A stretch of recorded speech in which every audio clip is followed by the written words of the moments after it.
Swiss Family Robinson, or Adventures in a Desert Island, by Johann David Wyss. Introduction. It is very well known that, some years ago, Councillor Horner, a Swiss, made a voyage round the world in the Russian vessel La Podesta, commanded by Captain Krusenstern. They discovered many islands, and amongst others, one very large and fertile, till then unknown to navigators, to the southwest of Java, near the coast of New Guinea. They landed here, and to the great surprise of Mr. Horner, he was received by a family who spoke to him in German. They were a father and mother, and 4 robust and hearty sons. Their history was very interesting. The father was a Swiss clergyman, who in the Revolution of 1798 had lost all his fortune, and had determined to emigrate in order to seek elsewhere the means of supporting his family. He went first to England with his wife and children, consisting of 4 sons between the ages of 12 and 5. He there undertook the office of missionary to Otaheite. Not that he intended to remain on that uncivilized island, but he wished to proceed from thence to Port Jackson as a free colonist. He invested his little capital in seeds of every description and some cattle to take out with him. They had a prosperous voyage till they were near the coast of New Guinea, when they were overtaken by a frightful storm. At this period he commenced his journal, which he afterwards committed to the care of Mr. Horner, to be forwarded to his friends in Switzerland. Some time before, a boat from an English vessel, the Adventurer, had visited them, and the father had sent the first part of his journal by Lieutenant Bell to the captain, who remained in the vessel. A violent tempest arose, which continued some days, and drove the Adventurer from the coast. The family concluded the ship was lost, but this was not the case, as will be seen in the conclusion. Chapter 1. The tempest had raged for 6 days, and on the 7th seemed to increase. The ship had been so far driven from its course that no one on board knew where they were. Every one was exhausted with fatigue and watching. The shattered vessel began to leak in many places. The oaths of the sailors were changed to prayers, and each thought only how to save his own life. "Children," said I, to my terrified boys, who were clinging round me, "God can save us if he will. To him nothing is impossible. But if he thinks it good to call us to him, let us not murmur. We shall not be separated." My excellent wife dried her tears, and from that moment became more tranquil. We knelt down to pray for the help of our Heavenly Father, and the fervor and emotion of my innocent boys proved to me that even children can pray, and find in prayer consolation and peace. We rose from our knees strengthened to bear the afflictions that hung over us. Suddenly we heard amid the roaring of the waves the cry of "Land! Land!" At that moment the ship struck on a rock. The concussion threw us down. We heard a loud cracking, as if the vessel were parting asunder. We felt that we were aground, and heard the captain cry in a tone of despair, "We are lost! Launch the boats!" These words were a dagger to my heart, and the lamentations of my children were louder than ever. I then recollected myself, and said, "Courage, my darlings, we are still above water, and the land is near. God helps those who trust in him. Remain here, and I will endeavor to save us." I went on deck, and was instantly thrown down, and wet through by a huge sea. A second followed. I struggled boldly with the waves, and succeeded in keeping myself up, when I saw, with terror, the extent of our wretchedness. The shattered vessel was almost in 2. The crew had crowded into the boats, and the last sailor was cutting the rope. I cried out, and prayed them to take us with them, but my voice was drowned in the roar of the tempest, nor could they have returned for us through waves that ran mountains high. All hope from their assistance was lost, but I was consoled by observing that the water did not enter the ship above a certain height. The stern, under which lay the cabin which contained all that was dear to me on earth, was immovably fixed between 2 rocks. At the same time I observed, towards the south, traces of land, which, though wild and barren, were now the haven of my almost expiring hopes, no longer being able to depend on any human aid. I returned to my family, and endeavoured to appear calm. "Take courage," cried I. "There is yet hope for us. The vessel, in striking between the rocks, is fixed in a position which protects our cabin above the water, and if the wind should settle tomorrow, we may possibly reach the land." This assurance calmed my children, and as usual, they depended on all I told them. They rejoiced that the heaving of the vessel had ceased, as, while it lasted, they were continually thrown against each other. My wife, more accustomed to read my countenance, discovered my uneasiness, and by a sign I explained to her that I had lost all hope.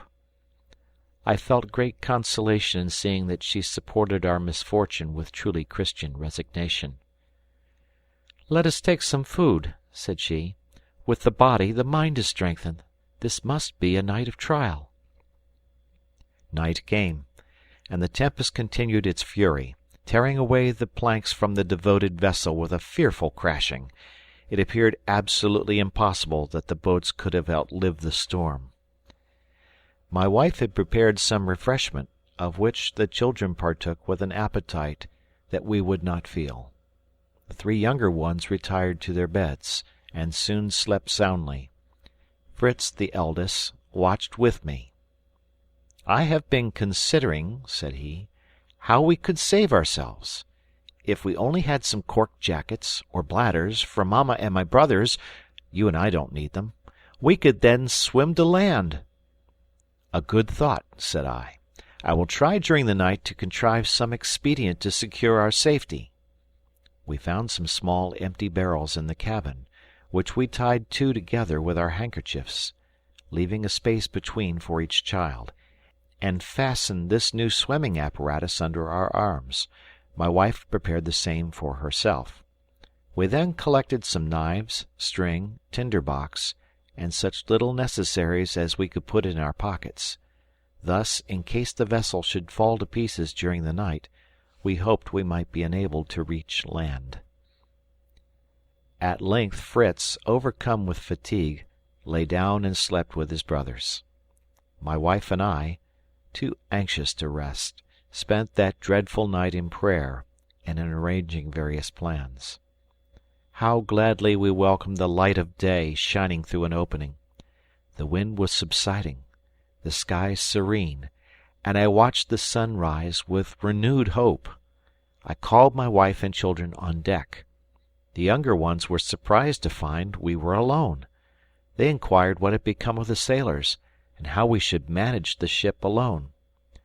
"Children," said I, "one more powerful than man has protected us till now, and will still extend a saving arm to us if we do not give way to complaint and despair. Let all hands set to work. Remember that excellent maxim, God helps those who help themselves. Let us all consider what is best to do now." "Let us leap into the sea," cried Fritz, "and swim to the shore." "Very well for you," replied Ernest, "who can swim, but we should all be drowned. Would it not be better to construct a raft, and go all together?" "That might do," added I, "if we were strong enough for such a work, and if a raft was not always so dangerous a conveyance. But away, boys, look about you, and seek for anything that might be useful to us." We all dispersed to different parts of the vessel. For my own part, I went to the provision room, to look after the casks of water and other necessaries of life. My wife visited the livestock and fed them, for they were almost famished. Fritz sought for arms and ammunition. Ernest for the carpenter's tools. Jack had opened the captain's cabin and was immediately thrown down by 2 large dogs, who leaped on him so roughly that he cried out as if they were going to devour him. However, hunger had rendered them so docile that they licked his hands, and he soon recovered his feet, seized the largest by the ears, and, mounting his back, gravely rode up to me as I was coming from the hold. I could not help laughing. I applauded his courage, but recommended him always to be prudent with animals of that kind, who are often dangerous when hungry. My little troop began to assemble. Fritz had found 2 fowling pieces, some bags of powder and shot, and some balls in horn flasks. Ernest was loaded with an axe and hammer. A pair of pincers, a large pair of scissors, and an auger showed itself half out of his pocket. Francis had a large box under his arm, from which he eagerly produced what he had called little pointed hooks. His brothers laughed at his prize. "Silence," said I.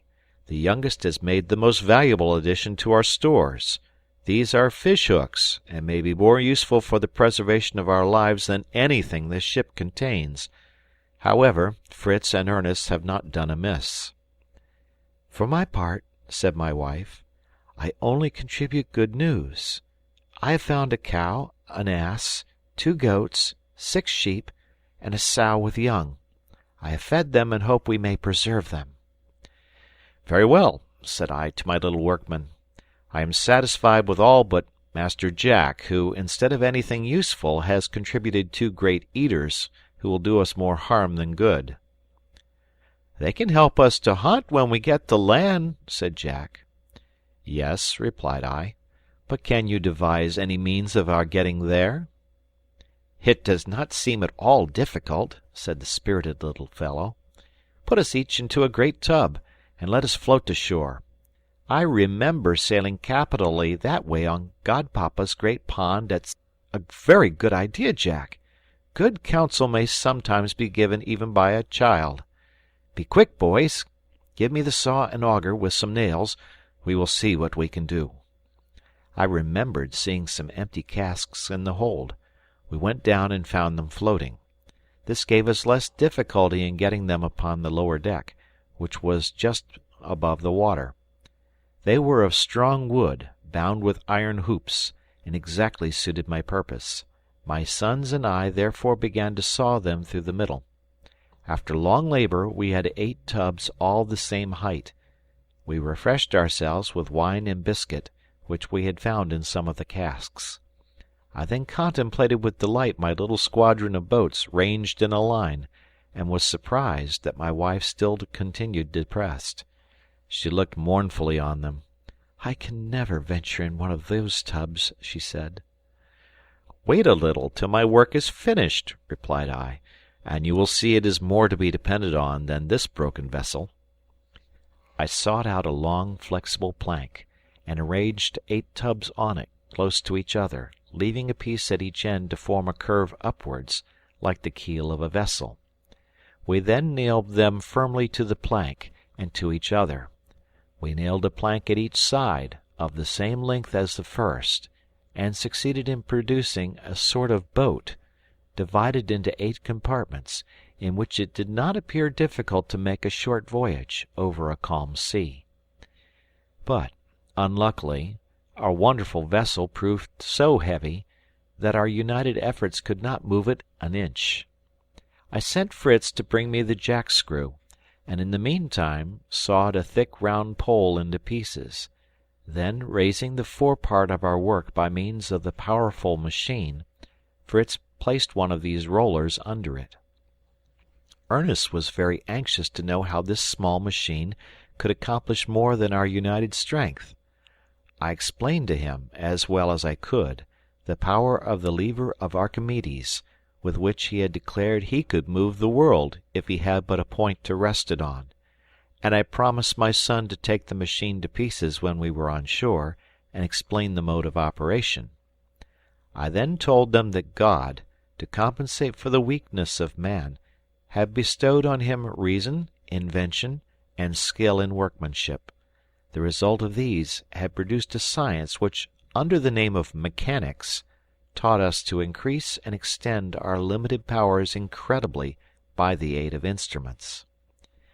Jack remarked that the jack-screw worked very slowly. "Better slowly than not at all," said I. "It is a principle in mechanics that what is gained in time is lost in power.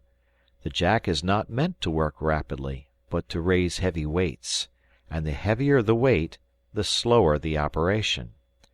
But can you tell me how we can make up for the slowness?" "Oh, by turning the handle quicker, to be sure." "Quite wrong.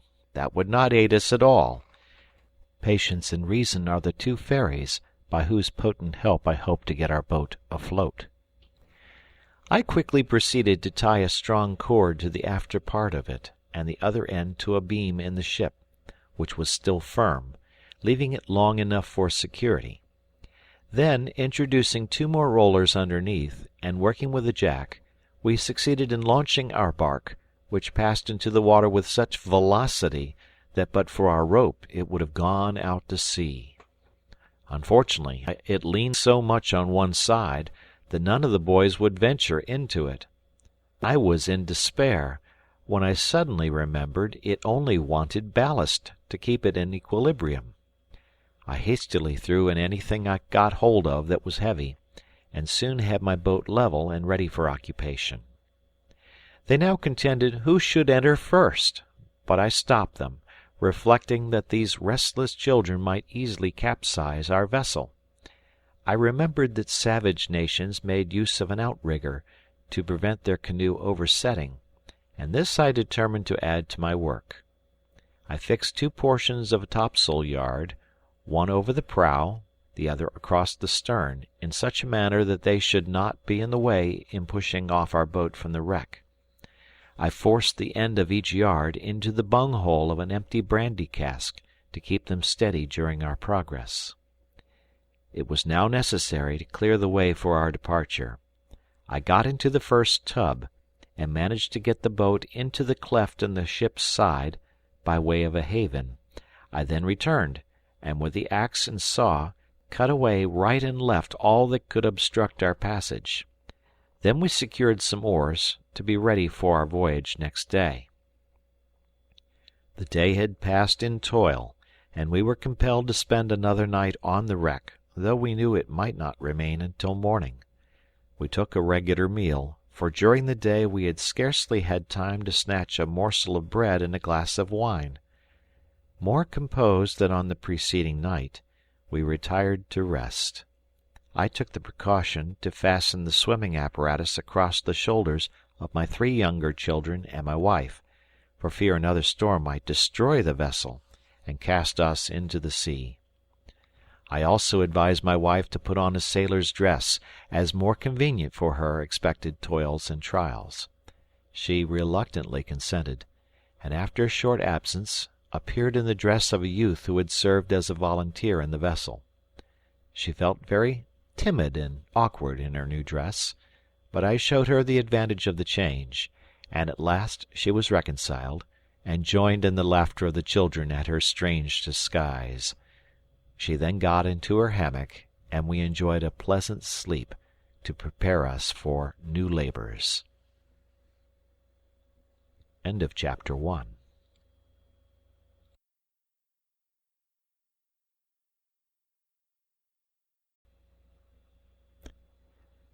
The Swiss Family Robinson by Johann David Wyss.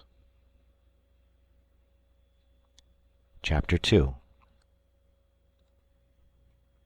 At break of day we were awake and ready, and after morning prayer I addressed my children thus: "We are now, my dear boys, with the help of God, about to attempt our deliverance.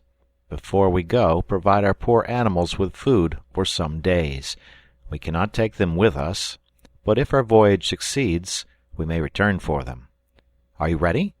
Collect what you wish to carry away, but only things absolutely necessary for our actual wants." I planned that our first cargo should consist of a barrel of powder, 3 fowling pieces, 3 muskets, 2 pair of pocket pistols, and 1 pair larger, ball, shot, and lead as much as we could carry, with a bullet mold, and I wished each of my sons, as well as their mother, should have a complete game bag, of which there were several in the officers' cabins. We then set apart a box of portable soup, another of biscuit, an iron pot, a fishing rod, a chest of nails, and one of carpenter's tools, also some sailcloth to make a tent. In fact, my boys collected so many things we were compelled to leave some behind, though I exchanged all the useless ballast for necessaries. When all was ready, we implored the blessing of God on our undertaking and prepared to embark in our tubs. At this moment the cocks crowed a sort of reproachful farewell to us. We had forgotten them. I immediately proposed to take our poultry with us, geese, ducks, fowls, and pigeons, for, as I observed to my wife, if we could not feed them, they would at any rate feed us. We placed our 10 hens and 2 cocks in a covered tub. The rest we set at liberty, hoping the geese and ducks might reach the shore by water, and the pigeons by flight. We waited a little for my wife, who came loaded with a large bag, which she threw into the tub that contained her youngest son. I concluded it was intended to steady him, or for a seat, and made no observation of it. Here follows the order of our embarkation. In the first division sat the tender mother, the faithful and pious wife. In the second, our amiable little Frances, 6 years old, and of a sweet disposition. In the third, Fritz, our eldest, 14 or 15 years old, a curly-headed, clever, intelligent, and lively youth. In the fourth, the powder cask, with the fowls and the sailcloth. Our provisions filled the fifth. In the sixth, our heedless Jack, 10 years old, enterprising, bold, and useful. In the seventh, Ernest, 12 years of age, well informed and rational, but somewhat selfish and indolent. In the eighth, myself, an anxious father, charged with the important duty of guiding the vessel to save my dear family. Each of us had some useful tools beside us. Each held an oar, and had a swimming apparatus at hand, in case we were unfortunately upset. The tide was rising when we left, which I considered might assist my weak endeavors. We turned our outriggers lengthwise, and thus passed from the cleft of the ship into the open sea. We rowed with all our might to reach the blue land we saw at a distance, but for some time in vain, as the boat kept turning round and made no progress. At last I contrived to steer it, so that we went straight forward. As soon as our dogs saw us depart, they leaped into the sea and followed us. I could not let them get into the boat, for fear they should upset it.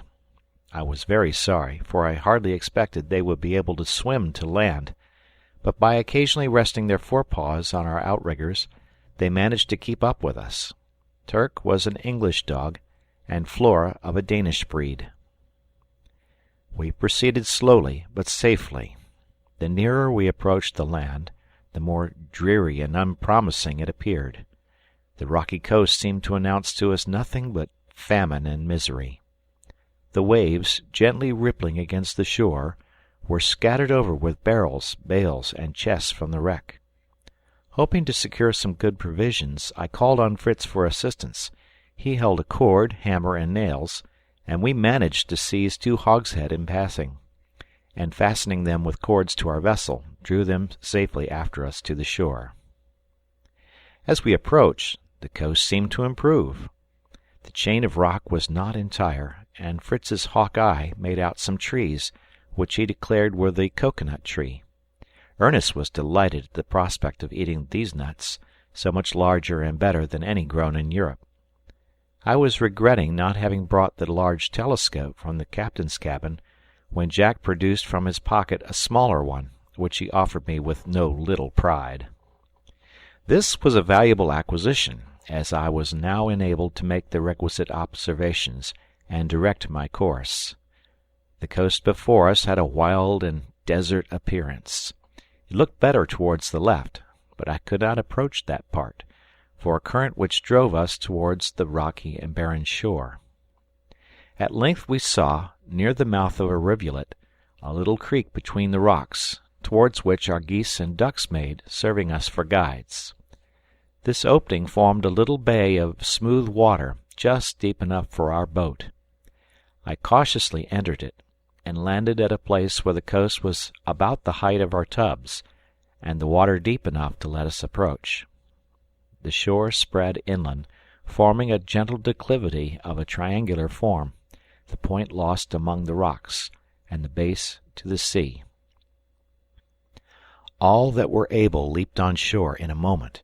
Even little Francis, who had been laid down in his tub like a salted herring, tried to crawl out, but was compelled to wait for his mother's assistance. The dogs, who had preceded us in landing, welcomed us in a truly friendly manner, leaping playfully around us. The geese kept up a loud cackling, to which the yellow-billed ducks quacked a powerful bass. This, with the clacking of the liberated fowls and the chattering of the boys, formed a perfect babel. Mingled with these were the harsh cries of the penguins and flamingoes, which hovered over our heads or sat in the points of the rocks. They were in immense numbers, and their notes almost deafened us, especially as they did not accord with the harmony of our civilized fowls.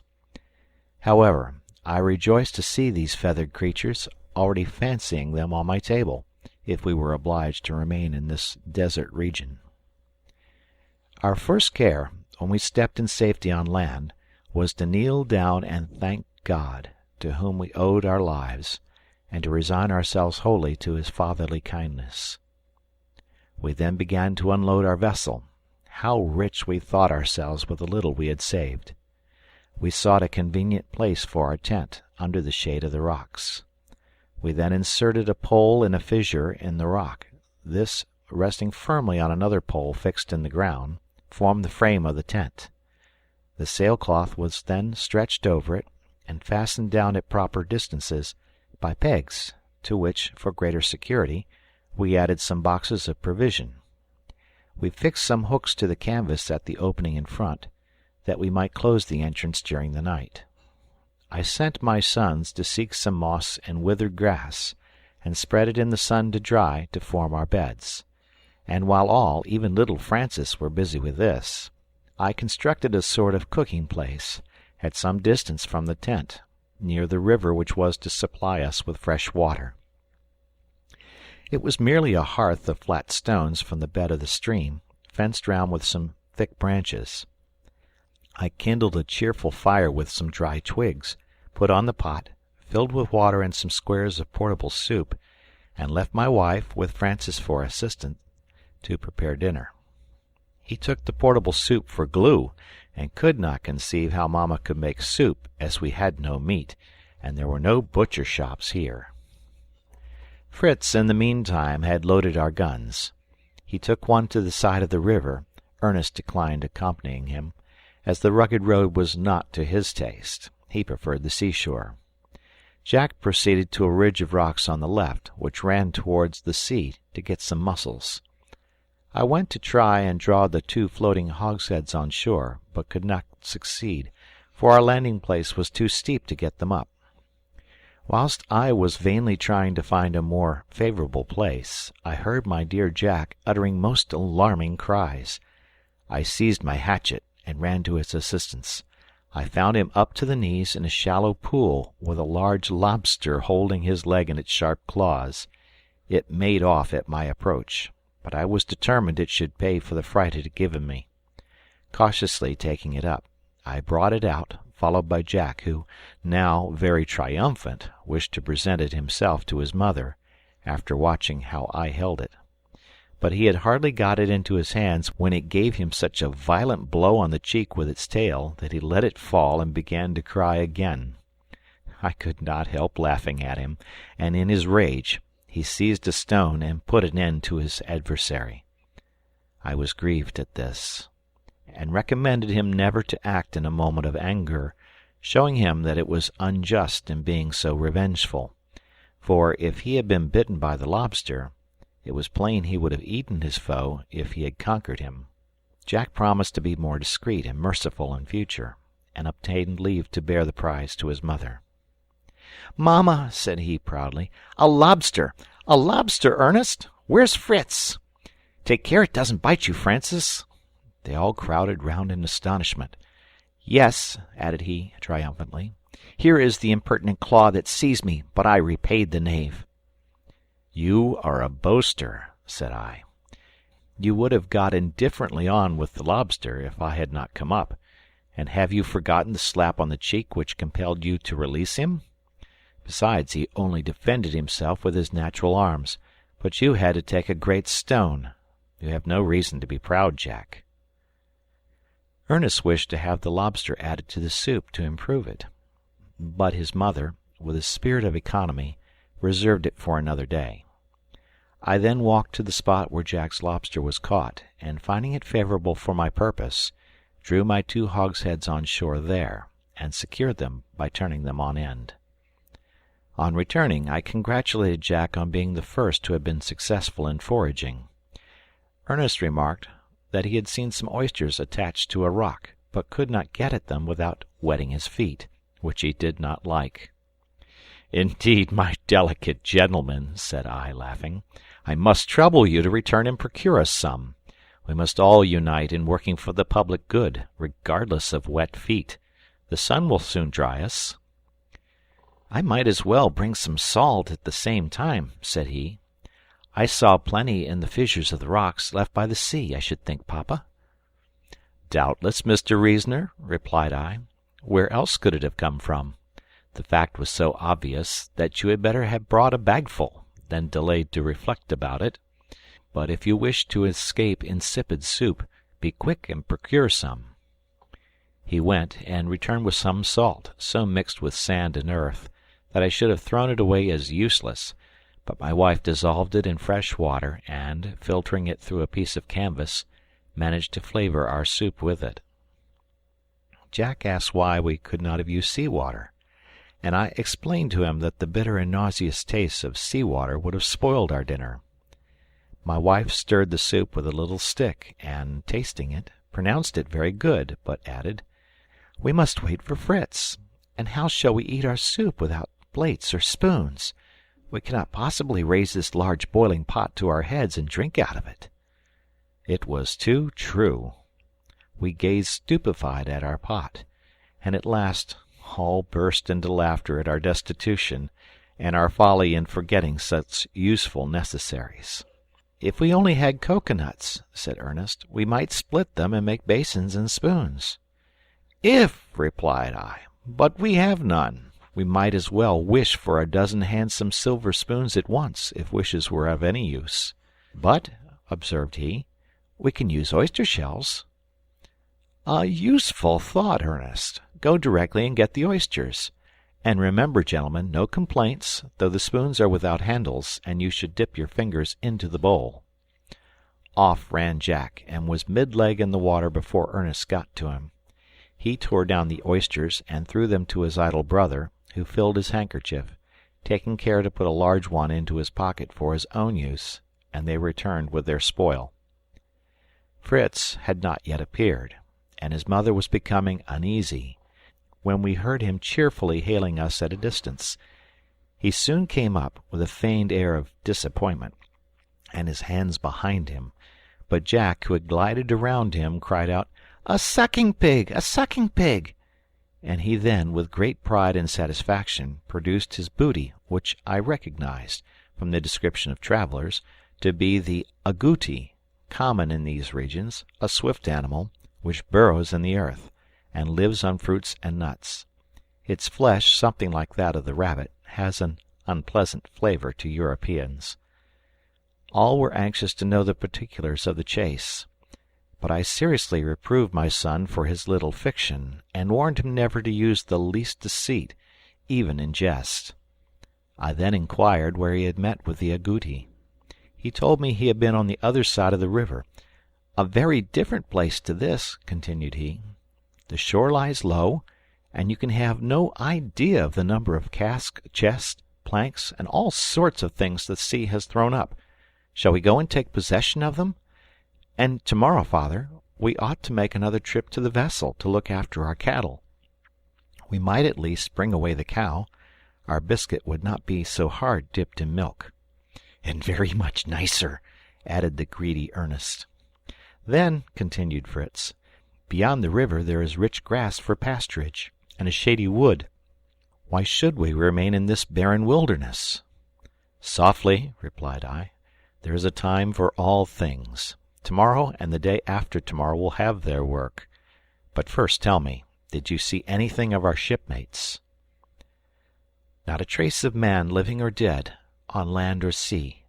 But I saw an animal more like a hog than this, but with feet like a hare, It leaped among the grass, sometimes sitting upright and rubbing its mouth with its forepaws, sometimes seeking for roots and gnawing them like a squirrel. If I had not been afraid it would escape me, I would have tried to take it alive, it seemed so very tame. As we were talking, Jack had been trying, with many grimaces, to force an oyster open with his knife. I laughed at his vain endeavours, and putting some on the fire, showed him them open of themselves. I had no taste for oysters myself, but as they are everywhere accounted a delicacy, I advised my sons to try them.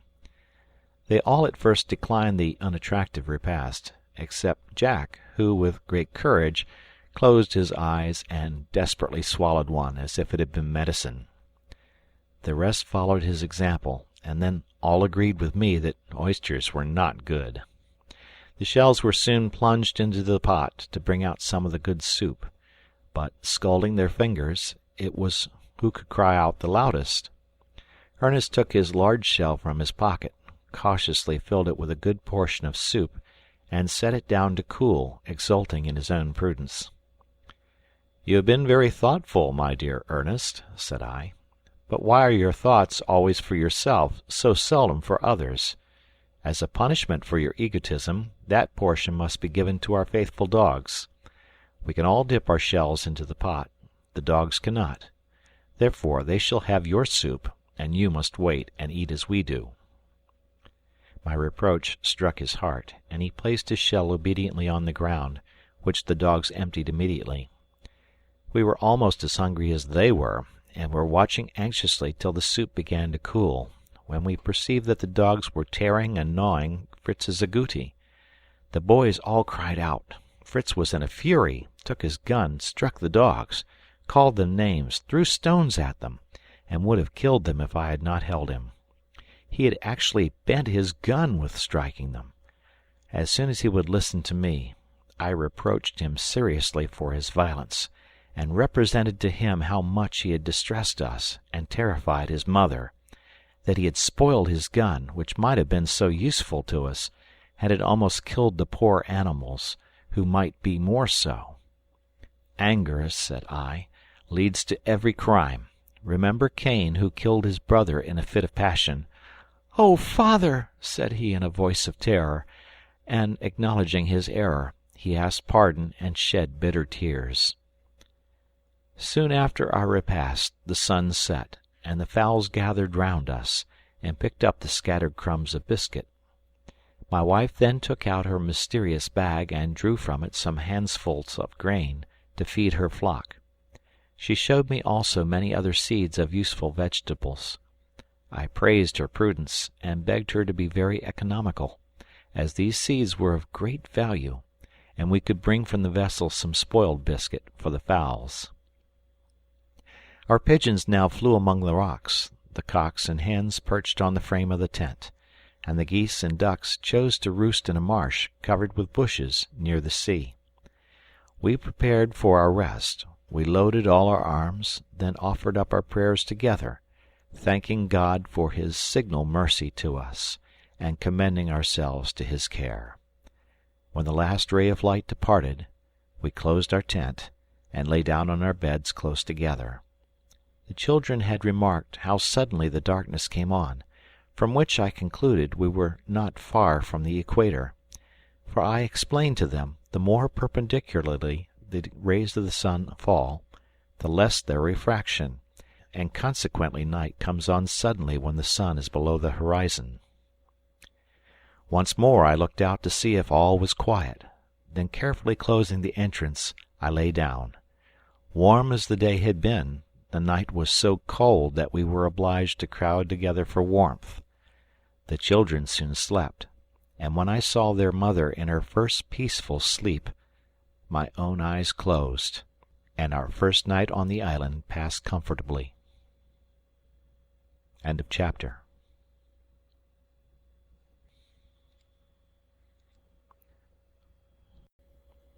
This recording is by Mark Smith of Simpsonville, South Carolina. The Swiss Family Robinson by Johann David Wyss. Chapter 3. At break of day I was waked by the crowing of the cock. I summoned my wife to council, to consider on the business of the day. We agreed that our first duty was to seek for our shipmates, and to examine the country beyond the river before we came to any decisive resolution. My wife saw we could not all go on this expedition, and courageously agreed to remain with her 3 youngest sons, while Fritz, as the eldest and boldest, should accompany me. I begged her to prepare breakfast immediately, which she warned me would be scanty, as no soup was provided. I asked for Jack's lobster, but it was not to be found. Whilst my wife made the fire and put on the pot, I called the children, and asking Jack for the lobster, he brought it from a crevice in the rock, where he had hidden it from the dogs, he said, who did not despise anything eatable. "I am glad to see you profit by the misfortunes of others," said I. "And now will you give up that large claw that caught your leg, and which I promised you, to Fritz as a provision for his journey?" All were anxious to go on this journey, and leaped around me like little kids, but I told them we could not all go. They must remain with their mother, with Flora for a protector. Fritz and I would take Turk. With him and a loaded gun, I thought we should inspire respect. I then ordered Fritz to tie up Flora and get the guns ready. Fritz blushed, and tried in vain to straighten his crooked gun. I let him go on for some time, and then allowed him to take another, for I saw he was penitent. The dogs, too, snarled, and would not let him approach them. He wept, and begged some biscuit from his mother, declaring he would give up his own breakfast to make his peace with the dogs. He fed them, caressed them, and seemed to ask pardon. The dog is always grateful. Flora soon licked his hands. Turk was more unrelenting, appearing to distrust him. "Give him a claw of the lobster," said Jack, "for I make you a present of the whole for your journey." "Don't be too uneasy about them," said Ernest. "They will certainly meet with coconuts, as Robinson did, very different food to your wretched lobster. Think of an almond as big as my head, with a large cup full of rich milk." "Pray, brother, bring me one if you find any," said Frances. We began our preparation. We each took a game bag and a hatchet. I gave Fritz a pair of pistols in addition to his gun, equipped myself in the same way, and took care to carry biscuit and a flask of fresh water. The lobster proved so hard at breakfast that the boys did not object to our carrying off the remainder, and though the flesh is coarse, it is very nutritious. I proposed before we departed to have prayers, and my thoughtless Jack began to imitate the sound of church bells. "Ding dong, to prayers, ding dong." I was really angry, and reproved him severely for jesting about sacred things. Then, kneeling down, I prayed God's blessing on our undertaking, and his pardon for us all, especially for him who had now so grievously sinned. Poor Jack came and kneeled by me, weeping and begging for forgiveness from me and from God. I embraced him, and enjoined him and his brothers to obey their mother. I then loaded the guns I left with them, and charged my wife to keep near the boat, their best refuge. We took leave of our friends with many tears, as we did not know what dangers might assail us in an unknown region. But the murmur of the river, which we were now approaching, drowned the sound of their sobs, and we bent our thoughts on our journey. The bank of the river was so steep that we could only reach the bed at one little opening near the sea, where we had procured our water. But here the opposite side was guarded by a ridge of lofty, perpendicular rocks. We were obliged to ascend the river to a place where it fell over some rocks, some fragments of which having fallen made a sort of stepping-stones, which enabled us to cross with some hazard. We made our way with difficulty through the high grass withered by the sun, directing our course towards the sea, in hopes of discovering some traces of the boats or the crew. We had scarcely gone 100 yards when we heard a loud noise and rustling in the grass, which was as tall as we were.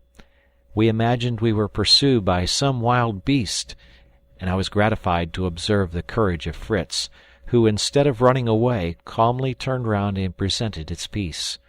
What was our joy when we discovered that the formidable enemy, was only our faithful Turk, whom we had forgotten in our distress, and our friends had doubtless dispatched him after us.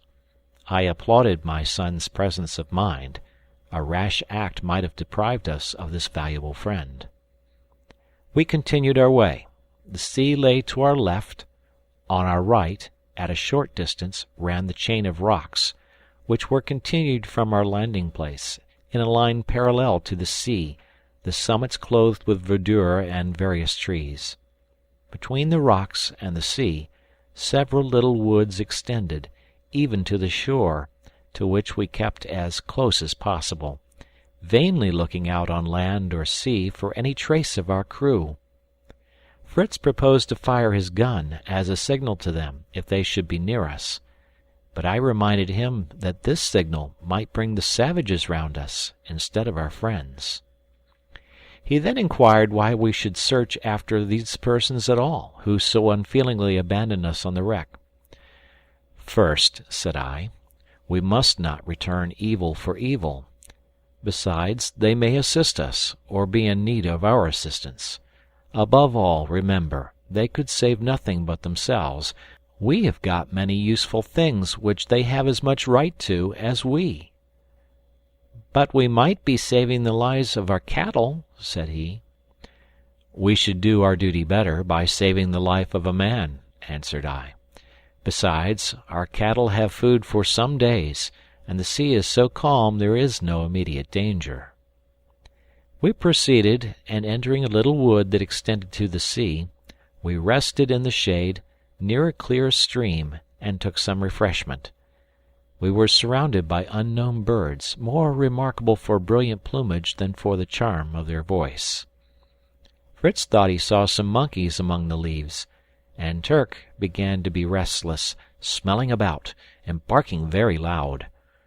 Fritz was gazing up into the trees, when he fell over a large round substance, which he brought to me, observing that it might be a bird's nest. I thought it more likely to be a cocoanut. The fibrous covering had reminded him of the description he had read of the nests of certain birds, but on breaking the shell, we found it was indeed a cocoanut, but quite decayed and uneatable.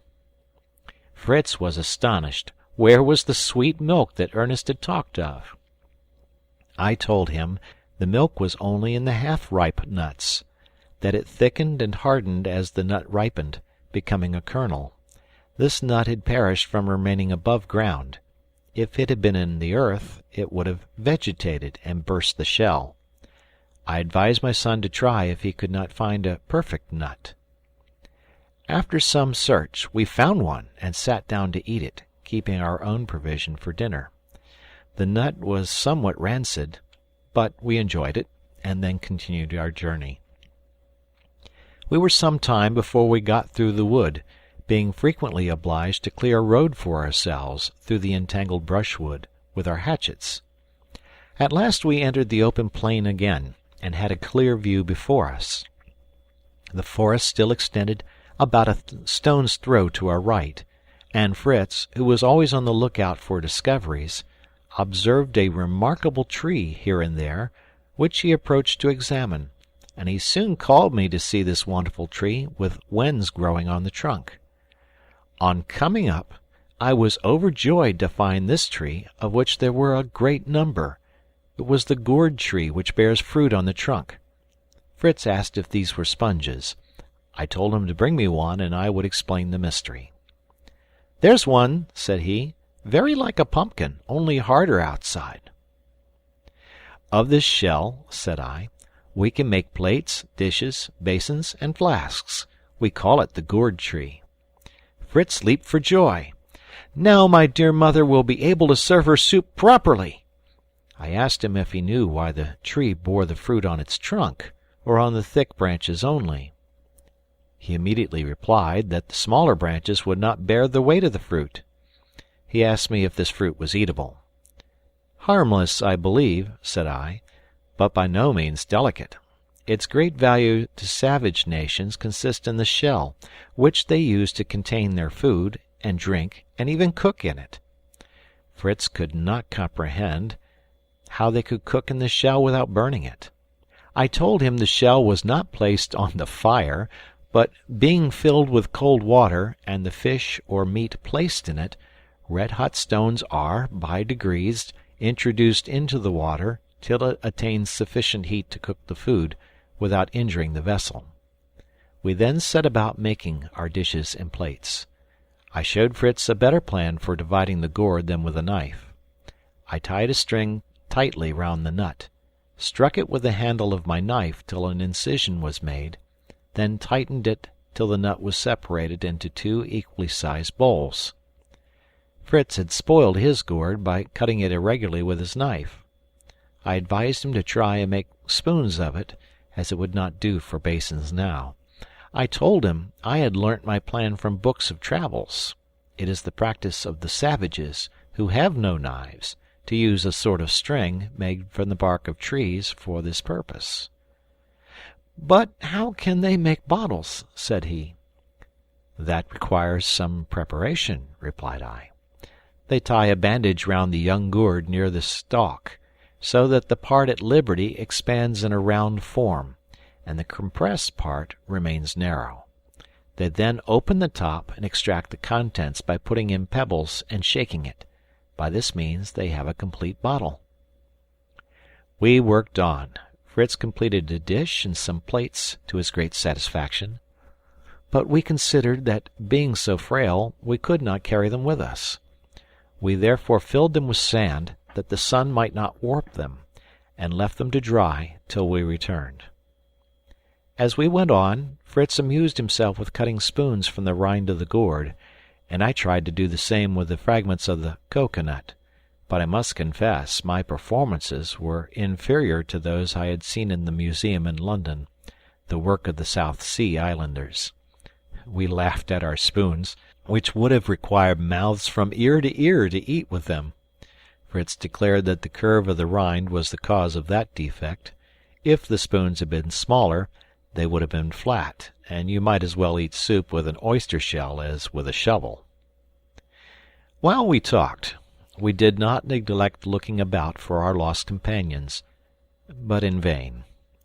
At last we arrived at a place where a tongue of land ran to some distance into the sea, on which was an elevated spot favorable for observation. We attained the summit with great labor, and saw before us a magnificent prospect of land and water, but with all the aid our excellent telescope gave us, we could in no direction discover any trace of man. Nature only appeared in her greatest beauty. The shore enclosed a large bay, which terminated on the other side in a promontory. The gentle rippling of the waves, the varied verdure of the woods, and the multitude of novelties around us would have filled us with delight, but for the painful recollection of those who, we now were compelled to believe, were buried beneath that glittering water. We did not feel less, however, the mercy of God, who had preserved us, and given us a home, with a prospect of subsistence and safety. We had not yet met with any dangerous animals, nor could we perceive any huts of savages. I remarked to my son that God seemed to have destined us to a solitary life in this rich country, unless some vessel should reach these shores. "And his will be done," added I. "It must be for the best. Now, let us return to that pretty wood to rest ourselves, and eat our dinner before we return." We proceeded towards a pleasant wood of palm trees, but before reaching it, had to pass through an immense number of reeds, which greatly obstructed our road. We were, moreover, fearful of treading on the deadly serpents who choose such retreats. We made Turk walk before us to give notice, and I cut a long thick cane as a weapon of defence.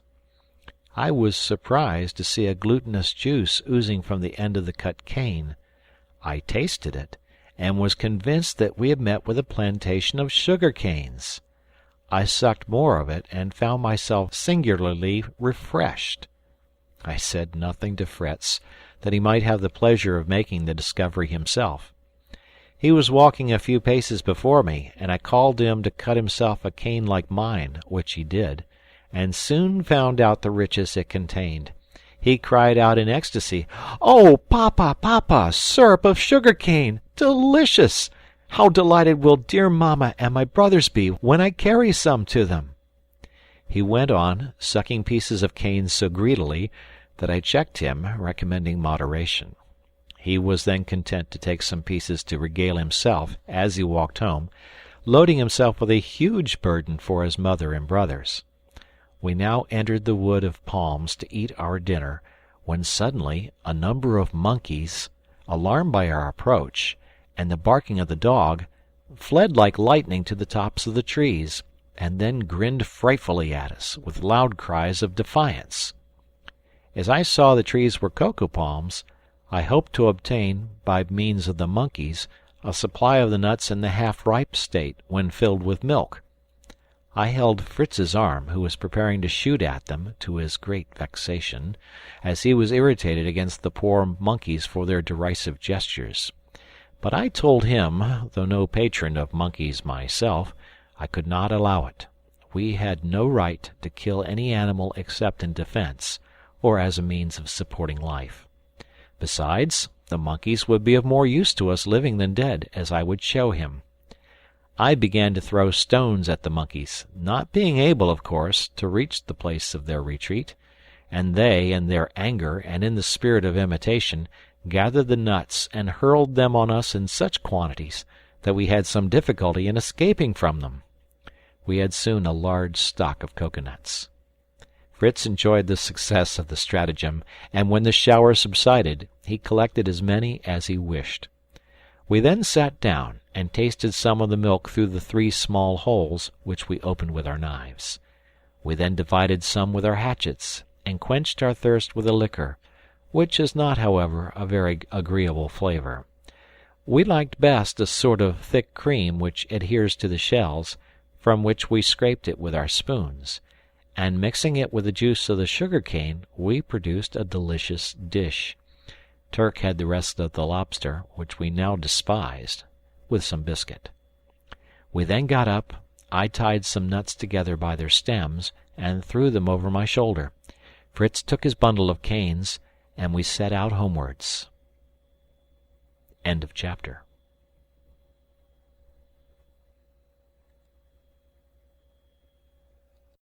The Swiss Family Robinson, by Johann David Wyss. Chapter 4. Fritz groaned heavily under the weight of his canes as we travelled on, and pitied the poor negroes, who had to carry such heavy burdens of them. He then, in imitation of me, tried to refresh himself by sucking a sugar cane, but was surprised to find he failed in extracting any of the juice.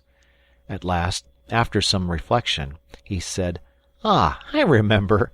If there is no opening made for the air, I can get nothing out." I requested him to find a remedy for this. "I will make an opening," said he, "above the first knot in the cane. If I draw in my breath in sucking, and thus make a vacuum in my mouth, the outer air then forces itself through the hole I have made to fill this vacuum, and carries the juice along with it. And when this division of the cane is emptied, I can proceed to pierce above the next knot. I am only afraid that going on this way we shall have nothing but empty canes to carry to our friends." I told him that I was more afraid the sun might turn the syrup sour before we got our canes home, therefore we need not spare them. "Well, at any rate," said he, "I have filled my flask with the milk of the coconut to regale them." I told him I feared another disappointment, for the milk of the coconut, removed from the shell, spoiled sooner than the sugar cane juice. I warned him that the milk, exposed to the sun in his tin flask, was probably become vinegar. He instantly took the bottle from his shoulder and uncorked it, when the liquor flew out with a report, foaming like champagne. I congratulated him on his new manufacture, and said we must beware of intoxication. "Oh, taste, papa," he said. "It is delicious, not at all like vinegar, but capital new, sweet, sparkling wine. This will be the best treat if it remains in this state." "I fear it will not be so," said I. "This is the first stage of fermentation. When this is over, and the liquor is cleared, it is a sort of wine, or fermented liquor, more or less agreeable, according to the material used. By applying heat, a second and slower fermentation succeeds, and the liquor becomes vinegar. Then comes on a third stage, which deprives it of its strength and spoils it. I fear, in this burning climate, you will carry home only vinegar, or something still more offensive. But let us drink each other's health now, but prudently, or we shall soon feel the effects of this potent beverage." Perfectly refreshed, we went on cheerfully to the place where we had left our gourd utensils. We found them quite dry, and hard as bone. We had no difficulty in carrying them in our game bags. We had scarcely got through the little wood where we had breakfasted, when Turk darted furiously on a troop of monkeys who were sporting about, and had not perceived him. He immediately seized a female, holding a young one in her arms, which impeded her flight, and had killed and devoured the poor mother before we could reach him. The young one had hidden itself among the long grass, when Fritz arrived. He had run with all his might, losing his hat, bottle, and canes, but could not prevent the murder of the poor mother. The little monkey no sooner saw him than it leaped upon his shoulders, fastening its paws in his curls, and neither cries, threats, nor shaking could rid him of it. I ran up to him laughing, for I saw the little creature could not hurt him, and tried in vain to disengage it. I told him he must carry it thus. It was evident the sagacious little creature, having lost its mother, had adopted him for a father. I succeeded in last in quietly releasing him, and took the little orphan, who was no bigger than a cat, in my arms, pitying its helplessness. The mother appeared as tall as Fritz. I was reluctant to add another mouth to the number we had to feed, but Fritz earnestly begged to keep it, offering to divide his share of coconut milk with it till we had our cows. I consented, on condition that he took care of it and taught it to be obedient to him. Turk, in the meantime, was feasting on the remains of the unfortunate mother. Fritz would have driven him off, but I saw we had not food sufficient to satisfy this voracious animal, and we might ourselves be in danger from his appetite. We left him, therefore, with his prey, the little orphan sitting on the shoulder of its protector, while I carried the canes. Turk soon overtook us, and was received very coldly. We reproached him with his cruelty, but he was quite unconcerned, and continued to walk after Fritz. The little monkey seemed uneasy at the sight of him, and crept into Fritz's bosom, much to his inconvenience. But a thought struck him. He tied the monkey with a cord to Turk's back, leading the dog by another cord, as he was very rebellious at first.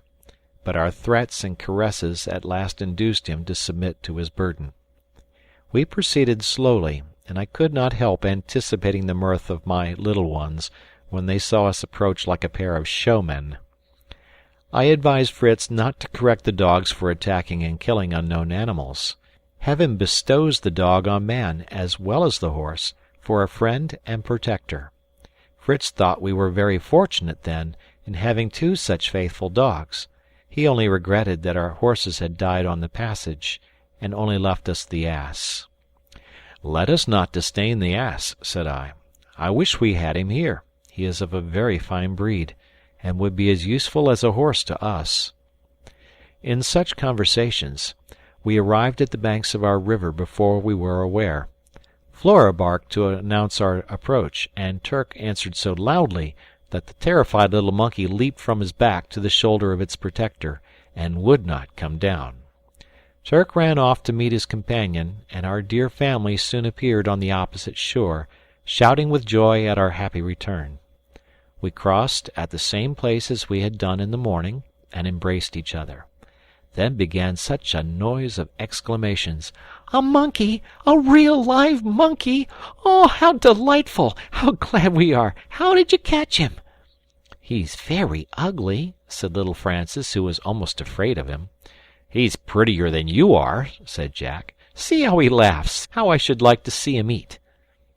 "If we only had some coconuts," said Ernest. "Have you found any, and are they good?" "Have you had any unpleasant adventures?" asked my wife. It was in vain to attempt replying to so many questions and exclamations. At length, when we had got a little peace, I told them that, though I had brought them all sorts of good things, I had unfortunately not met with any of our companions. "God's will be done," said my wife. "Let us thank him for saving us, and again bringing us together now.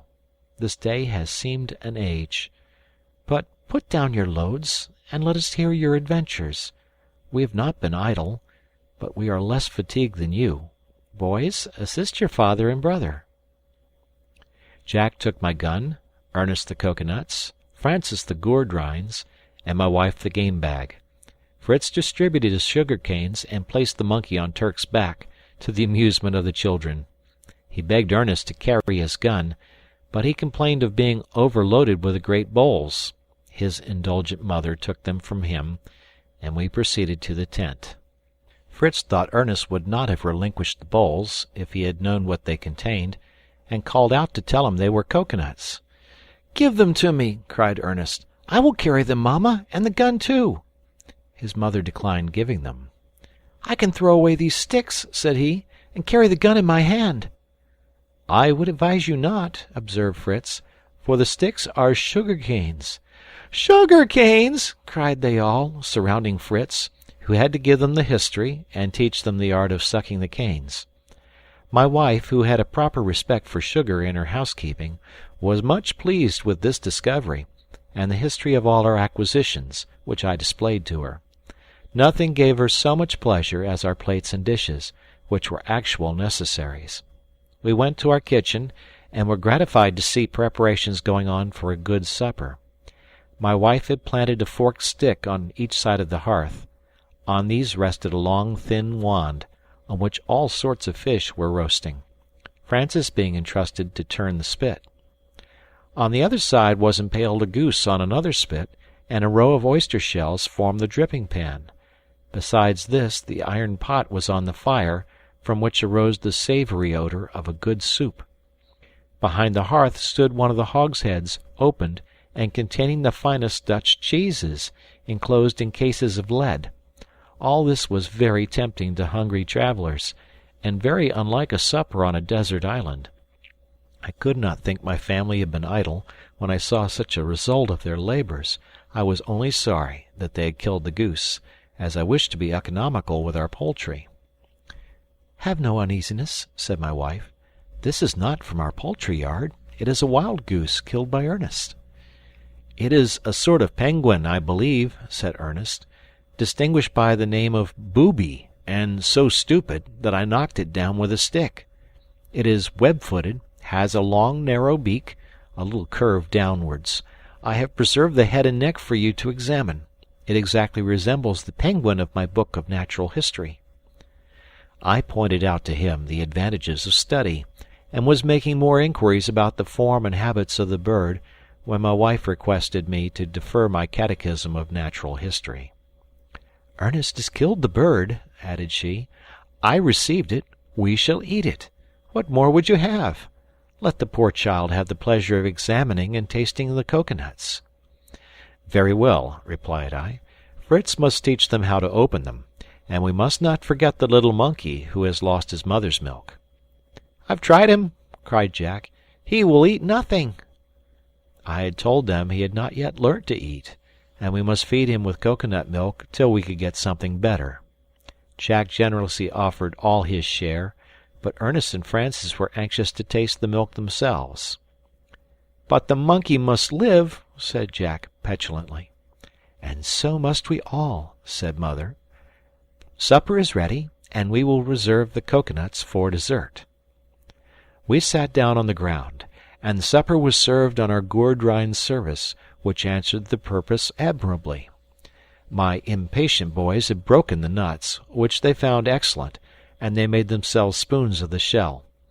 Jack had taken care the monkey had his share. They dipped the corner of their handkerchiefs in the milk and let him suck them. They were going to break up some more nuts after emptying them through the natural holes, but I stopped them and called for a saw.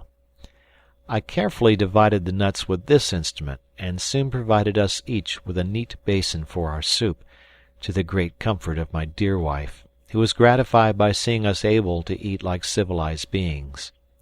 Fritz begged now to enliven the repast by introducing his champagne.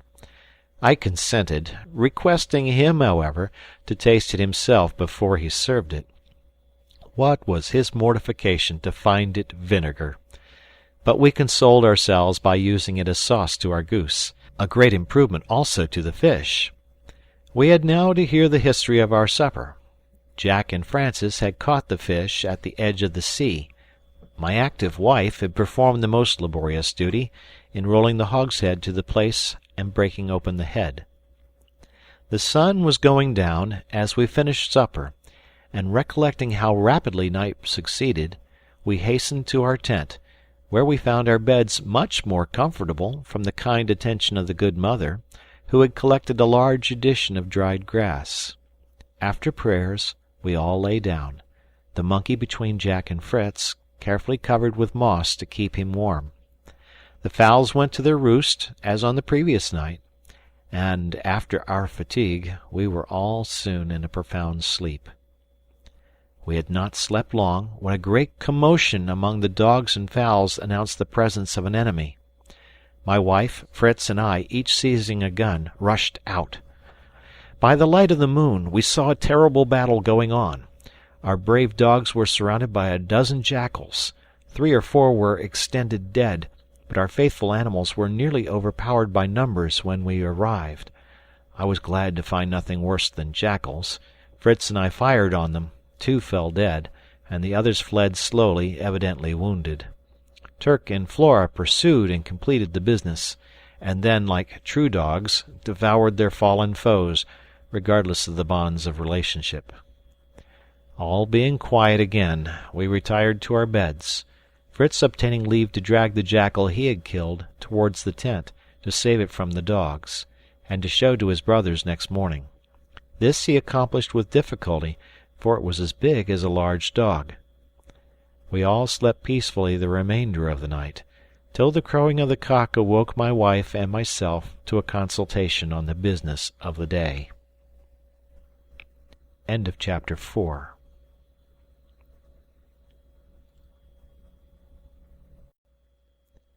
The Swiss Family Robinson by Johann David Wyss. Chapter 5. Well, my dear, I began, I feel rather alarmed at all the labors I see before me. A voyage to the vessel is indispensable, if we wish to save our cattle, and many other things that may be useful to us. On the other hand, I should like to have a more secure shelter for ourselves and our property than this tent. With patience, order, and perseverance, all may be done, said my good counsellor. And whatever uneasiness your voyage may give me, I yield to the importance and utility of it. Let it be done today, and have no care for the morrow.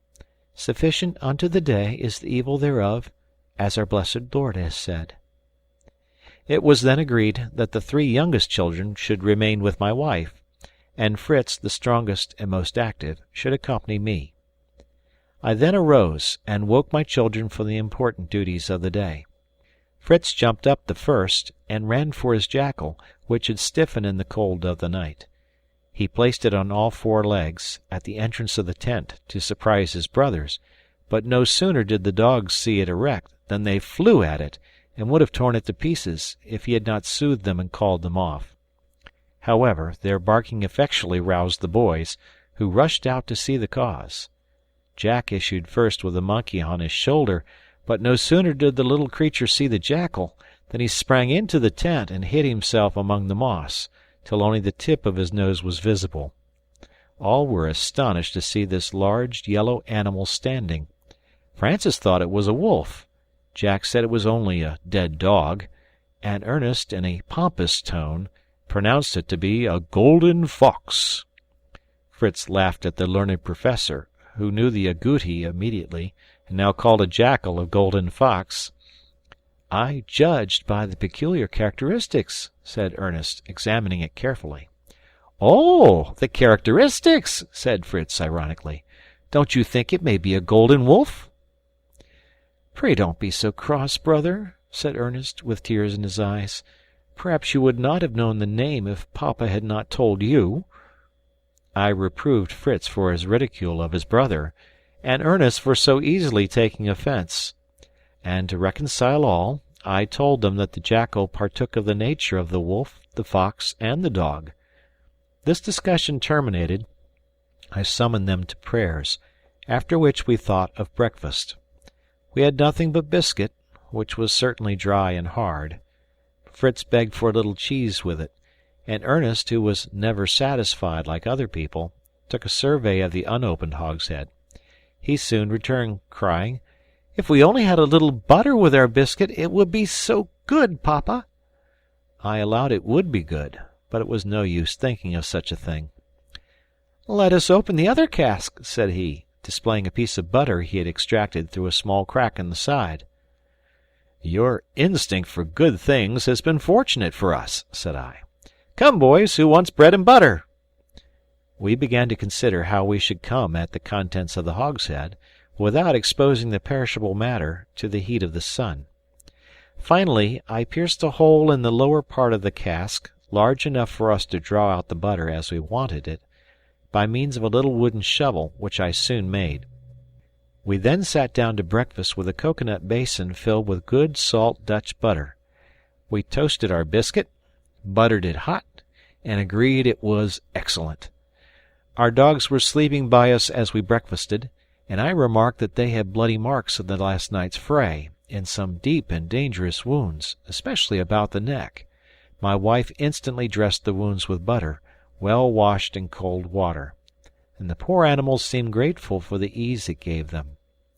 Ernest judiciously remarked that they ought to have spiked collars to defend them against any wild beasts they might encounter. "I will make them collars," said Jack, who never hesitated at anything. I was glad to employ his inventive powers, and ordering my children not to leave their mother during our absence, but to pray to God to bless our undertaking, we began our preparations for the voyage. While Fritz made ready the boat, I erected a signal post with a piece of sailcloth for a flag, to float as long as all was going on well. But if we were wanted, they were to lower the flag and fire a gun 3 times, when we should immediately return. For I had informed my dear wife it might be necessary for us to remain on board all night, and she consented to the plan, on my promising to pass the night in our tubs instead of the vessel. We took nothing but our guns and ammunition, relying on the ship's provisions. Fritz would, however, take the monkey, that he might give it some milk from the cow. We took a tender leave of each other, and embarked. When we had rowed into the middle of the bay, I perceived a strong current formed by the water of the river which issued at a little distance, which I was glad to take advantage of to spare our labor. It carried us 3 parts of our voyage, and we rowed the remainder, and entering the opening in the vessel, we secured our boat firmly and went on board. The first care of Fritz was to feed the animals, who were on deck, and who all saluted us after their fashion, rejoiced to see their friends again, as well as to have their wants supplied. We put the young monkey to a goat, which he sucked with extraordinary grimaces, to our infinite amusement. We then took some refreshment ourselves, and Fritz, to my great surprise, proposed that we should begin by adding a sail to our boat. He said the current which helped us to the vessel could not carry us back, but the wind which blew so strongly against us and made our rowing so fatiguing would be of great service if we had a sail. I thanked my counselor for all his good advice, and we immediately set to the task. I selected a strong pole for a mast, and a triangular sail which was fixed to a yard. We made a hole in a plank to receive the mast, secured the plank on our 4th tub, forming a deck, and then, by aid of a block used to hoist and lower the sails, raised our mast.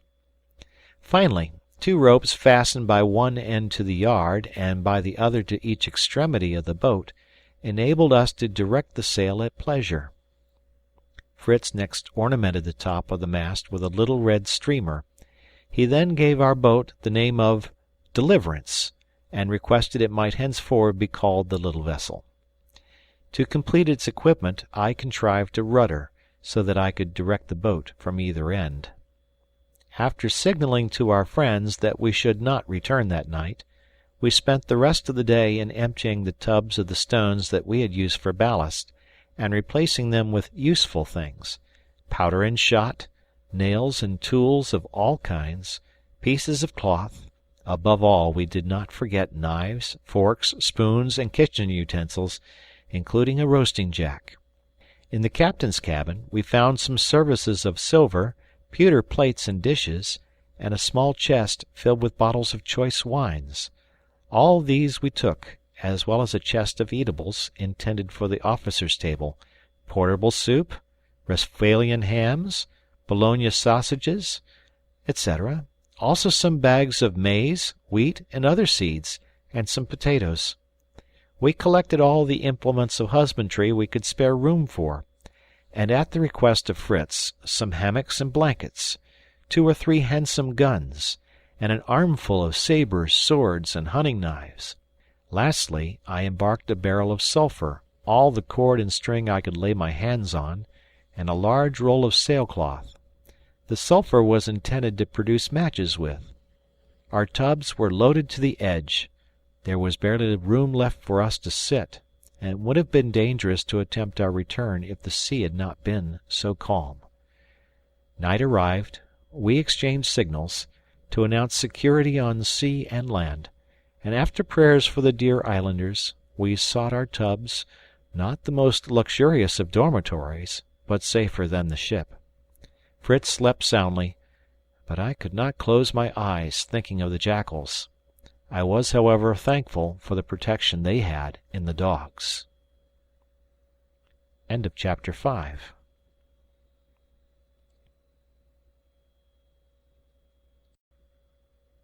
The Swiss Family Robinson by Johann David Wyss. Chapter 6. As soon as day broke, I mounted on deck to look through the telescope. I saw my wife looking towards us, and the flag which denoted their safety floating in the breeze. Satisfied on this important point, we enjoyed our breakfast of biscuit, ham, and wine, and then turned our thoughts to the means of saving our cattle. Even if we could contrive a raft, we could never get all the animals to remain still on it. We might venture the huge sow in the water, but the rest of the animals we found would not be able to swim to shore. At last Fritz suggested the swimming apparatus. We passed 2 hours in constructing them. For the cow and ass it was necessary to have an empty cask on each side, well bound in strong sailcloth, fastened by leather thongs over the back and under each animal. For the rest, we merely tied a piece of cork under their bodies, the sow only being unruly and giving us much trouble. We then fastened a cord to the horns or neck of each animal, with a slip of wood at the end for a convenient handle. Luckily, the waves had broken away part of the ship and left the opening wide enough for the passage of our troop. We first launched the ass into the water by a sudden push. He swam away after the first plunge very gracefully. The cow, sheep, and goats followed quickly after. The sow was furious and soon broke loose from us all, but fortunately reached the shore long before the rest. We now embarked, fastening all the slips of wood to the stern of the boat, thus drawing our train after us, and the wind filling our sail, carried us smoothly towards the shore. Fritz exulted in his plan, as we certainly could never have rowed our boat, loaded as we were. I once more took out my telescope, and was remarking that our party on shore seemed making ready for some excursion, when a loud cry from Fritz filled me with terror. "We are lost! We are lost! See, what a monstrous fish!" Though pale with alarm, the bold boy had seized his gun, and encouraged by my directions, he fired 2 balls into the head of the monster, as it was preparing to dart on the sheep.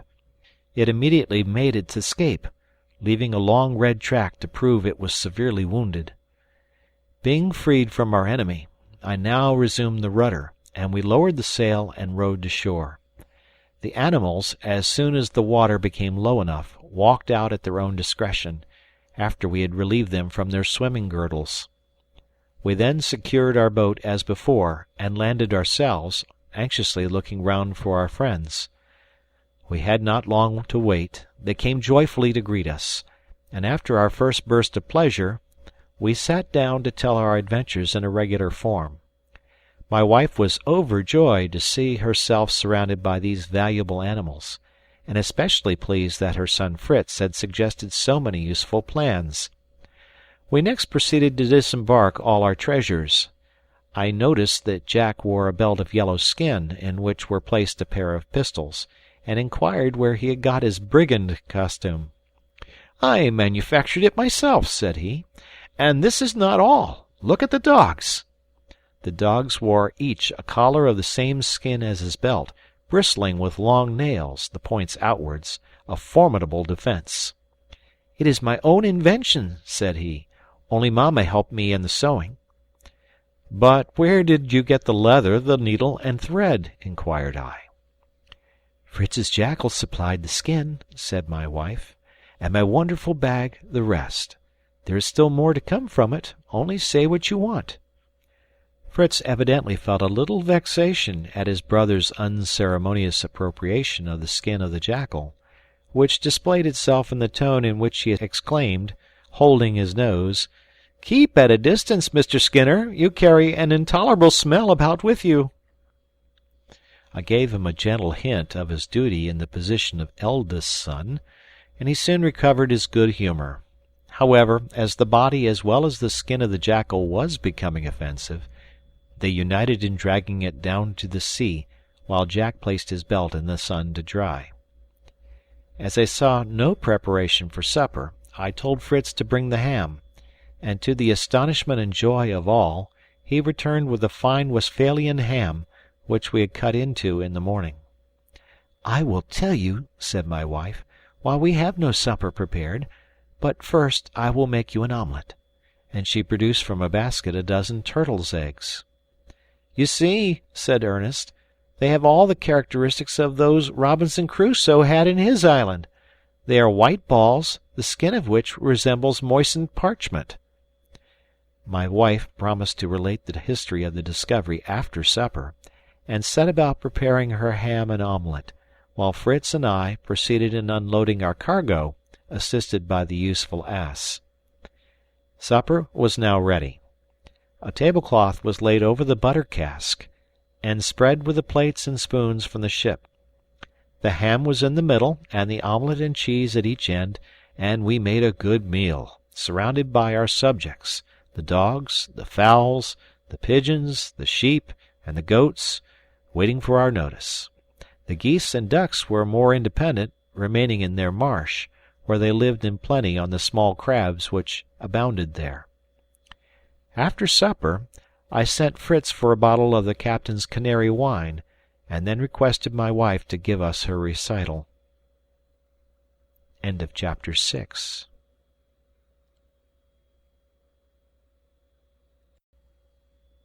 The Swiss Family Robinson by Johann David Wyss. Chapter 7. "I will spare you the history of the first day," said my good Elizabeth, "spent in anxiety about you, and attending to the signals. But this morning, being satisfied that all was going right, I sought, before the boys got up, a shady place to rest in, but in vain. I believe this barren shore has not a single tree on it. Then I began to consider on the necessity of searching for a more comfortable spot for our residence, and determined, after a slight repast, to set out with my children across the river on a journey of discovery.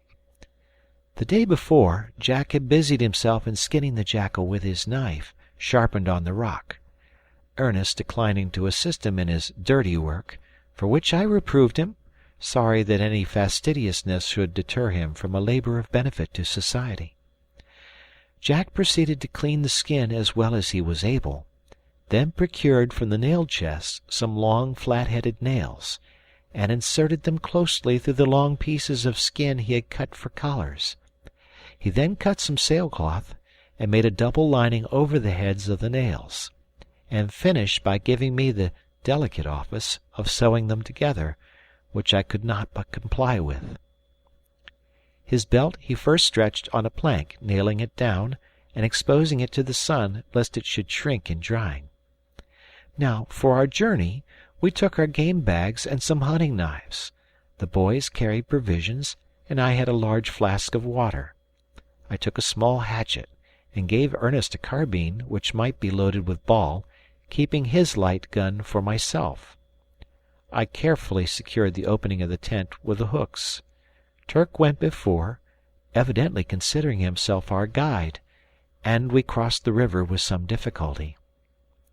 As we proceeded, I could not help feeling thankful that you had so early taught the boys to use firearms properly, as the defense of my youngest boy and myself now depended on the 2 boys of 10 and 12 years of age.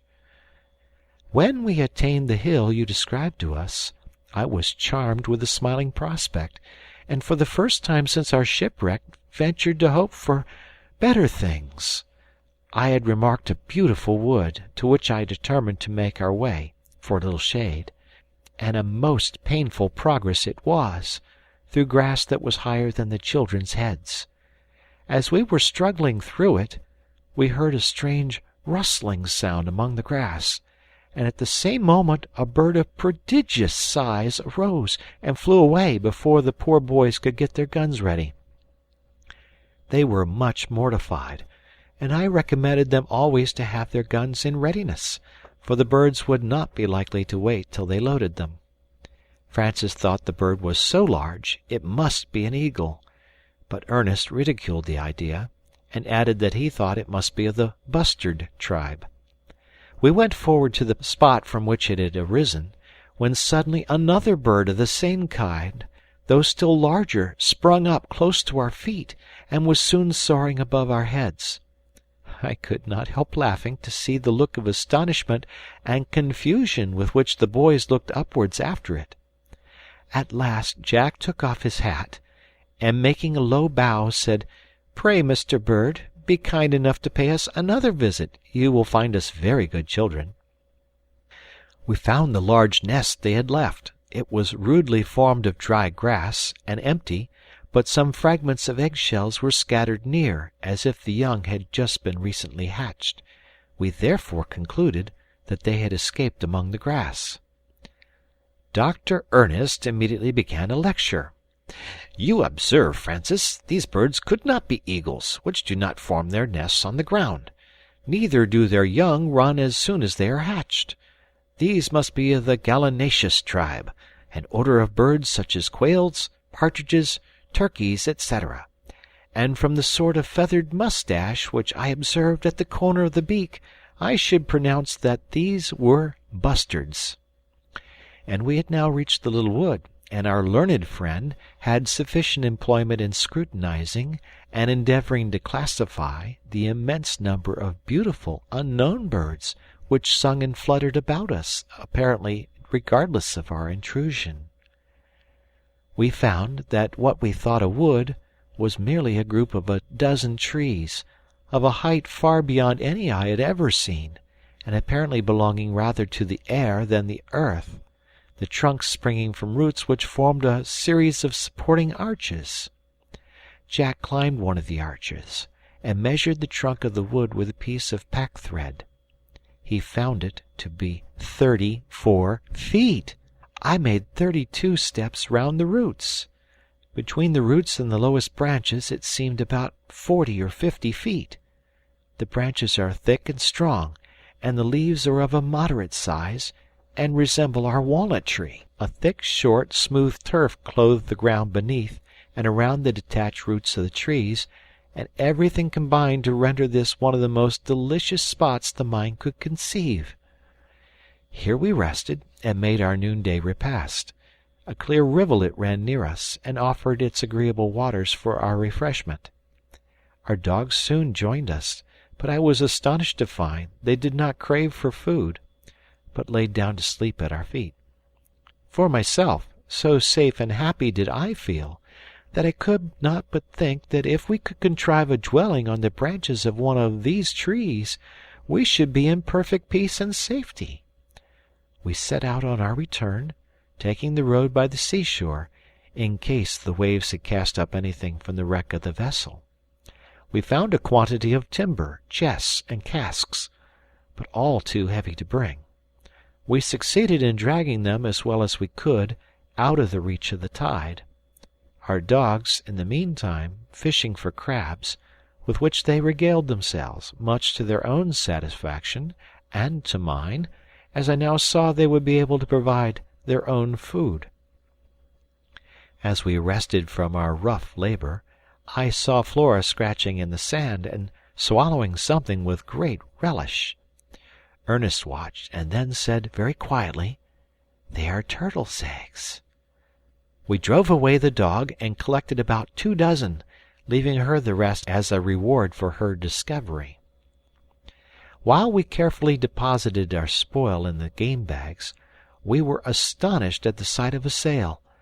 Ernest was certain it was Papa and Fritz, and though Francis was in dread that it should be the savages who visited Robinson Crusoe's island, coming to eat us up, we were soon enabled to calm his fears.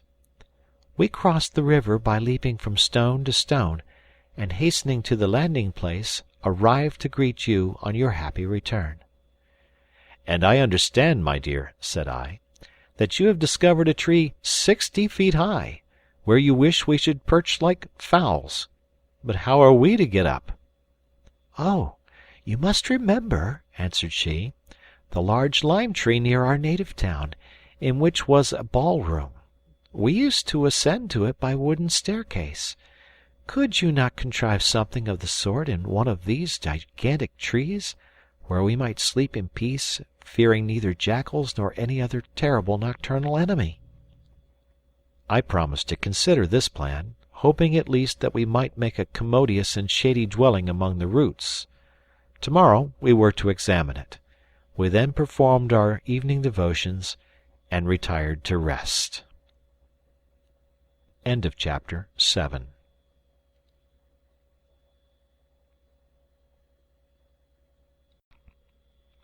The Swiss Family Robinson by Johann David Wyss. Chapter 8. "Now, my dear Elizabeth," said I, waking early next morning, "let us talk a little on this grand project of changing our residence, to which there are many objections. First, it seems wise to remain on the spot where Providence has cast us, where we can have at once means of support drawn from the ship, and security from all attacks, protected by the rock, the river, and the sea on all sides. My wife distrusted the river, which could not protect us from the jackals, and complained of the intolerable heat of this sandy desert, of her distaste for such food as oysters and wild geese, and lastly, of her agony of mind when we ventured to the wreck, willingly renouncing all its treasures and begging that we might rest content with the blessings we already had. "There is some truth in your objections," said I, "and perhaps we may erect a dwelling under the roots of your favorite tree. But among these rocks we must have a storehouse for our goods, and a retreat in case of invasion. I hope, by blowing off some pieces of the rock with powder, to be able to fortify the part next the river, leaving a secret passage known only to ourselves. This would make it impregnable. But before we proceed, we must have a bridge to convey our baggage across the river." "A bridge!" said she in a tone of vexation. "Then when shall we get from here? Why cannot we ford it as usual? The cow and ass could carry our stores." I explained to her how necessary it was for our ammunition and provision to be conveyed over without risk of wetting, and begged her to manufacture some bags and baskets, and leave the bridge to me and my boys. If we succeeded, it would always be useful. As for fear of danger from lightning or accident, I intended to make a powder magazine among the rocks. The important question was now decided. I called up my sons and communicated our plans to them. They were greatly delighted, though somewhat alarmed, at the formidable project of the bridge. Besides, the delay was vexatious. They were all anxious for removal into the land of promise, as they chose to call it. We read prayers, and then thought of breakfast. The monkey sucked one of the goats as if it had been its mother. My wife milked the cow and gave us boiled milk with biscuit for our breakfast, part of which she put in a flask for us to take on our expedition. We then prepared our boat for a voyage to the vessel, to procure planks and timber for our bridge. I took both Ernest and Fritz, as I foresaw our cargo would be weighty and require all our hands to bring it to shore. We rowed vigorously till we got into the current, which soon carried us beyond the bay. We had scarcely reached a little isle at the entrance when we saw a vast number of gulls and other sea birds fluttering with discordant cries over it. I hoisted the sail, and we approached rapidly. And when near enough, we stepped on shore and saw that the birds were feasting so eagerly on the remains of a huge fish that they did not even notice our approach. We might have killed numbers even with our sticks. This fish was the shark which Fritz had so skilfully shot through the head the night before. He found the marks of his 3 balls. Ernest drew his ramrod from his gun and struck so vigorously right and left among the birds that he killed some and put the rest to flight. We then hastily cut off some pieces of the skin of the monster which I thought might be useful, and placed them in our boat. But this was not the only advantage we gained by landing. I perceived an immense quantity of wrecked timber lying on the shore of the island, which would spare us our voyage to the ship. We selected such planks as were fit for our purpose. Then, by the aid of our jackscrew and some levers we had brought with us, we extricated the planks from the sand and floated them, and, binding the spars and yards together with cords, with the planks above them like a raft, we tied them to the stern of our boat and hoisted our sail. Fritz, as we sailed, was drying the shark's skin, which I hoped to convert into files. And Ernest, in his usual reflective manner, observed to me, "What a beautiful arrangement of Providence it is, that the mouth of the shark should be placed in such a position that he is compelled to turn on his back to seize his prey, thus giving it a chance of escape, else with his excessive voracity he might depopulate the ocean." At last we reached our landing place, and securing our boat, and calling out loudly, we soon saw our friends running from the river. Each carried a handkerchief filled with some new acquisition, and Francis had over his shoulder a small fishing net. Jack reached us first, and threw down before us from his handkerchief some fine crawfish. They had each as many, forming a provision for many days. Francis claimed the merit of the discovery. Jack related that Francis and he took a walk to find a good place for the bridge. "Thank you, Mr. Architect," said I. "Then you must superintend the workmen. Have you fixed on your place?" "Yes, yes," cried he. "Only listen. When we got to the river, Francis, who was looking about, called out, 'Jack, Jack, Fritz's jackal is covered with crabs. Come, come!' I ran to tell Mamma, who brought a net that came from the ship, and we caught these in a few minutes and could have got many more if you had not come. I commanded them to put the smaller ones back into the river, reserving only as many as we could eat. I was truly thankful to discover another means of support. We now landed our timber. I had looked at Jack's site for the bridge, and thought my little architect very happy in his selection, but it was at a great distance from the timber. I recollected the simplicity of the harness the Laplanders used for their reindeer. I tied cords to the horns of the cow, as the strength of this animal is in the head, and then fastened the other ends round the piece of timber we wanted moving. I placed a halter round the neck of the ass, and attached the cords to this. We were thus enabled, by degrees, to remove all our wood to the chosen spot, where the sides of the river were steep, and appeared of equal height. It was necessary to know the breadth of the river, to select the proper planks, and Ernest proposed to procure a ball of packthread from his mother, to tie a stone to one end of the string, and throw it across the river, and to measure it after drawing it back. This expedient succeeded admirably. We found the breadth to be 18 feet, but as I proposed to give the bridge strength by having 3 feet at least resting on each shore, we chose some planks of 24 feet in length. How we were to get these across the river was another question, which we prepared to discuss during dinner, to which my wife now summoned us. Our dinner consisted of a dish of crawfish and some very good rice milk. But before we began, we admired her work. She had made a pair of bags for the ass, sewed with packthread, but having no large needles, she had been obliged to pierce holes with a nail, a tedious and painful process. Well satisfied with her success, we turned to our repast, talking of our bridge, which the boys, by anticipation, named the nonpareil. We then went to work. There happened to be an old trunk of a tree standing on the shore. To this I tied my main beam by a strong cord, loose enough to turn round the trunk. Another cord was attached to the opposite end of the beam, long enough to cross the river twice. I took the end of my rope over the stream, where we had previously fixed the block, used in our boat, to a tree, by the hook which usually suspended it. I passed my rope, and returned with the end to our own side. I then harnessed my cow and ass to the end of my rope, and drove them forcibly from the shore. The beam turned slowly round the trunk, then advanced, and was finally lodged over the river amidst the shouts of the boys, its own weight keeping it firm. Fritz and Jack leaped on it immediately to run across, to my great fear. We succeeded in placing 4 strong beams in the same way, and by the aid of my sons, I arranged them at a convenient distance from each other, that we might have a broad and good bridge. We then laid down planks close together across the beams, but not fixed, as in time of danger it might be necessary rapidly to remove the bridge. My wife and I were as much excited as the children, and ran across with delight. Our bridge was at least 10 feet broad.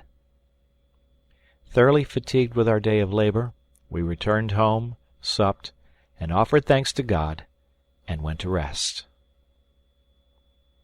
End of chapter. The Swiss Family Robinson by Johann David Wyss. Chapter 9. The next morning, after prayers, I assembled my family. We took a solemn leave of our first place of refuge. I cautioned my sons to be prudent and on their guard, and especially to remain together during our journey. We then prepared for departure. We assembled the cattle, the bags were fixed across the backs of the cow and the ass, and loaded with all our heavy baggage, our cooking utensils, and provisions consisting of biscuits, butter, cheese, and portable soup. Our hammocks and blankets, the captain's service of plate, were all carefully packed in the bags, equally poised on each side of the animals. All was ready, when my wife came in haste with her inexhaustible bag, requesting a place for it. Neither would she consent to leave the poultry as food for the jackals. Above all, Francis must have a place. He could not possibly walk all the way. I was amused with the exactions of the sex, but consented to all, and made a good place for Francis between the bags on the back of the ass. The elder boys returned in despair. They could not succeed in catching the fowls, but the experienced mother laughed at them, and said she would soon capture them. "If you do," said my pert little Jack, "I will be contented to be roasted in the place of the first chicken taken." "Then, my poor Jack," said his mother, "you'll soon be on the spit. Remember that intellect has always more power than mere bodily exertion. Look here." She scattered a few handfuls of grain before the tent, calling the fowls. They soon all assembled, including the pigeons. Then, throwing down more inside the tent, they followed her. It was now only necessary to close the entrance, and they were all soon taken, tied by the wings and feet, and being placed in baskets covered with nets, were added to the rest of our luggage on the backs of the animals. Finally, we conveyed inside the tent all we could not carry away, closing the entrance and barricading it with chests and casks, thus confiding all our possessions to the care of God. We set out on our pilgrimage, each carrying a game bag and a gun. My wife and her eldest son led the way, followed by the heavily laden cow and ass. The third division consisted of the goats driven by Jack, the little monkey seated on the back of its nurse and grimacing to our great amusement. Next came Ernest with the sheep, and I followed, superintending the whole. Our gallant dogs acted as aides de camp, and were continually passing from the front to the rear rank. Our march was slow, but orderly, and quite patriarchal. "We are now travelling across the deserts as our first fathers did," said I, "and as the Arabs, Tartars, and other nomad nations do to this day, followed by their flocks and herds. But these people generally have strong camels to bear their burdens, instead of a poor ass and cow. I hope this may be the last of our pilgrimages." My wife also hoped that, once under the shade of her marvellous trees, we should have no temptation to travel further. We now crossed our new bridge, and here the party was happily augmented by a new arrival.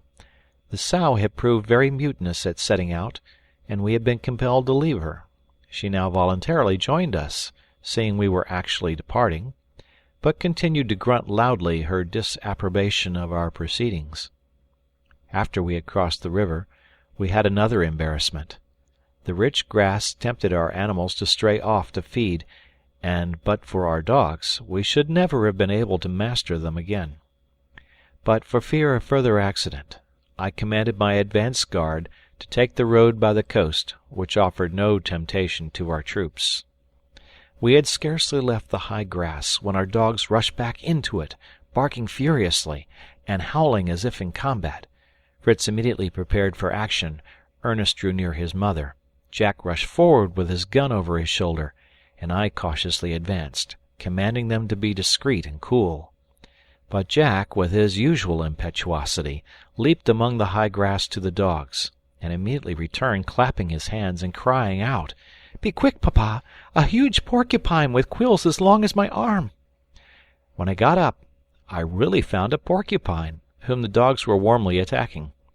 It made a frightful noise, erecting its quills so boldly that the wounded animals howled with pain after every attempt to seize it. As we were looking at them, Jack drew a pistol from his belt and discharged it directly into the head of the porcupine, which fell dead. Jack was very proud of his feat, and Fritz, not a little jealous, suggested that such a little boy should not be trusted with pistols, as he might have shot one of the dogs, or even one of us.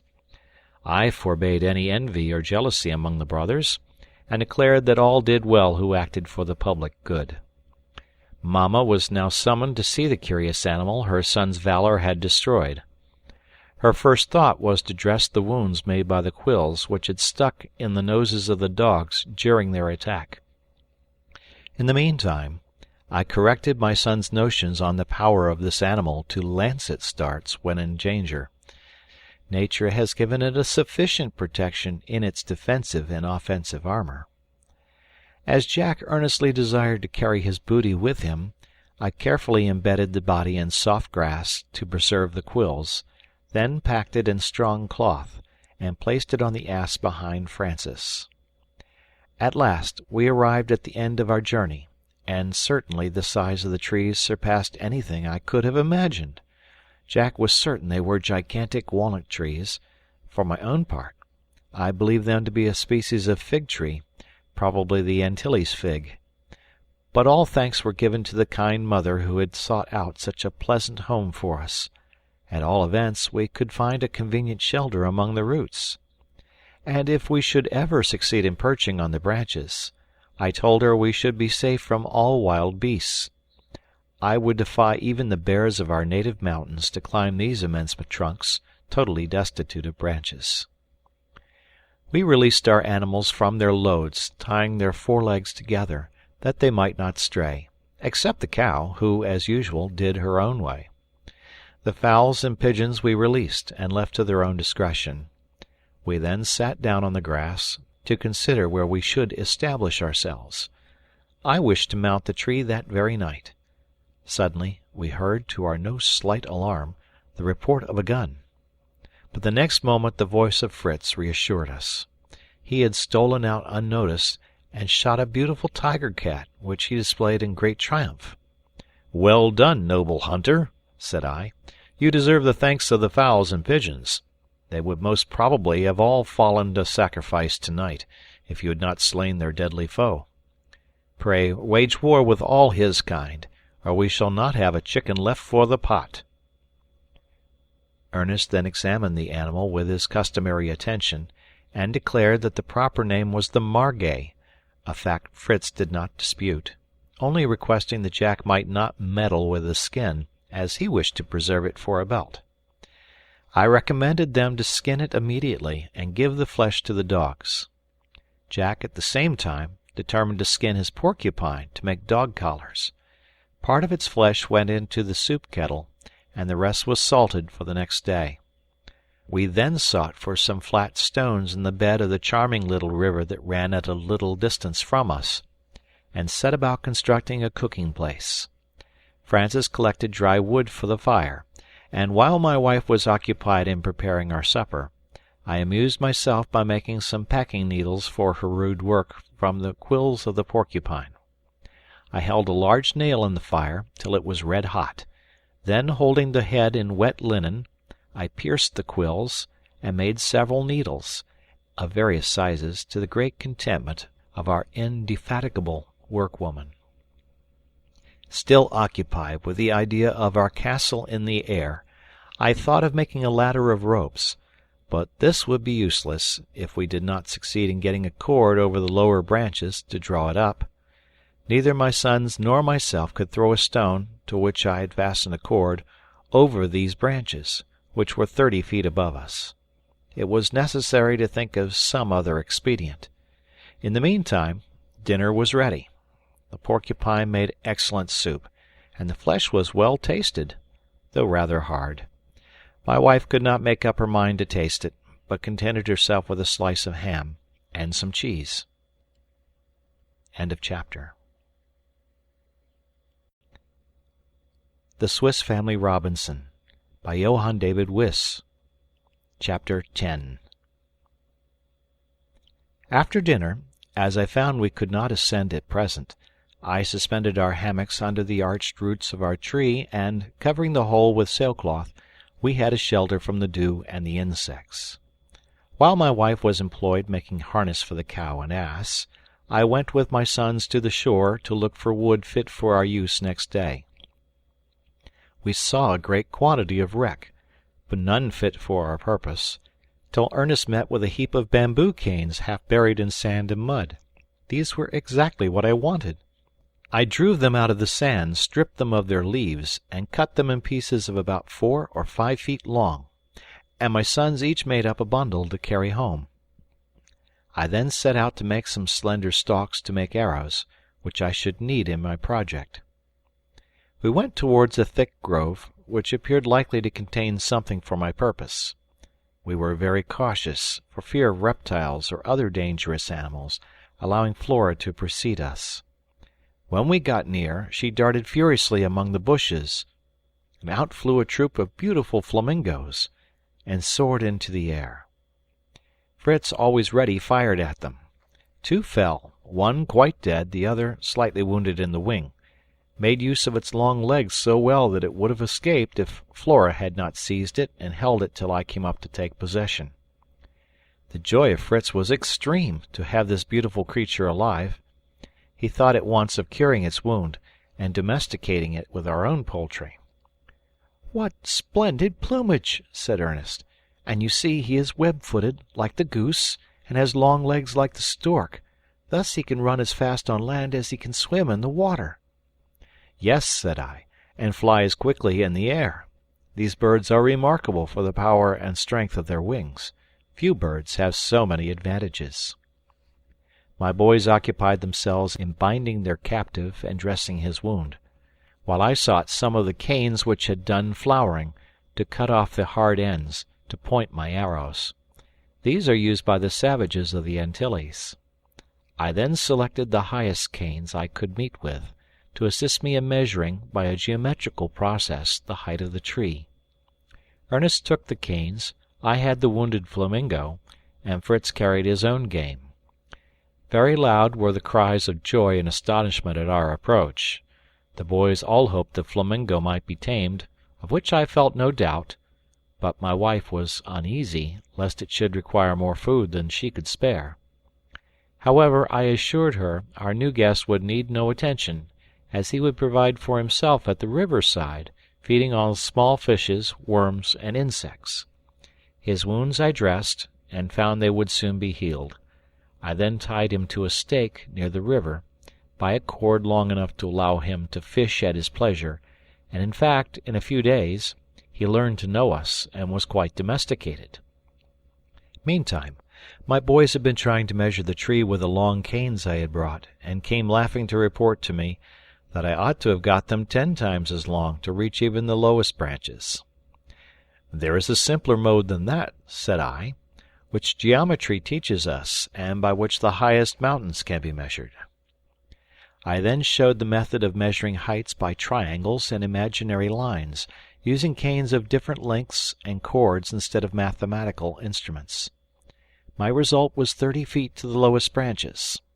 This experiment filled the boys with wonder and desire to become acquainted with this useful exact science, which, happily, I was able to teach them fully.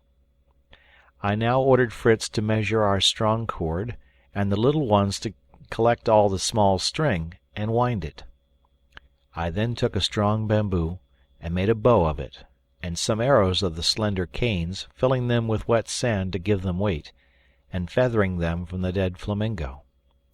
As soon as my work was completed, the boys crowded round me, all begging to try the bow and arrows.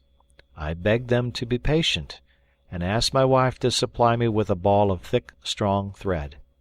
The enchanted bag did not fail us. The very ball I wanted appeared at her summons. This, my little ones declared, must be magic, but I explained to them that prudence, foresight, and presence of mind in danger, such as their good mother had displayed, produced more miracles than magic.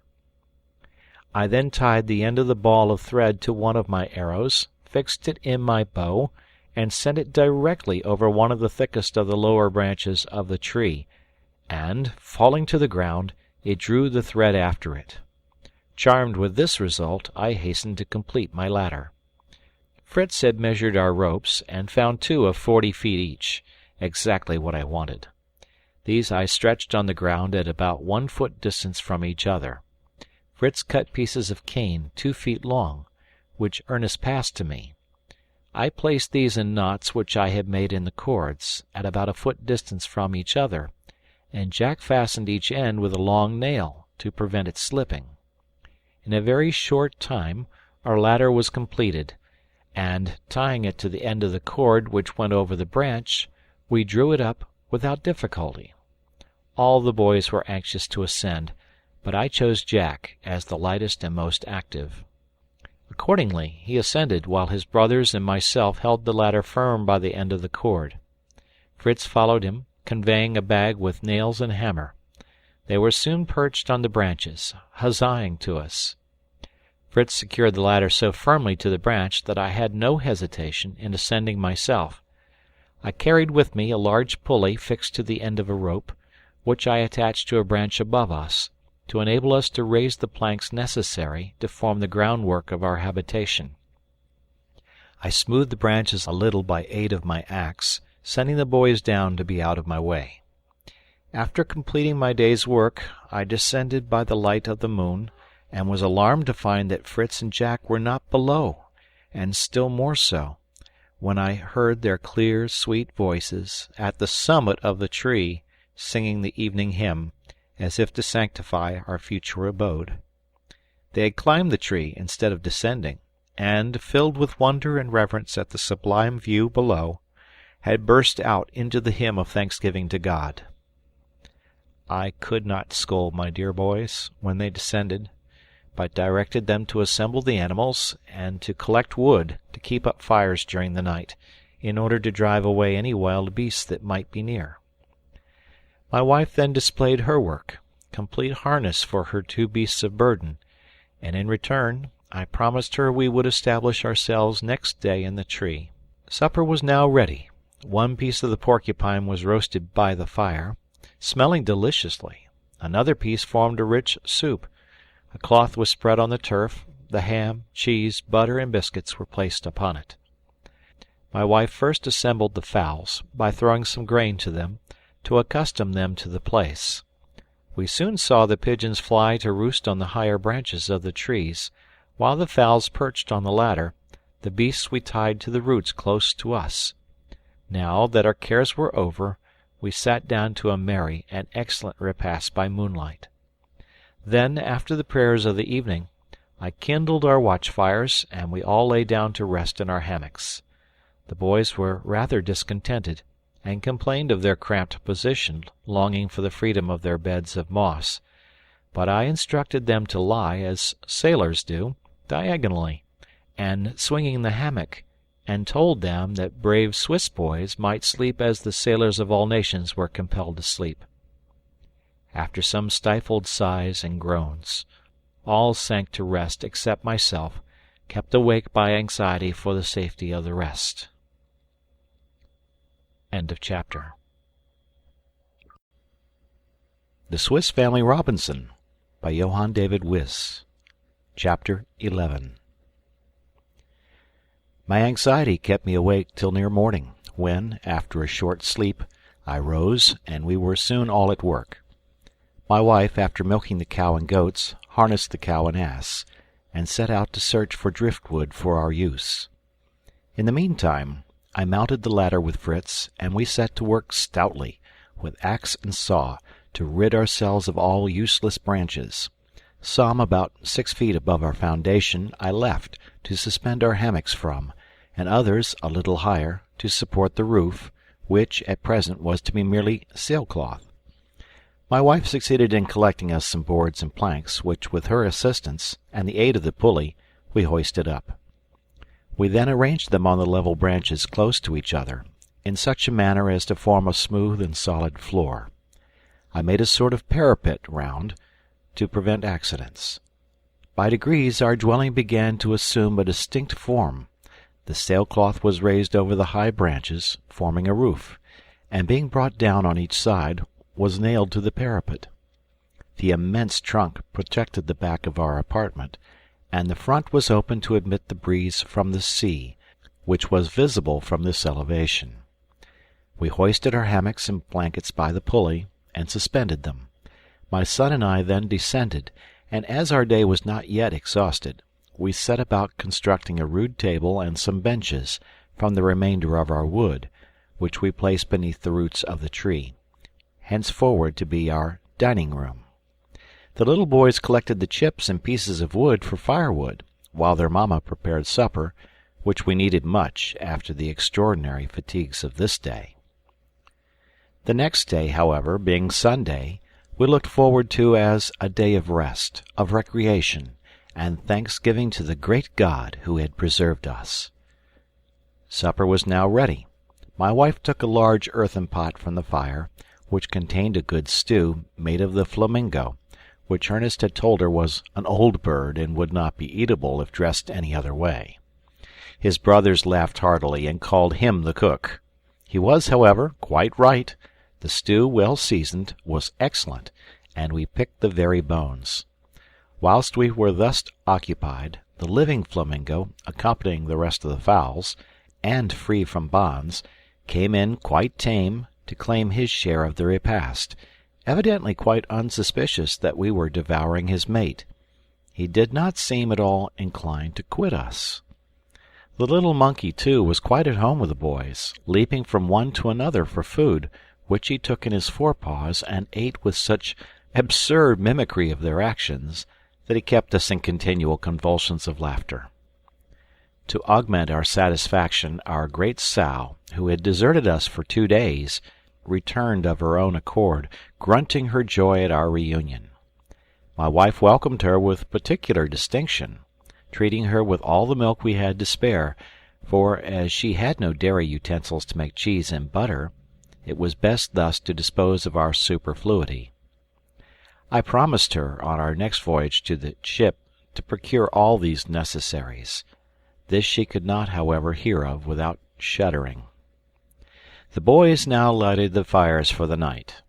The dogs were tied to the roots of the tree, as a protection against invaders, and we commenced our ascent. My 3 eldest sons soon ran up the ladder. My wife followed, with more deliberation, but arrived safely. My own journey was more difficult, as, besides having to carry Francis on my back, I had detached the lower part of the ladder from the roots, where it was nailed, in order to be able to draw it up during the night. We were thus as safe in our castle as the knights of old when their drawbridge was raised. We retired to our hammocks, free from care, and did not wake till the sun shone brightly in upon us. End of chapter. Chapter 12. Next morning, all awoke in good spirits. I told them that on this, the Lord's day, we would do no work, that it was appointed not only for a day of rest, but a day when we must, as much as possible, turn our hearts from the vanities of the world to God Himself, thank Him, worship Him, and serve Him. Jack thought we could not do this without a church and a priest, but Ernest believed that God would hear our prayers under His own sky, and Papa could give them a sermon. Francis wished to know if God would like to hear them sing the beautiful hymns Mamma had taught them, without an organ accompaniment. "Yes, my dear children," said I, "God is everywhere, and to bless Him, to praise Him in all His works, to submit to His holy will, and to obey Him, is to serve Him. But everything in its time. Let us first attend to the wants of our animals and breakfast, and we will then begin the services of the day by a hymn." We descended and breakfasted on warm milk, fed our animals, and then, my children and their mother seated on the turf, I placed myself on a little eminence before them, and after the service of the day, which I knew by heart, and singing some portions of the 119th Psalm, I told them a little allegory.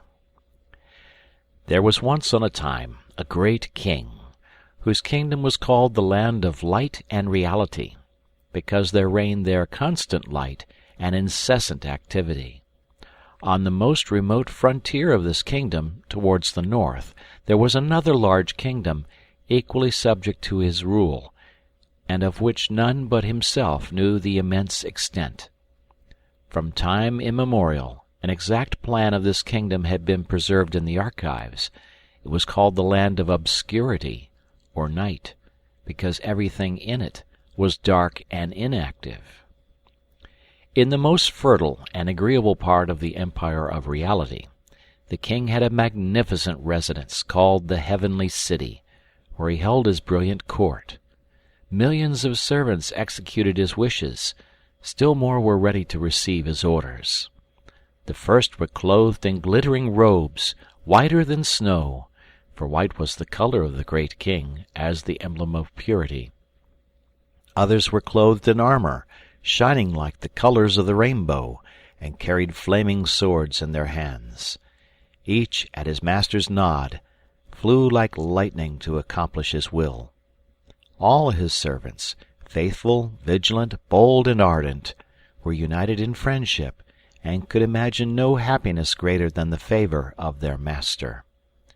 There were some, less elevated, who were still good, rich, and happy in the favors of their sovereign, to whom all his subjects were alike, and were treated by him as his children.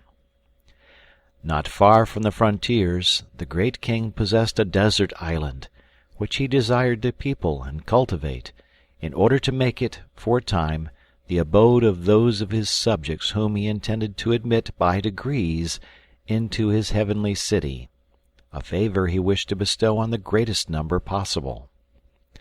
This island was called Earthly Abode, and he who had passed some time there worthily was to be received into all the happiness of the heavenly city. To attain this, the great king equipped a fleet to transport the colonists, whom he chose from the kingdom of night, to this island, where he gave them light and activity, advantages they had not known before. Think how joyful their arrival would be. The land was fertile when cultivated, and all was prepared to make the time pass agreeably, till they were admitted to their highest honors. At the moment of embarkation, the great king sent his own son, who spoke thus to them in his name: "My dear children, I have called you from inaction and insensibility to render you happy by feeling, by action, by life. Never forget I am your king, and obey my commands, by cultivating the country I confide to you. Every one will receive his portion of land, and wise and learned men are appointed to explain my will to you.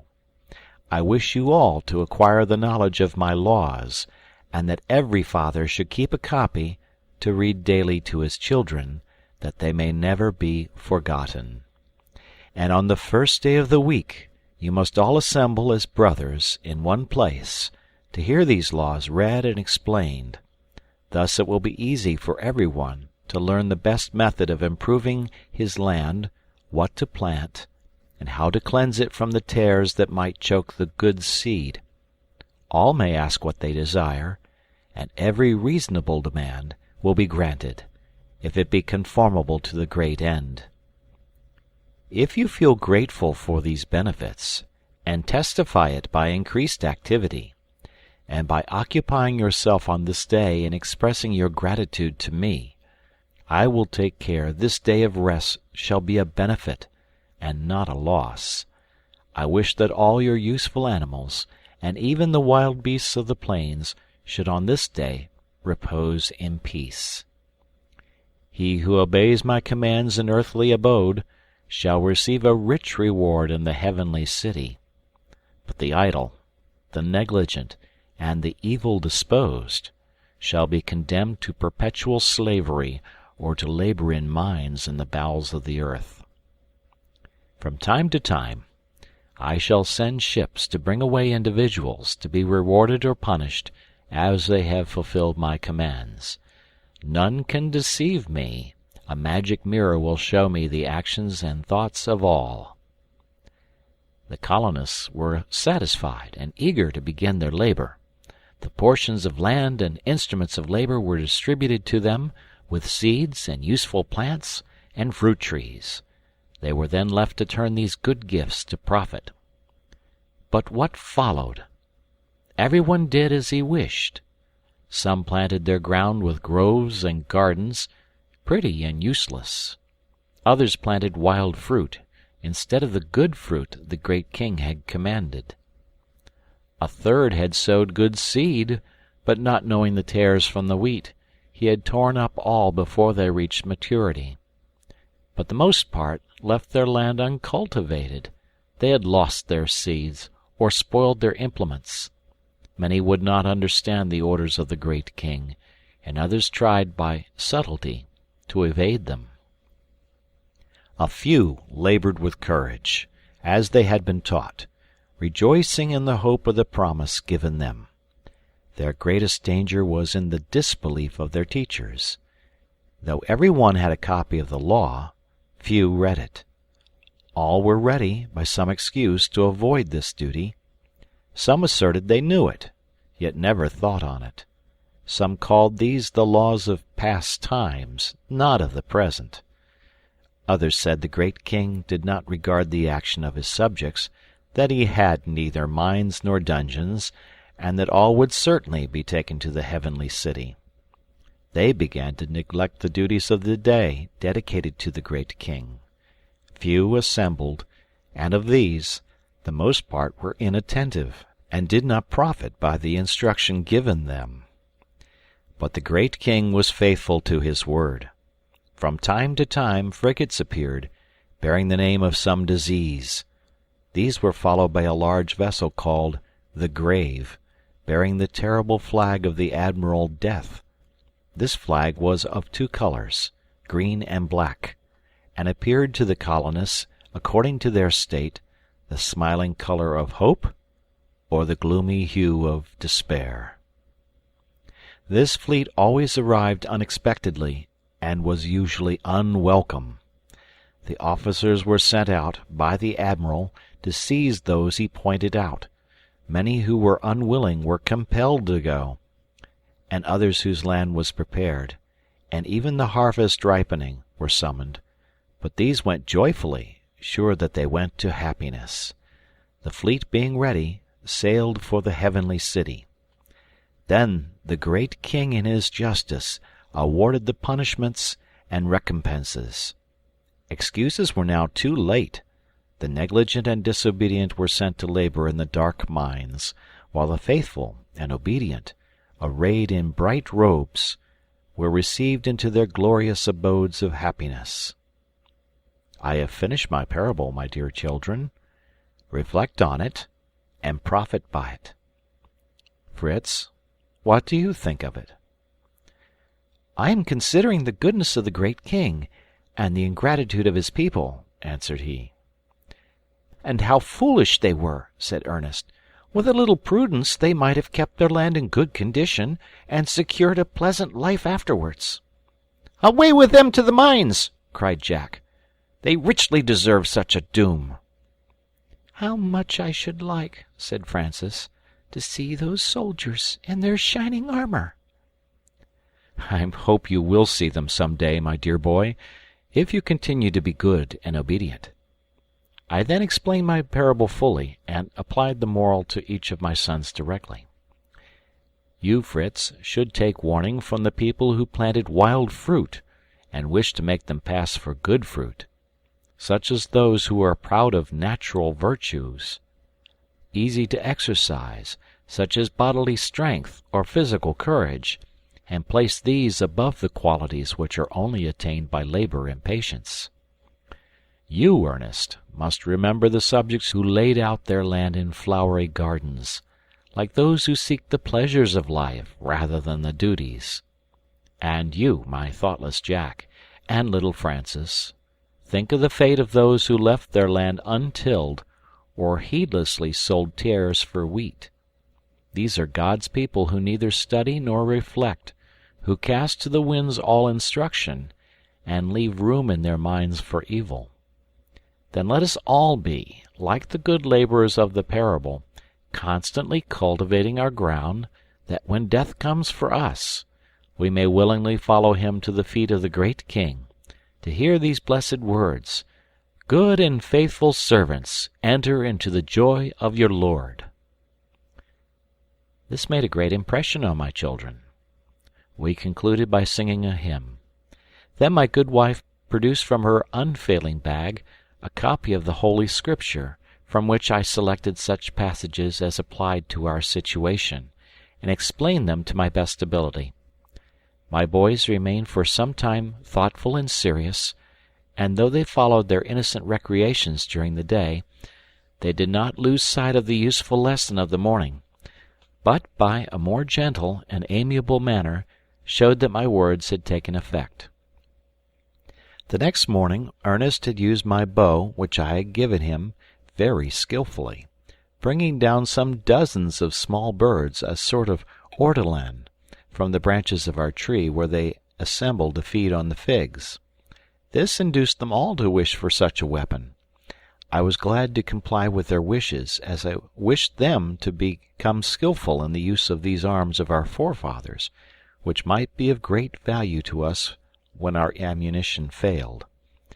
I made 2 bows and 2 quivers to contain their arrows, of a flexible piece of bark, and attaching a strap to them, I soon armed my little archers. Fritz was engaging in preparing the skin of the margay, with more care than Jack had shown with that of the jackal. I showed him how to clean it, by rubbing it with sand in the river, till no vestige of fat or flesh was left, and then applying butter to render it flexible. These employments filled up the morning till dinner-time came. We had Ernest's ortolans, and some fried ham and eggs, which made us a sumptuous repast. I gave my boys leave to kill as many ortolans as they chose, for I knew that, half roasted and put into casks, covered with butter, they would keep for a length of time, and prove an invaluable resource in time of need. As I continued my work making arrows and a bow for Francis, I intimated to my wife that the abundant supply of figs would save our grain, as the poultry and pigeons would feed on them, as well as the ortolans. This was a great satisfaction to her. And thus another day passed, and we mounted to our dormitory to taste the sweet slumber that follows a day of toil. End of chapter. The Swiss Family Robinson by Johann David Wyss. Chapter 13. The next morning all were engaged in archery. I completed the bow for Francis, and at his particular request made him a quiver too. The delicate bark of a tree, united by glue obtained from our portable soup, formed an admirable quiver. This I suspended by a string round the neck of my boy, furnished with arrows. Then, taking his bow in his hand, he was as proud as a knight, armed at all points. After dinner, I proposed that we should give names to all the parts of our island known to us, in order that, by a pleasing delusion, we might fancy ourselves in an inhabited country. My proposal was well received, and then began the discussion of names. Jack wished for something high-sounding and difficult, such as Monomotapa or Zanguebar, very difficult words, to puzzle anyone who visited our island. But I objected to this, as we were the most likely to have to use the names ourselves, and we should suffer from it. I rather suggested that we should give, in our own language, such simple names as should point out some circumstance connected with the spot. I proposed we should begin with the bay where we landed, and called on Fritz for his name. "The Bay of Oysters?" said he. "We found so many there." "Oh, no," said Jack. "Let it be Lobster Bay, for there I was caught by the leg." "Then we ought to call it the Bay of Tears," said Ernest, "to commemorate those you shed on the occasion." "My advice," said my wife, "is that in gratitude to God we should name it Safety Bay." We were all pleased with this name, and proceeded to give the name of Tent House to our first abode, Shark Island to the little island in the bay where we had found that animal, and at Jack's desire the marshy spot where we had cut our arrows was named Flamingo Marsh. There the height from which we had vainly sought traces of our shipmates received the name of Cape Disappointment. The river was to be Jackal River, and the bridge Family Bridge. The most difficult point was to name our present abode. At last we agreed on the name of Falcon's Nest, in German Falkenhöist. This was received with acclamations, and I poured out for my young nestlings each a glass of sweet wine, to drink prosperity to Falcon's Nest. We thus laid the foundation of the geography of our new country, promising to forward it to Europe by the first post. After dinner, my sons returned to their occupation as tanners, Fritz to complete his belt, and Jack to make a sort of cuirass of the formidable skin of the porcupine to protect the dogs. He finished by making a sort of helmet from the head of the animal, as strange as the cuirasses. The heat of the day being over, we prepared to set out to walk to Tent House, to renew our stock of provisions, and endeavour to bring the geese and ducks to our new residence. But, instead of going by the coast, we proposed to go up the river till we reached the chain of rocks, and continue under their shade till we got to the cascade, where we could cross and return by Family Bridge. This was approved, and we set out. Fritz decorated with a beautiful belt of skin, Jack in his porcupine helmet. Each had a gun and game bag, except Francis, who, with his pretty fair face, his golden hair, and his bow and quiver, was a perfect Cupid. My wife was loaded with a large butter pot for a fresh supply. Turk walked before us with his coat of mail, and Flora followed, keeping at a respectful distance from him for fear of the darts. Nips, as my boys called the monkey, finding this new saddle very inconvenient, jumped off with many contortions, but soon fixed on Flora, who, not being able to shake him off, was compelled to become his palfrey. The road by the river was smooth and pleasant. When we reached the end of the wood, the country seemed more open, and now the boys, who had been rambling about, came running up out of breath. Ernest was holding a plant with leaves and flowers, and green apples hanging on it. "Potatoes!" said he. "I am certain they are potatoes." "God be praised!" said I. "This precious plant will secure provision for a colony." "Well," said Jack, "if his superior knowledge discover them, I will be the first to dig them up." and he set to work so ardently that we soon had a bag of fine ripe potatoes, which we carried on to Tent House. End of chapter. Chapter 14. We had been much delighted with the new and lovely scenery of our road, the prickly cactus and aloe with its white flowers, the Indian fig, the white and yellow jasmine, the fragrant vanilla throwing round its graceful festoons. Above all, the regal pineapple grew in profusion, and we feasted on it, for the first time, with avidity. Among the prickly stalks of the cactus and aloes I perceived a plant with large pointed leaves, which I knew to be the karata.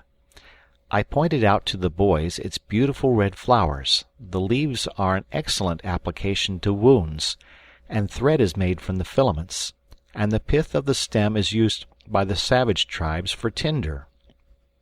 When I showed the boys by experiment the use of the pith, they thought the tinder tree would be almost as useful as the potatoes.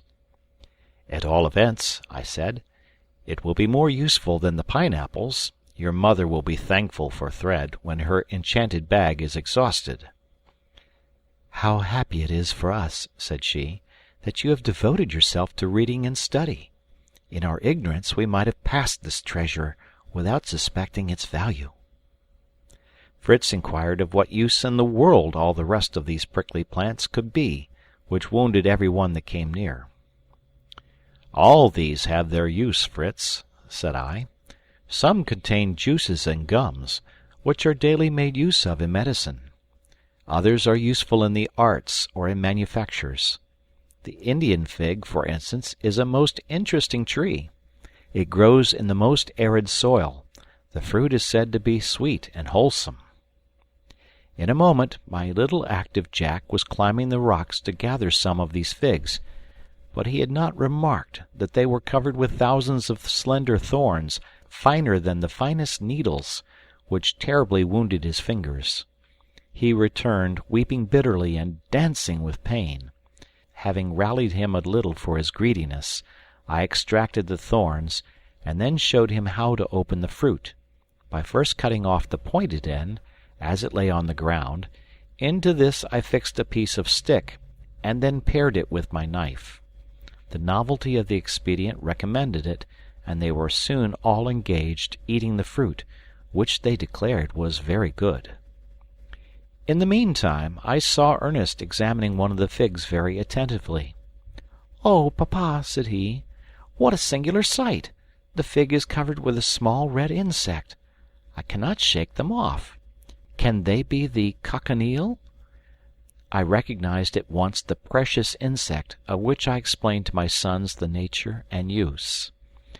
"It is with this insect," said I, "that the beautiful and rich scarlet dye is made.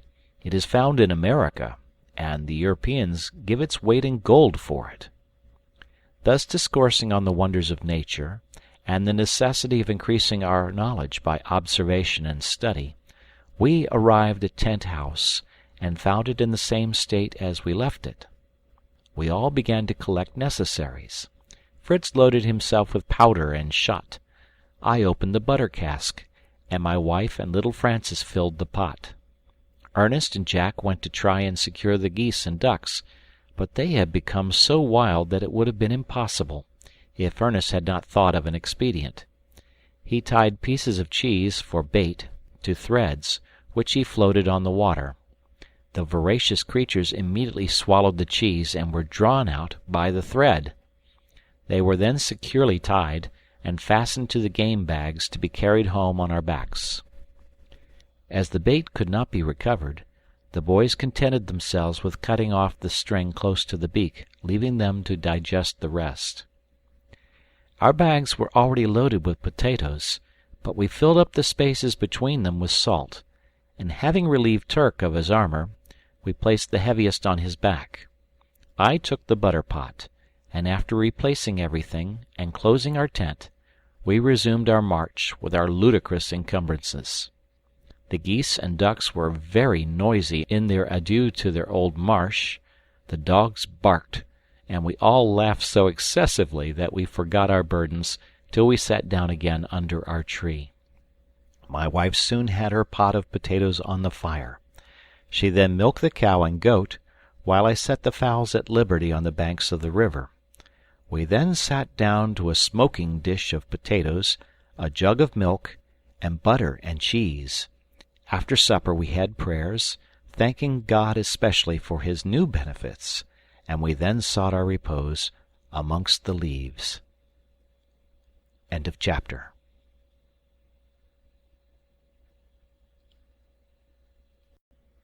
The Swiss Family Robinson by Johann David Wyss.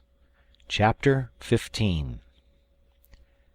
I had observed on the shore, the preceding day, a quantity of wood, which I thought would suit to make a sledge to convey our casks and heavy stores from Tent-house to Falcon's Nest.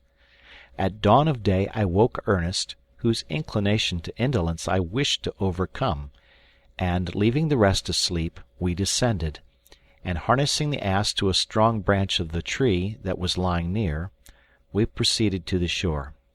I had no difficulty in selecting proper pieces of wood. We sawed them the right length, tied them together, and laid them across the bow, which the patient animal drew very contentedly. We added to the load a small chest we discovered half buried in the sand, and we returned homewards, Ernest leading the ass, and I assisted by raising the load with a lever when we met with any obstruction. My wife had been rather alarmed, but, seeing the result of our expedition, and hearing of the prospect of a sledge, she was satisfied. I opened the chest, which contained only some sailors' dresses and some linen, both wetted with sea water, but likely to be very useful as our own clothes decayed. I found Fritz and Jack had been shooting ortolans. They had killed about 50, and had consumed so much powder and shot, that I checked a prodigality so imprudent in our situation. I taught them to make snares for the birds of the threads we drew from the karata leaves we had brought home. My wife and her 2 younger sons busied themselves with these, while I, with my 2 elder boys, began to construct the sledge. As we were working, we heard a great noise among the fowls, and Ernest, looking about, discovered the monkey seizing and hiding the eggs from the nests. He had collected a good store in a hole among the roots, which Ernest carried to his mother, and Nips was punished by being tied up every morning till the eggs were collected. Our work was interrupted by dinner, composed of ortolans, milk, and cheese. After dinner, Jack had climbed to the higher branches of the trees to place his snares, and found the pigeons were making nests. I then told him to look often to the snares, for fear our own poor birds should be taken, and above all, never in future to fire into the tree. "Papa," said little Francis, "can we not sow some gunpowder, and then we shall have plenty?" This proposal was received with shouts of laughter, which greatly discomposed the little innocent fellow. Professor Ernest immediately seized the opportunity to give a lecture on the composition of gunpowder. At the end of the day, my sledge was finished. 2 long curved planks of wood, crossed by 3 pieces at a distance from each other, formed the simple conveyance. The fore and hind parts were in the form of horns, to keep the load from falling off. 2 ropes were fastened to the front, and my sledge was complete. My wife was delighted with it, and hoped I would now set out immediately to Tent-house for the butter cask. I made no objection to this, and Ernest and I prepared to go, and leave Fritz in charge of the family. End of chapter 15. Chapter 16. When we were ready to set out, Fritz presented each of us with a little case he had made from the skin of the margay. They were ingeniously contrived to contain knife, fork, and spoon, and a small hatchet. We then harnessed the ass and the cow to the sledge, took a flexible bamboo cane for a whip, and, followed by Flora, we departed, leaving Turk to guard the tree. We went by the shore, as the better road for the sledge, and crossing Family Bridge were soon at Tent-house. After unharnessing the animals, we began to load. We took the cask of butter, the cheese, and the biscuit, all the rest of our utensils, powder, shot, and Turk's armor, which we had left there. These labours had so occupied us that we had not observed that our animals, attracted by the pasturage, had crossed the bridge and wandered out of sight. I sent Ernest to seek them, and in the meantime went to the bay, where I discovered some convenient little hollows in the rock that seemed cut out for baths. I called Ernest to come, and till he arrived employed myself in cutting some rushes, which I thought might be useful. When my son came, I found he had ingeniously removed the first planks from the bridge, to prevent the animal straying over again. We then had a very pleasant bath, and Ernest being out first, I sent him to the rock, where the salt was accumulated, to fill a small bag, to be transferred to the large bags on the ass. He had not been absent long, when I heard him cry out, "Papa, papa, a huge fish! I cannot hold it, it will break my line." I ran to his assistance, and found him lying on the ground on his face, tugging at his line, to which an enormous salmon was attached, and that had nearly pulled him into the water. I let it have a little more line, then drew it gently into a shallow, and secured it. It appeared about 15 pounds weight, and we pleased ourselves with the idea of presenting this to our good cook. Ernest said he remembered having remarked how this place swarmed with fish, and he took care to bring his rod with him. He had taken about a dozen small fishes, which he had in his handkerchief, before he was overpowered by the salmon. I cut the fishes open, and rubbed the inside with salt to preserve them. Then, placing them in a small box on the sledge, and adding our bags of salt, we harnessed our animals and set off homewards. When we were about half-way, Flora left us, and by her barking raised a singular animal, which seemed to leap instead of run. The irregular bounds of the animal disconcerted my aim, and though very near, I missed it. Ernest was more fortunate. He fired at it and killed it. It was an animal about the size of a sheep, with the tail of a tiger. Its head and skin were like those of a mouse, ears longer than the hair. There was a curious pouch on the belly. The forelegs were short, as if imperfectly developed, and armed with strong claws. The hind legs long, like a pair of stilts. After Ernest's pride of victory was a little subdued, he fell back on his science, and began to examine his spoil. "By its teeth," said he, "it should belong to the family of rodents or gnawers; by its legs, to the jumpers; and by its pouch, to the opossum tribe." This gave me the right clue. "Then," said I, "this must be the animal Cook first discovered in New Holland, and it is called the kangaroo." We now tied the legs of the animal together, and, putting a stick through, carried it to the sledge very carefully, for Ernest was anxious to preserve the beautiful skin. Our animals were heavily laden, but, giving them a little rest and some fresh grass, we once more started, and in a short time reached Falcon's Nest. My wife had been employed during our absence in washing the clothes of the 3 boys, clothing them in the meantime from the sailor's chest we had found a few days before. Their appearance was excessively ridiculous, as the garments neither suited their age nor size, and caused great mirth to us all, but my wife had preferred this disguise to the alternative of their going naked.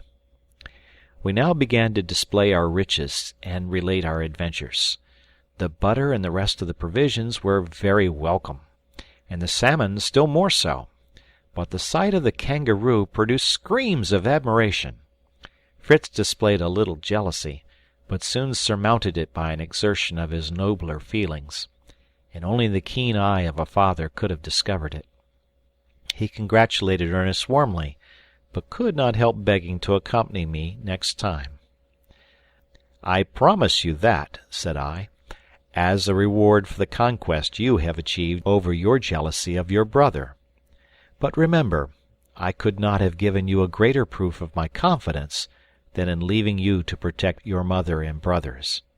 A noble mind finds its purest joy in the accomplishment of its duty, and to that willingly sacrifices its inclination.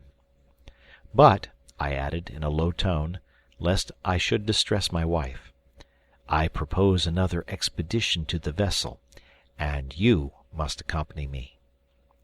We then fed our tired animals, giving them some salt with their grass, a great treat to them. Some salmon was prepared for dinner, and the rest salted. After dinner I hung up the kangaroo till next day, when we intended to salt and smoke the flesh.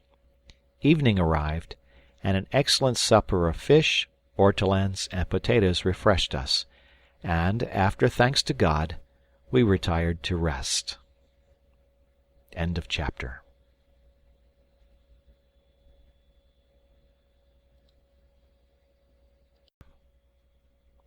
The Swiss Family Robinson by Johann David Wyss. Chapter 17. I rose early, and descended the ladder a little uneasy about my kangaroo, and found I was but just in time to save it, for my dogs had so enjoyed their repast on the entrails, which I had given them the night before, that they wished to appropriate the rest. They had succeeded in tearing off the head which was in their reach, and were devouring it in a sort of growling partnership. As we had no storeroom for our provision, I decided to administer a little correction as a warning to these gluttons. I gave them some smart strokes with a cane, and they fled howling to the stable under the roots. Their cries roused my wife, who came down, and though she could not but allow the chastisement to be just and prudent, she was so moved by compassion that she consoled the poor sufferers with some remains of last night's supper. I now carefully stripped the kangaroo of his elegant skin, and washing myself and changing my dress after this unpleasant operation, I joined my family at breakfast. I then announced my plan of visiting the vessel, and ordered Fritz to begin preparations. My wife resigned herself mournfully to the necessity. When we were ready to depart, Ernest and Jack were not to be found. Their mother suspected they had gone to get potatoes. This calmed my apprehension, but I charged her to reprimand them for going without leave. We set out towards Tent House, leaving Flora to protect the household, and taking our guns as usual. We had scarcely left the wood and were approaching Jackal River, when we heard piercing cries, and suddenly Ernest and Jack leaped from a thicket, delighted, as Jack said, in having succeeded in their plan of accompanying us, and, moreover, in making us believe we were beset with savages. They were, however, disappointed. I gave them a severe reproof for their disobedience, and sent them home with a message to their mother that I thought we might be detained all night, and begged she would not be uneasy. They listened to me in great confusion, and were much mortified at their dismissal. But I begged Fritz to give Ernest his silver watch, that they might know how the time passed, and I knew that I could replace it, as there was a case of watches in the ship. This reconciled them a little to their lot, and they left us. We went forward to our boat, embarked, and, aided by the current, soon reached the vessel. My first care was to construct some more convenient transport vessel than our boat. Fritz proposed a raft, similar to those used by savage nations, supported on skins filled with air. These we had not, but we found a number of water hogsheads, which we emptied and closed again, and threw a dozen of them into the sea, between the ship and our boat. Some long planks were laid on these, and secured with ropes. We added a raised edge of planks to secure our cargo, and thus had a solid raft, capable of conveying any burden. This work occupied us the whole day, scarcely interrupted by eating a little cold meat from our game bags. Exhausted by fatigue, we were glad to take a good night's rest in the captain's cabin on an elastic mattress, of which our hammocks had made us forget the comfort. Early next morning we began to load our raft. We began by entirely stripping our own cabin and that of the captain. We carried away even the doors and windows. The chests of the carpenter and the gunner followed. There were cases of rich jewelry, and caskets of money, which at first tempted us, but were speedily relinquished for objects of real utility. I preferred a case of young plants of European fruits, carefully packed in moss for transportation. I saw with delight among these precious plants apple, pear, plum, orange, apricot, peach, almond, and chestnut trees, and some young shoots of vines. How I longed to plant these familiar trees of home in a foreign soil! We secured some bars of iron and pigs of lead, grindstones, cartwheels ready for mounting, tongs, shovels, ploughshares, packets of copper and iron wire, sacks of maize, peas, oats, and vetches, and even a small hand mill. The vessel had been, in fact, laden with everything likely to be useful in a new colony. We found a sawmill in pieces, but marked, so that it could be easily put together. It was difficult to select, but we took as much as was safe on the raft, adding a large fishing net and the ship's compass. Fritz begged to take the harpoons, which he hung by the ropes over the bow of the boat, and I indulged his fancy.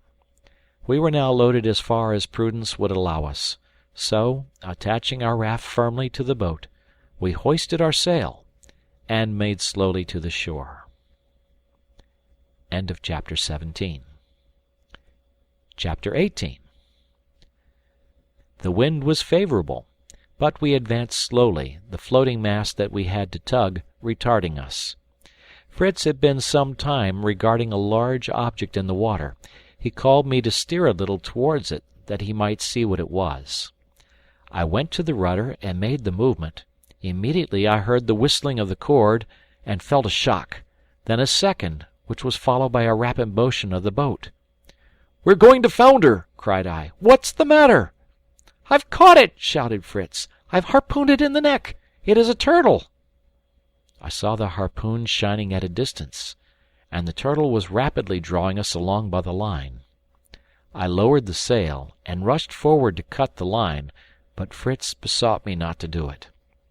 He assured me there was no danger, and that he himself would release us, if necessary.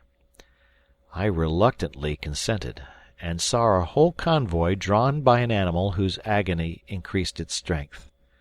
As we drew near the shore, I endeavored to steer so that we might not strike and be capsized. I saw after a few minutes that our conductor again wanted to make out to sea. I therefore hoisted the sail, and the wind being in our favour, he found resistance vain, and tugging as before, followed up the current, only taking more to the left towards Falcon's Nest, and landing us in a shallow, rested on the shore. I leaped out of the boat, and with a hatchet soon put our powerful conductor out of his misery. Fritz uttered a shout of joy and fired off his gun, as a signal of our arrival. All came running to greet us, and great was their surprise, not only at the value of our cargo, but at the strange mode by which it had been brought into harbour. My first care was to send them for the sledge, to remove some of our load without delay, and as the ebbing tide was leaving our vessels almost dry on the sand, I profited by the opportunity to secure them. By the aid of the jackscrew and levers, we raised and brought to the shore 2 large pieces of lead from the raft. These served for anchors, and, connected to the boat and raft by strong cables, fixed them safely. As soon as the sledge arrived, we placed the turtle with some difficulty on it, as it weighed at least 300 weight. We added some lighter articles, the mattresses, some small chests, etc., and proceeded with our first load to Falcon's Nest in great spirits.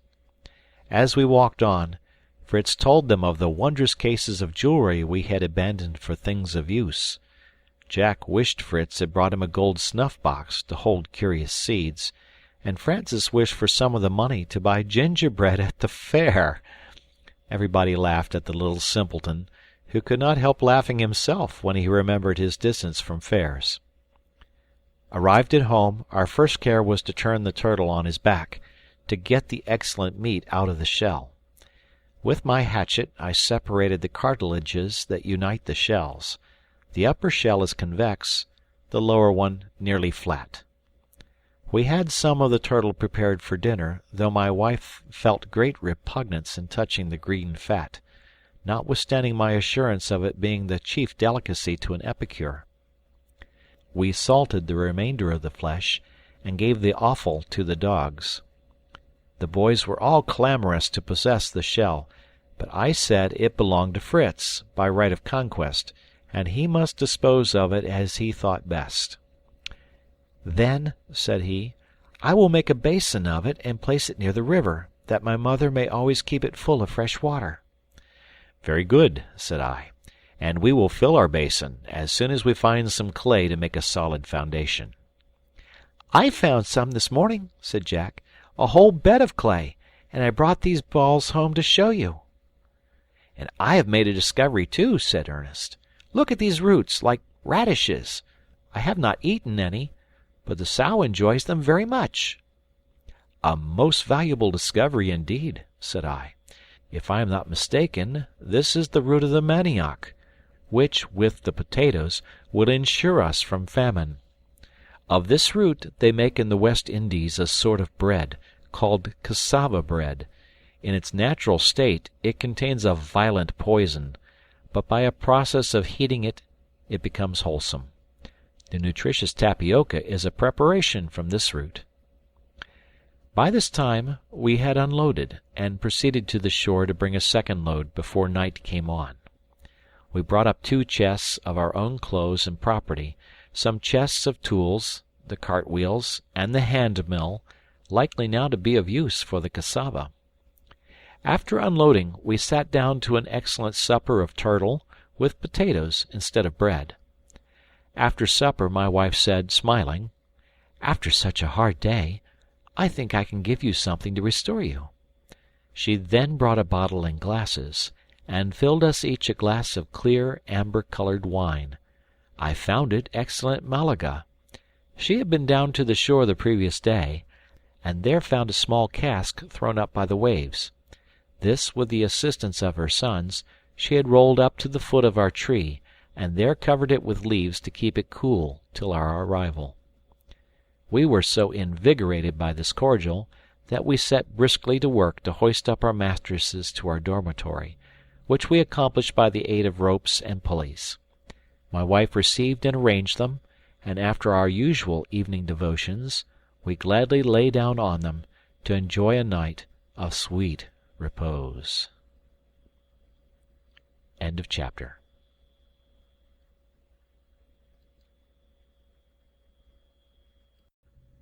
The Swiss Family Robinson by Johann David Wyss. Chapter 19. I rose before daylight, and, leaving my family sleeping, descended, to go to the shore to look after my vessels. I found all the animals moving. The dogs leaped about me, the cocks were crowing, the goats browsing on the dewy grass. The ass alone was sleeping, and as he was the assistant I wanted, I was compelled to rouse him, a preference which did not appear to flatter him. Nevertheless, I harnessed him to the sledge, and, followed by the dogs, went forward to the coast, where I found my boat and raft safe at anchor. I took up a moderate load and came home to breakfast, but found all still as I left them. I called my family, and they sprung up ashamed of their sloth. My wife declared it must have been the good mattress that had charmed her. I gave my boys a short admonition for their sloth. We then came down to a hasty breakfast, and returned to the coast to finish the unloading of the boats, that I might, at high water, take them round to moor at the usual place in the Bay of Safety. I sent my wife up with the last load, while Fritz and I embarked, and, seeing Jack watching us, I consented that he should form one of the crew, for I had determined to make another visit to the wreck before I moored my craft. When we reached the vessel, the day was so far advanced that we only had time to collect hastily anything easy to embark. My sons ran over the ship. Jack came trundling a wheelbarrow, which he said would be excellent for fetching the potatoes in. But Fritz brought me good news. He had found, between decks, a beautiful pinnace, a small vessel of which the prow is square, taken to pieces, with all its fittings, and even 2 small guns. I saw that all the pieces were numbered and placed in order. Nothing was wanting. I felt the importance of this acquisition. but it would take days of labor to put it together, and then how could we launch it? At present, I felt I must renounce the undertaking. I returned to my loading. It consisted of all sorts of utensils, a copper boiler, some plates of iron, tobacco graters, 2 grindstones, a barrel of powder, and 1 of flints. Jack did not forget his wheelbarrow, and we found 2 more, which we added to our cargo, and then sailed off speedily to avoid the land wind which rises in the evening. As we drew near, we were astonished to see a row of little creatures standing on the shore, apparently regarding us with much curiosity.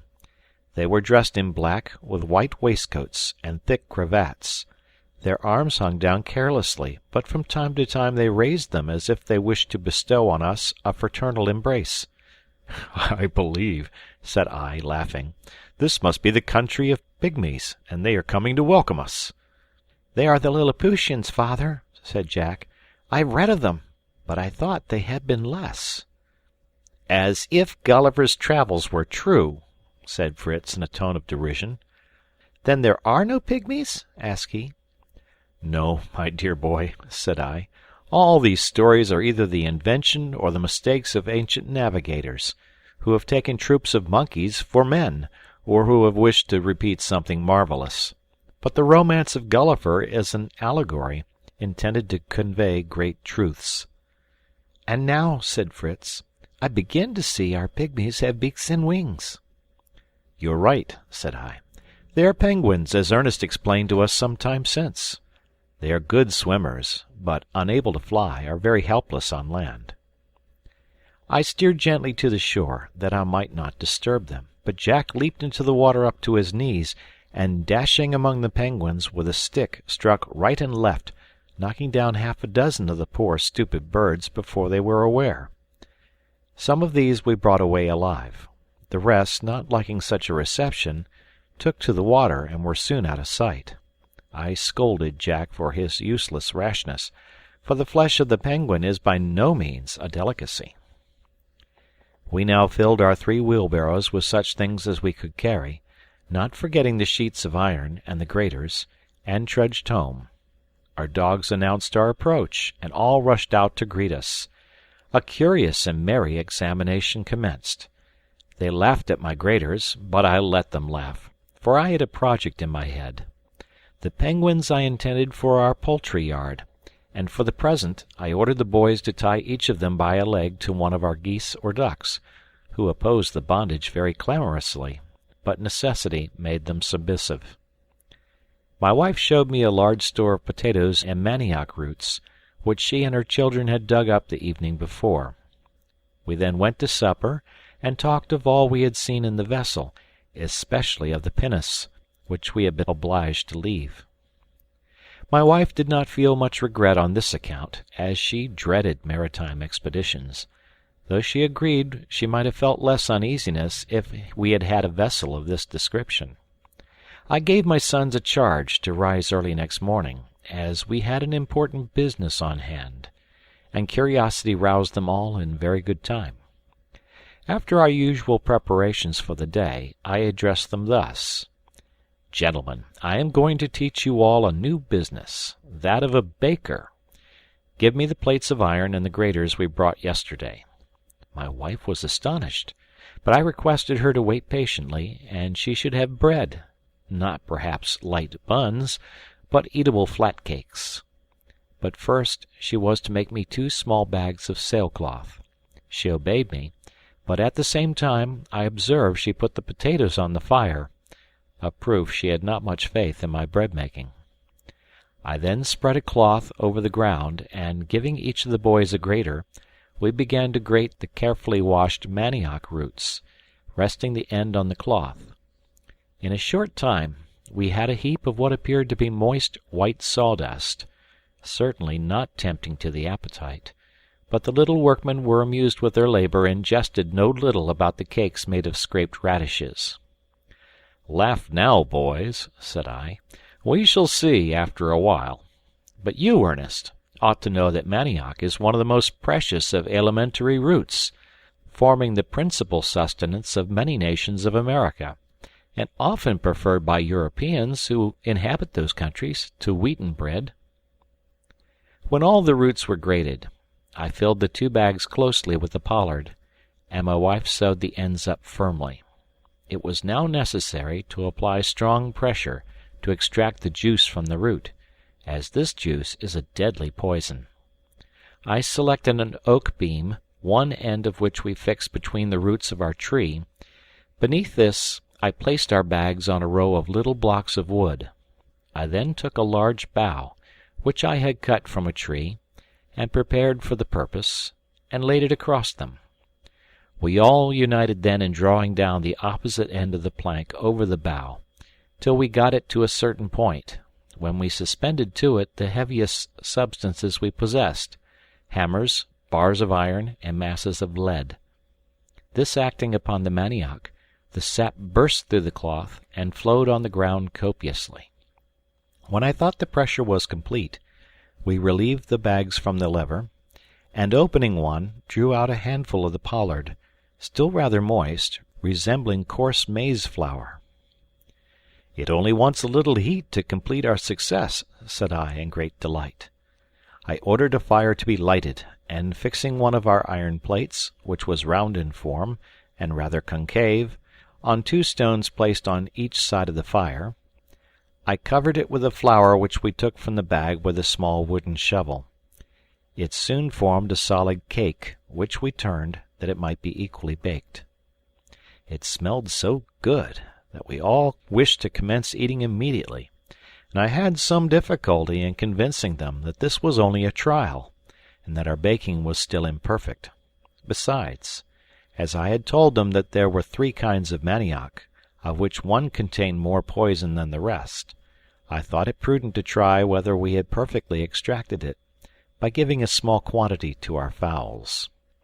As soon, therefore, as the cake was cold, I gave some to 2 chickens, which I kept apart, and also some to Master Nips the monkey, that he might, for the first time, do us a little service. He ate it with so much relish, and such grimaces of enjoyment, that my young party were quite anxious to share his feast, but I ordered them to wait till we could judge of the effect, and, leaving our employment, we went to our dinner of potatoes, to which my wife had added one of the penguins, which was truly rather tough and fishy. But as Jack would not allow this, and declared it was a dish fit for a king, we allowed him to regale on it as much as he liked. During dinner I talked to them of the various preparations made from the manioc. I told my wife we could obtain an excellent starch from the expressed juice, but this did not interest her much, as at present she usually wore the dress of a sailor for convenience, and had neither caps nor collars to starch. The cake made from the root is called by the natives of the Antilles cassava, and in no savage nation do we find any word signifying bread, an article of food unknown to them. We spoke of poisons, and I explained to my sons the different nature and effects of them. Especially I warned them against the manchineel, which ought to grow in this part of the world.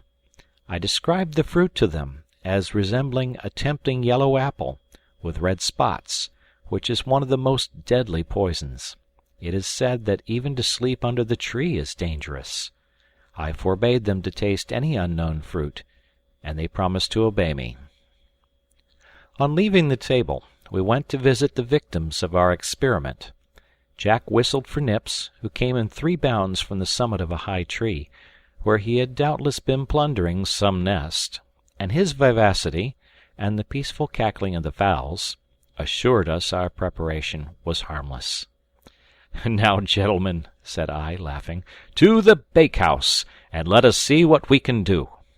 I wished them each to try to make the cakes. They immediately kindled the fire, and heated the iron plate. In the meantime, I broke up a grated cassava, and mixed it with a little milk, and giving each of them a coconut basin filled with the paste, I showed them how to pour it with a spoon upon the plate, and spread it about. When the paste began to puff up, I judged it was baked on one side, and turned it, like a pancake, with a fork. And after a little time, we had a quantity of nice yellow biscuits, which, with a jug of milk, made us a delicious collation, and determined us without delay to set about cultivating the manioc. The rest of the day was employed in bringing up the remainder of our cargo, by means of the sledge and the useful wheelbarrows. End of chapter.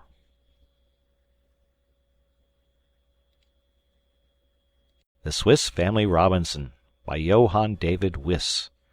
Chapter 20. The next morning I decided on returning to the wreck. The idea of the pinnace continually haunted my mind, and left me no repose. But it was necessary to take all the hands I could raise, and with difficulty I got my wife's consent to take my 3 elder sons, on promising her we would return in the evening. We set out, taking provision for the day, and soon arrived at the vessel, when my boys began to load the raft with all manner of portable things. But the great matter was the pinnace. It was contained in the after hold of the vessel, immediately below the officers' berths. My sons, with all the ardor of their age, begged to begin by clearing a space in the vessel to put the pinnace together, and we might afterwards think how we should launch it. Under any other circumstances I should have shown them the folly of such an undertaking. But in truth I had myself a vague hope of success that encouraged me, and I cried out, "To work! To work!" The hold was lighted by some chink in the ship's side. We set diligently to work, hacking, cutting, and sawing away all obstacles, and before evening we had a clear space round us. But now it was necessary to return, and we put to sea with our cargo, purposing to continue our work daily. On reaching the bay of safety we had the pleasure of finding my wife and Francis, who had established themselves at Tent House, intending to continue there till our visits to the vessel were concluded, that they might always keep us in sight, and spare us the unnecessary labor of a walk after our day's work. I thanked my wife tenderly for this kind sacrifice, for I knew how much she enjoyed the cool shade of Falcon's Nest, and in return I showed her the treasures we had brought her from the vessel, consisting of 2 barrels of salt butter, 3 hogsheads of flour, several bags of millet, rice, and other grains, and a variety of useful household articles, which she conveyed with great delight to our storehouse in the rocks. For a week we spent every day in the vessel, returning in the evening to enjoy a good supper and talk of our progress, and my wife, happily engrossed with her poultry and other household cares, got accustomed to our absence. With much hard labor the pinnace was at last put together. Its construction was light and elegant. It looked as if it would sail well. At the head was a short half-deck. The masts and sails were like those of a brigantine. We carefully caulked all the seams with tow dipped in melted tar, and we even indulged ourselves by placing the 2 small guns in it, fastened by chains. And there stood the beautiful little bark, immovable on the stocks. We admired it incessantly, but what could we do to get it afloat? The difficulty of forcing a way through the mighty timbers lined with copper, that formed the side of the ship, was insurmountable. Suddenly, suggested by the excess of my despair, a bold but dangerous idea presented itself to me, in which all might be lost as well as all gained. I said nothing about this to my children, to avoid the vexation of a possible disappointment, but began to execute my plan. I found a cast-iron mortar, exactly fitted for my purpose, which I filled with gunpowder. I then took a strong oak plank to cover it, to which I fixed iron hooks, so that they could reach the handles of the mortar. I cut a groove in the side of the plank, that I might introduce a long match, which should burn at least 2 hours before it reached the powder. I placed the plank then over the mortar, fastened the hooks through the handles, surrounded it with pitch, and then bound some strong chains round the whole, to give it greater solidity. I proceeded to suspend this infernal machine against the side of the ship near our work, taking care to place it where the recoil from the explosion should not injure the pinnace. When all was ready, I gave the signal of departure, my sons having been employed in the boat, and not observing my preparations. I remained a moment to fire the match, and then hastily joined them with a beating heart, and proceeded to the shore. As soon as we reached our harbor, I detached the raft, that I might return in the boat as soon as I heard the explosion. We began actively to unload the boat, and, while thus employed, a report like thunder was heard. All trembled, and threw down their load in terror. "What can it be?" cried they. "Perhaps a signal from some vessel in distress. Let us go to their assistance." "It came from the vessel," said my wife. "It must have blown up. You have not been careful of fire, and have left some near a barrel of gunpowder." "At all events," said I, "we will go and ascertain the cause. Who'll go with me?" By way of reply, my 3 sons leaped into the boat, and, consoling the anxious mother by a promise to return immediately, away we rowed. We never made the voyage so quickly. Curiosity quickened the movements of my sons, and I was all impatience to see the result of my project. As we approached, I was glad to see no appearance of flames, or even smoke. The position of the vessel did not seem altered. Instead of entering the vessel as usual, we rounded the prow, and came opposite the other side. The greater part of the side of the ship was gone. The sea was covered with the remains of it.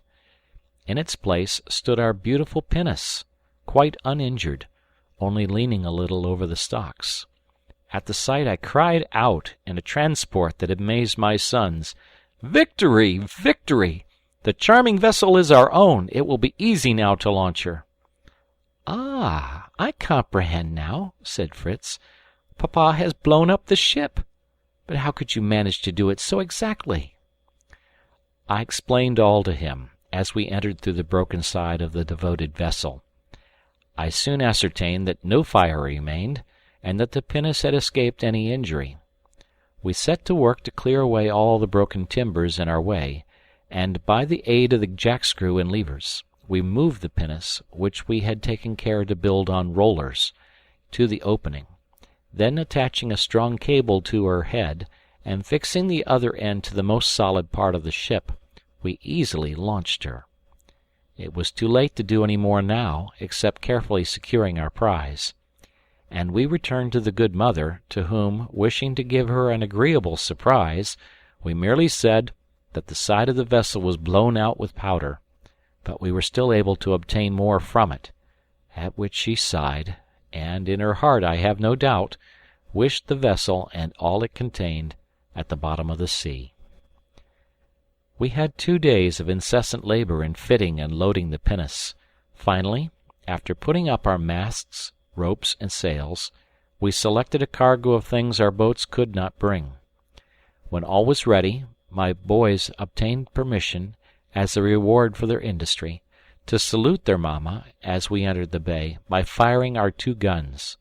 Fritz was captain, and Ernest and Jack at his command put their matches to the guns and fired. My wife and little boy rushed out in alarm, but our joyful shouts soon reassured them, and they were ready to welcome us with astonishment and delight. Fritz placed a plank from the pinnace to the shore, and, assisting his mother, she came on board. They gave her a new salute, and christened the vessel the Elizabeth after her. My wife praised our skill and perseverance, but begged we would not suppose that Francis and she had been idle during our long absence. We moored the little fleet safely to the shore, and followed her up the river to the cascade, where we saw a neat garden laid out in beds and walks. "This is our work," said she. "The soil here, being chiefly composed of decayed leaves, is light and easy to dig. There I have my potatoes, there manioc roots, these are sown with peas, beans, and lentils. In this row of beds are sown lettuces, radishes, cabbages, and other European vegetables. I have reserved 1 part for sugar canes. On the high ground I have transplanted pineapples, and sown melons. Finally, round every bed, I have sown a border of maize, that the high bushy stems may protect the young plants from the sun. I was delighted with the result of the labor and industry of a delicate female and a child, and could scarcely believe it was accomplished in so short a time. "I must confess I had no great hope of success at first," said my wife, "and this made me averse to speaking of it. Afterwards, when I suspected you had a secret, I determined to have one too, and give you a surprise." After again applauding these useful labors, we returned to discharge our cargo, and as we went, my good Elizabeth, still full of horticultural plans, reminded me of the young fruit trees we had brought from the vessel. I promised to look after them next day, and to establish my orchard near her kitchen garden. We unloaded our vessels, placed on the sledge all that might be useful at Falcon's Nest, and arranging the rest under the tent, fixed our pinnace to the shore by means of the anchor and a cord fastened to a heavy stone, and at length set out to Falcon's Nest, where we arrived soon, to the great comfort of my wife, who dreaded the burning plain at Tent House. End of chapter 20.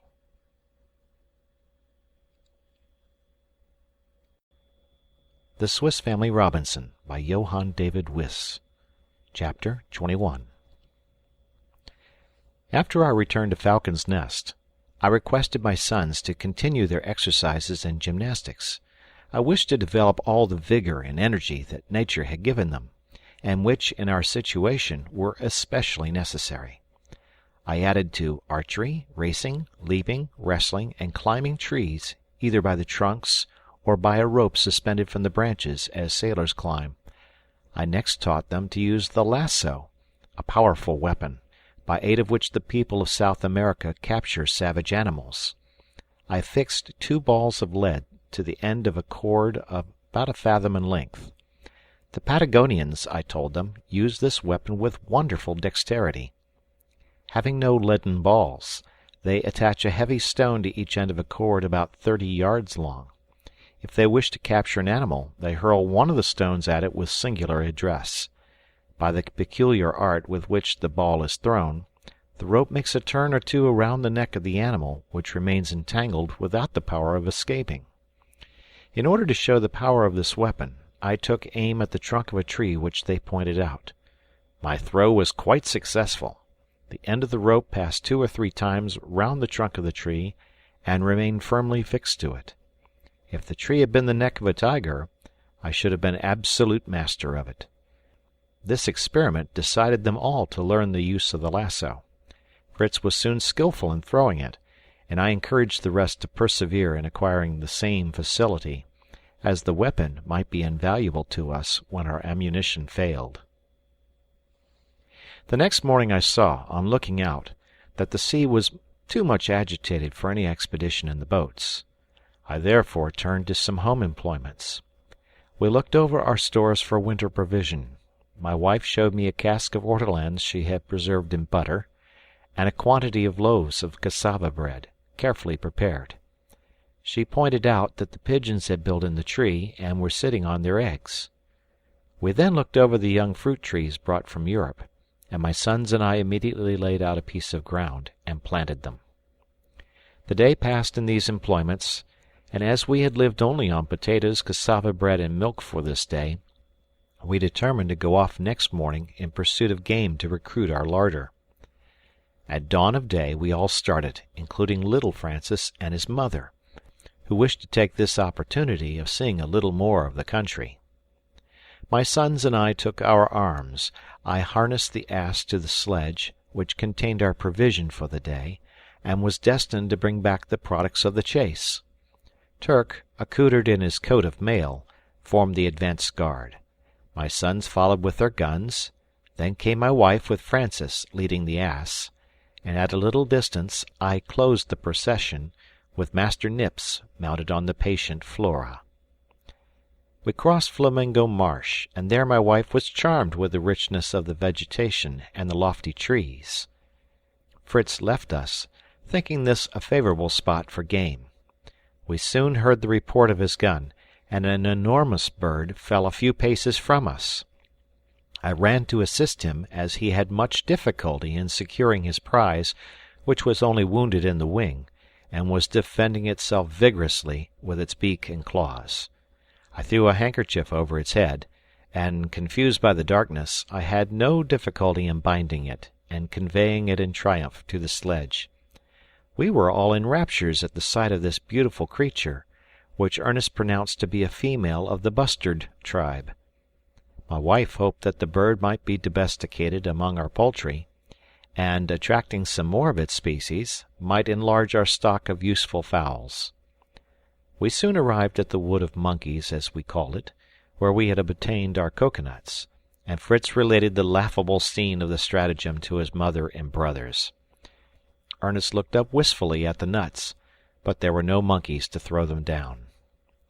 "Do they never fall from the trees?" And hardly had he spoken, when a large coconut fell at his feet, succeeded by a second, to my great astonishment, for I saw no animal in the tree, and I was convinced the nuts in the half-ripe state as these were could not fall of themselves.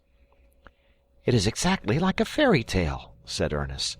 "I only had to speak, and my wish was accomplished." "And here comes the magician," said I, as, after a shower of nuts, I saw a huge land crab descending the tree quietly, and quite regardless of our presence. Jack boldly struck a blow at him, but missed, and the animal, opening its enormous claws, made up to its opponent, who fled in terror. But the laughter of his brothers made him ashamed, and, recalling his courage, he pulled off his coat and threw it over the back of the crab.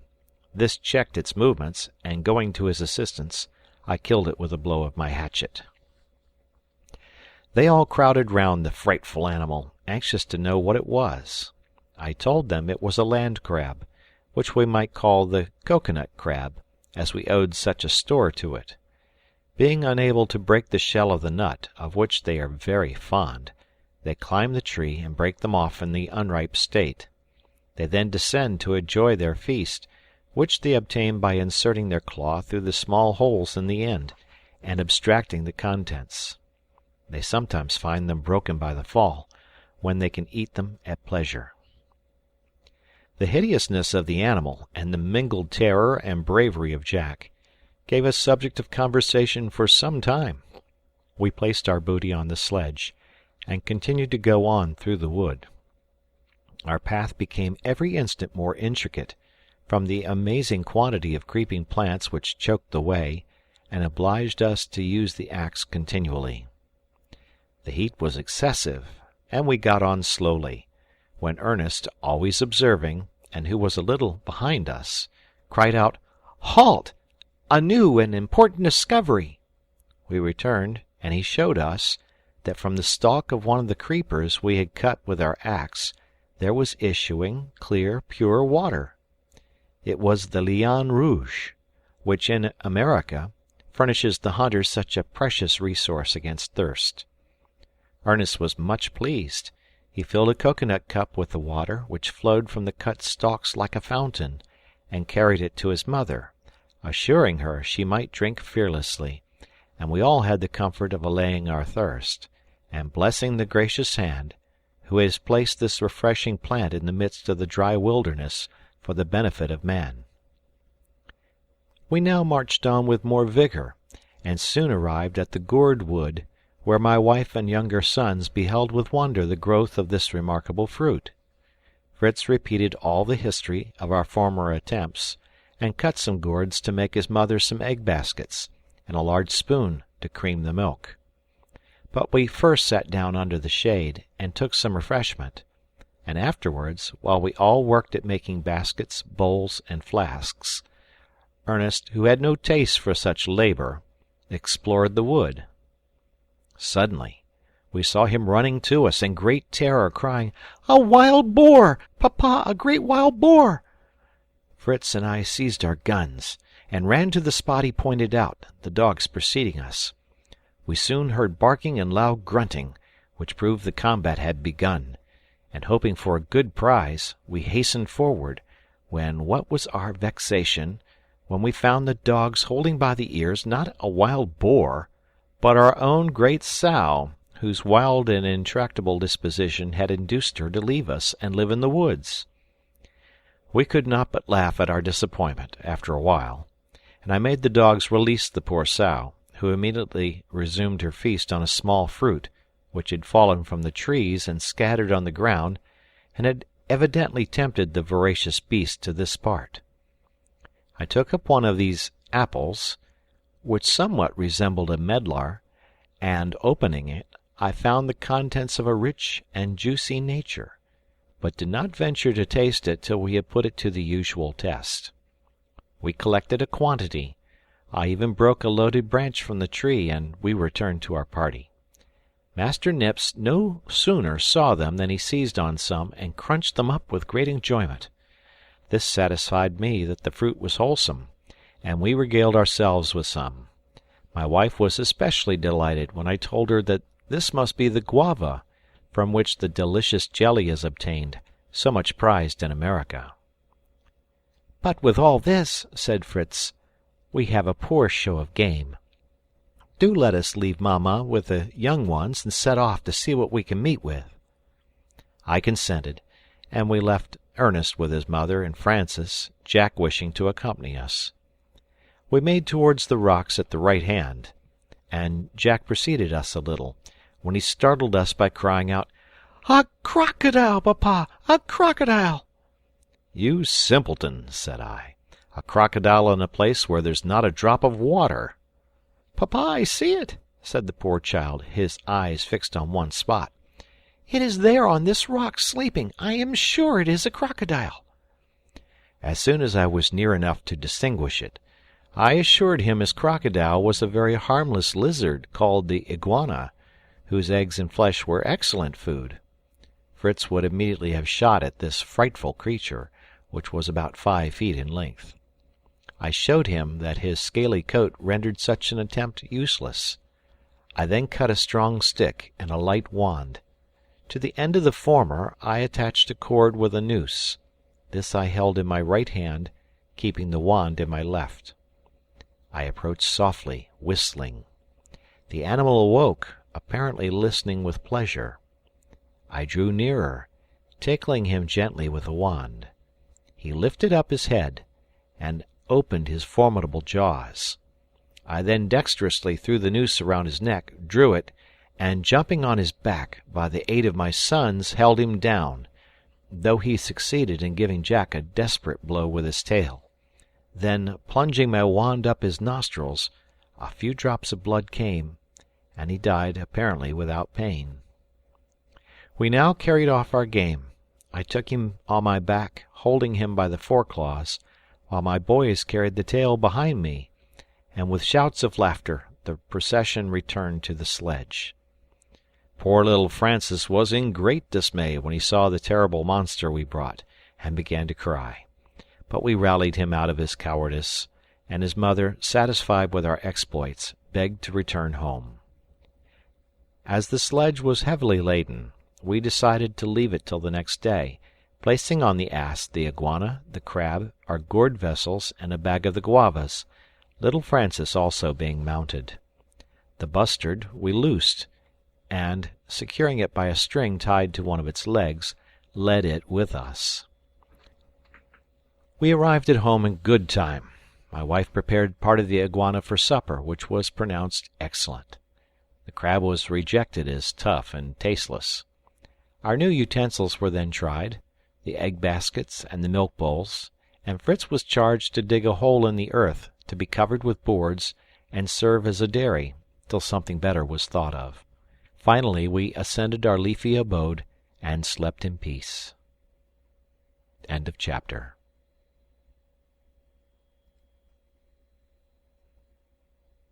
The Swiss Family Robinson, by Johann David Wyss. Chapter 22.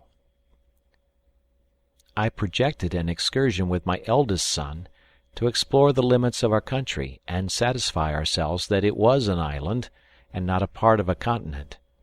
We set out ostensibly to bring the sledge we had left the previous evening. I took Turk and the ass with us, and left Flora with my wife and children, and with a bag of provisions we left Falcon's Nest as soon as breakfast was over. In crossing a wood of oaks covered with the sweet eatable acorn, we again met with the sow, Our service to her in the evening did not seem to be forgotten, for she appeared tamer and did not run from us. A little farther on we saw some beautiful birds. Fritz shot some, among which I recognized the large blue Virginian jay, and some different kinds of parrots.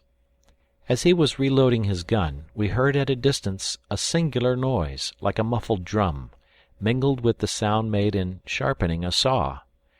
It might be savages, and we plunged into a thicket, and there discovered the cause of the noise in a brilliant green bird, seated on the withered trunk of a tree. It spread its wings and tail, and strutted about with strange contortions, to the great delight of its mates, who seemed lost in admiration of him. At the same time he made the sharp cry we heard, and striking his wing against the tree, produced the drum-like sound. I knew this to be the ruffed grouse, one of the greatest ornaments of the forests of America. My insatiable hunter soon put an end to the scene. He fired at the bird, who fell dead, and his crowd of admirers, with piercing cries, took to flight. I reprimanded my son for so rashly killing everything we met with without consideration, and for the mere love of destruction. He seemed sensible of his error, and as the thing was done, I thought it as well to make the best of it, and sent him to pick up his game. "What a creature!" said he, as he brought it. "How it would have figured in our poultry yard, if I had not been in such a hurry." We went on to our sledge in the gourd wood, and as the morning was not far advanced, we determined to leave all here, and proceed in our projected excursion beyond the chain of rocks. But we took the ass with us to carry our provisions, and any game or other object we should meet with in the new country we hoped to penetrate. Amongst gigantic trees, and through grass of a prodigious height, we travelled with some labour, looking right and left to avoid danger, or to make discoveries. Turk walked the first, smelling the air. Then came the donkey, with his grave and careless step, and we followed, with our guns in readiness. We met with plains of potatoes and of manioc, amongst the stalks of which were sporting tribes of agoutis, but we were not tempted by such game. We now met with a new kind of bush covered with small white berries about the size of a pea. On pressing these berries, which adhered to my fingers, I discovered that this plant was the Myrica cerifera, or candleberry myrtle, from which a wax is obtained that may be made into candles. With great pleasure I gathered a bag of these berries, knowing how my wife would appreciate this acquisition, for she often lamented that we were compelled to go to bed with the birds, as soon as the sun set. We forgot our fatigue as we proceeded, in contemplation of the wonders of nature, flowers of marvellous beauty, butterflies of more dazzling colours than the flowers, and birds graceful in form and brilliant in plumage. Fritz climbed a tree, and succeeded in securing a young green parrot, which he enveloped in his handkerchief, with the intention of bringing it up and teaching it to speak. And now we met with another wonder, a number of birds who lived in a community, in nests, sheltered by a common roof, in the formation of which they had probably laboured jointly. This roof was composed of straw and dry sticks, plastered with clay, which rendered it equally impenetrable to sun or rain. Pressed as we were for time, I could not help stopping to admire this feathered colony. This leading us to speak of natural history, as it relates to animals who live in societies, we recalled in succession the ingenious labours of the beavers and the marmots, the not less marvellous constructions of the bees, the wasps, and the ants, and I mentioned particularly those immense ant-hills of America, of which the masonry is finished with such skill and solidity that they are sometimes used for ovens, to which they bear a resemblance. We had now reached some trees quite unknown to us. They were from 40 to 60 feet in height, and from the bark, which was cracked in many places, issued small balls of a thick gum. Fritz got one off with difficulty, it was so hardened by the sun. He wished to soften it with his hands, but found that heat only gave it the power of extension, and that by pulling the two extremities, and then releasing them, it immediately resumed its first form. Fritz ran to me, crying out, "I have found some India rubber!" "If that be true," said I, "you have made a most valuable discovery." He thought I was laughing at him, for we had no drawing to rub out here. I told him this gum might be turned to many useful purposes. Among the rest, we might make excellent shoes of it. This interested him. How could we accomplish this? "The caoutchouc," said I, "is the milky sap which is obtained from certain trees of the euphorbium kind, by incisions made in the bark. It is collected in vessels, care being taken to agitate them, that the liquid may not coagulate. In this state they cover little clay bottles with successive layers of it, till it attains the required thickness. It is then dried in smoke, which gives it the dark brown color. Before it is quite dry, it is ornamented by lines and flowers drawn with the knife. Finally, they break the clay form, and extract it from the mouth, and there remains the india-rubber bottle of commerce, soft and flexible. Now this is my plan for shoemaking. We will fill a stocking with sand, cover it with repeated layers of the gum till it is of the proper thickness, then empty out the sand, and if I do not deceive myself, we shall have perfect boots or shoes." Comfortable in the hope of new boots, we advanced through an interminable forest of various trees. The monkeys on the coconut trees furnished us with pleasant refreshment, and a small store of nuts besides. Among these trees I saw some lower bushes, whose leaves were covered with a white dust. I opened the trunk of one of these, which had been torn up by the wind, and found in the interior a white farinaceous substance, which, on tasting, I knew to be the sago imported into Europe.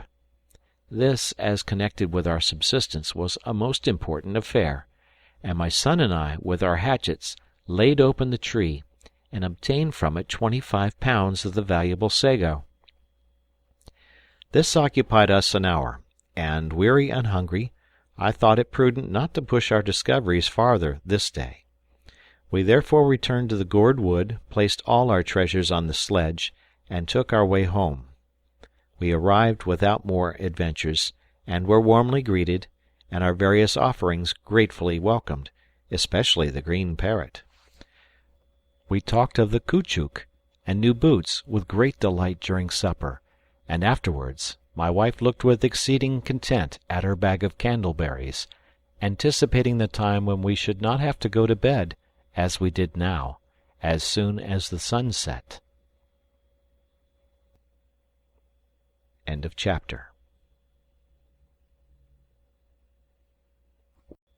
The Swiss Family Robinson, by Johann David Wyss. Chapter 23. The next morning my wife and children besought me to begin my manufacture of candles. I remembered having seen the chandler at work, and I tried to recall all my remembrances of the process. I put into a boiler as many berries as it would hold, and placed it over a moderate fire. The wax melted from the berries and rose to the surface, and this I carefully skimmed with a large flat spoon, and put in a separate vessel placed near the fire. When this was done, my wife supplied me with some wicks she had made from the threads of sailcloth. These wicks were attached, 4 at a time, to a small stick. I dipped them into the wax, and placed them on 2 branches of a tree to dry. I repeated this operation as often as necessary to make them the proper thickness, and then placed them in a cool spot to harden. But we could not forbear trying them that very night, and, though somewhat rude in form, it was sufficient that they reminded us of our European home, and prolonged our days by many useful hours we had lost before. This encouraged me to attempt another enterprise. My wife had long regretted that she had not been able to make butter. She had attempted to beat her cream in a vessel, but either the heat of the climate, or her want of patience, rendered her trials unsuccessful. I felt that I had not skill enough to make a churn, but I fancied that by some simple method, like that used by the Hottentots, who put their cream in a skin and shake it till they produce butter, we might obtain the same result. I cut a large gourd in two, filled it with 3 quarts of cream, then united the parts and secured them closely. I fastened a stick to each corner of a square piece of sailcloth, placed the gourd in the middle, and giving a corner to each of my sons, directed them to rock the cloth with a slow, regular motion, as you would a child's cradle. This was quite an amusement for them, and at the end of an hour my wife had the pleasure of placing before us some excellent butter. I then tried to make a cart, our sledge being unfitted for some roads. The wheels I had brought from the wreck rendered this less difficult, and I completed a very rude vehicle, which was nevertheless very useful to us. While I was thus usefully employed, my wife and children were not idle. They had transplanted the European trees, and thoughtfully placed each in the situation best suited to it. I assisted with my hands and counsels.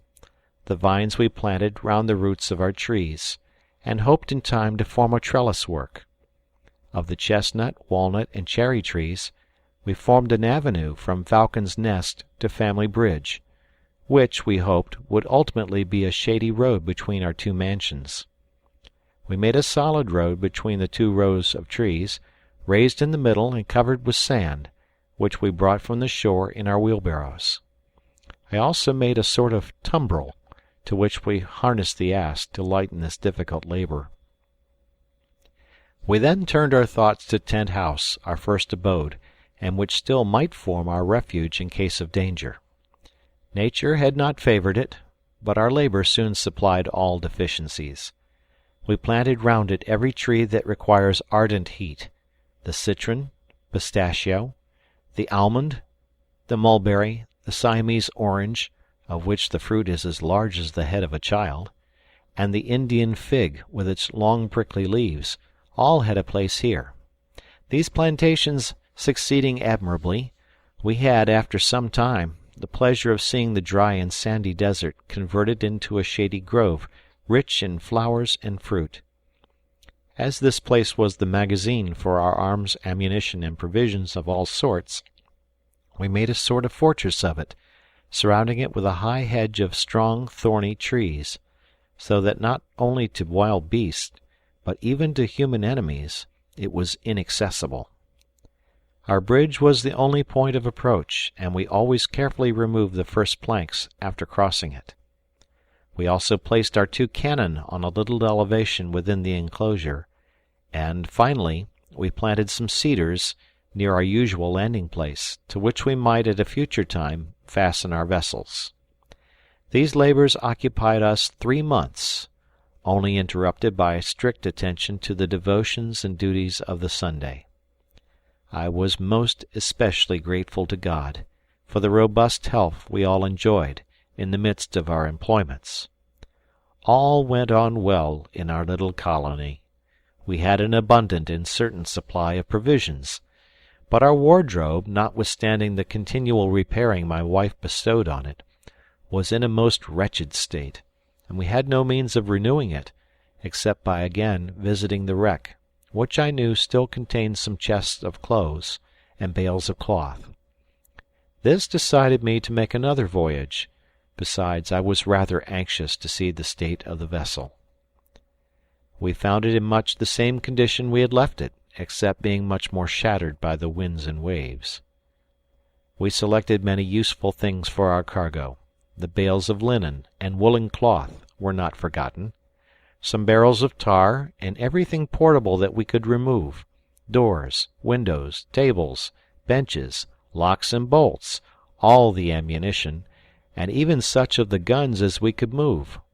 In fact, we completely sacked the vessel, carrying off after several days' labor all our booty, with the exception of some weighty articles, amongst which were 3 or 4 immense boilers intended for a sugar manufactory. These we tied to some large empty casks, which we pitched completely over, and hoped they would be able to float in the water. When we had completed our arrangements, I resolved to blow up the ship. We placed a large barrel of gunpowder in the hold, and arranging a long match from it, which would burn some hours, we lighted it and proceeded without delay to Safety Bay to watch the event. I proposed to my wife to sup on a point of land where we could distinctly see the vessel. Just as the sun was going down, a majestic rolling, like thunder, succeeded by a column of fire, announced the destruction of the vessel which had brought us from Europe, and bestowed its great riches on us. We could not help shedding tears, as we heard the last mournful cry of this sole remaining bond that connected us with home. We returned sorrowfully to Tent House, and felt as if we had lost an old friend. We rose early next morning, and hastened to the shore, which we found covered with the wreck, which, with a little exertion, we found it easy to collect. Amongst the rest were the large boilers. We afterwards used these to cover our barrels of gunpowder, which we placed in a part of the rock, where, even if an explosion took place, no damage could ensue. My wife, in assisting us with the wreck, made the agreeable discovery that 2 of our ducks and 1 goose had hatched each a brood, and were leading their noisy young families to the water. This reminded us of all our poultry and domestic comfort at Falcon's Nest, and we determined to defer for some time the rest of our work at Tent House, and to return the next day to our shady summer home. End of chapter. The Swiss Family Robinson by Johann David Wyss. Chapter 24. As we went along the avenue of fruit trees, I was concerned to see my young plants beginning to droop, and I immediately resolved to proceed to Cape Disappointment the next morning to cut bamboos to make props for them. It was determined we should all go, as, on our arrival at Falcon's Nest, we discovered many other supplies wanting. The candles were failing. We must have more berries, for now my wife sewed by candlelight while I wrote my journal. She wanted also some wildfowl's eggs to set under her hens. Jack wanted some guavas, and Francis wished for some sugar canes. So we made a family tour of it, taking the cart with the cow and ass to contain our provision, and a large sailcloth to make a tent. The weather was delightful, and we set out singing in great spirits. We crossed the potato and manioc plantations, and the wood of guavas, on which my boys feasted to their great satisfaction. The road was rugged, but we assisted to move the cart, and rested frequently. We stopped to see the bird colony, which greatly delighted them all, and Ernest declared they belonged to the species of Loxia gregaria, the sociable grosbeak. He pointed out to us their wonderful instinct in forming their colony in the midst of the candleberry bushes, on which they feed. We filled 2 bags with these berries, and another with guavas, my wife proposing to make jelly from them. We then proceeded to the caoutchouc tree, and here I determined to rest awhile, to collect some of the valuable gum. I had brought some large gourd shells with me for the purpose. I made incisions in the trees, and placed these bowls to receive the gum, which soon began to run out in a milky stream, and we hoped to find them filled on our return. We turned a little to the left, and entered a beautiful and fertile plain, bounded on one side by the sugar canes, behind which rose a wood of palms, on the other side by the bamboos, and before us was Cape Disappointment, backed by the ocean, a magnificent picture. We at once decided to make this our resting place. We even thought of transferring our residence from Falcon's Nest to this spot, but we dismissed the thought when we reflected on the perfect security of our dear castle in the air. We contented ourselves with arranging to make this always our station for refreshment in our excursions. We loosed our animals and allowed them to graze on the rich grass around us. We arranged to spend the night there, and taking a light repast, we separated on our several employments, some to cut sugar canes, others bamboos, and after stripping them to make them into bundles and place them in the cart. This hard work made the boys hungry. They refreshed themselves with sugar canes, but had a great desire to have some coconuts. Unfortunately, there were neither monkeys nor crabs to bestow them, and the many attempts they made to climb the lofty bare trunk of the palm ended only in disappointment and confusion. I went to their assistance. I gave them pieces of the rough skin of the shark, which I had brought for the purpose, to brace on their legs, and showing them how to climb, by the aid of a cord fastened round the tree with a running noose, a method practised with success by the savages, my little climbers soon reached the summit of the trees. They then used their hatchets, which they had carried up in their girdles, and a shower of coconuts fell down.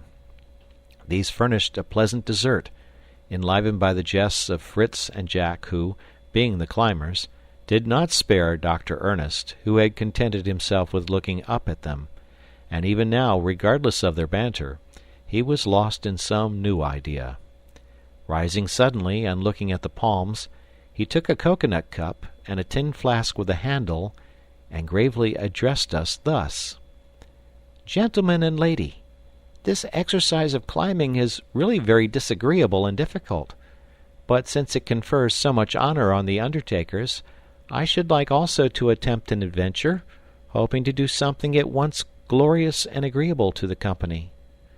He then bound his legs with the pieces of shark-skin, and with singular vigor and agility sprung up a palm which he had long been attentively examining. His brothers laughed loudly at his taking the trouble to ascend a tree that had not a single nut on it. Ernest took no notice of their ridicule, but as soon as he reached the top, struck with his hatchet, and a tuft of tender yellow leaves fell at our feet, which I recognized as the product of the cabbage palm, a delicate food highly valued in America. His mother thought it a mischievous act to destroy the tree thus, but he assured her his prize was worth many coconuts. But our hero did not descend, and I asked him if he wanted to replace the cabbage he had cut off. "Wait a little," said he. "I am bringing you some wine to drink my health, but it comes slower than I could wish."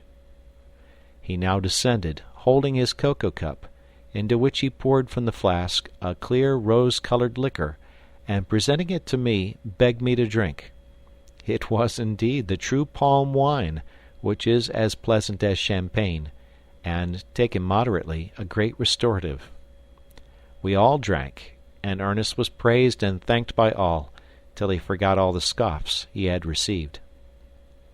As it was getting late, we set about putting up our tent for the night, when suddenly our ass, who had been quietly grazing near us, began to bray furiously, erected his ears, kicking right and left, and plunging into the bamboos, disappeared. This made us very uneasy. I could not submit to lose the useful animal, and, moreover, I was afraid his agitation announced the approach of some wild beast. The dogs and I sought for any trace of it in vain. I therefore, to guard against any danger, made a large fire before our tent, which I continued to watch till midnight, when, all being still, I crept into the tent, to my bed of moss, and slept undisturbed till morning. In the morning we thanked God for our health and safety, and then began to lament our poor donkey, which I hoped would have been attracted by the light of our fire, and have returned, but we saw nothing of him, and we decided that his services were so indispensable that I should go with one of my sons and the two dogs in search of him, and cross the thickets of bamboo.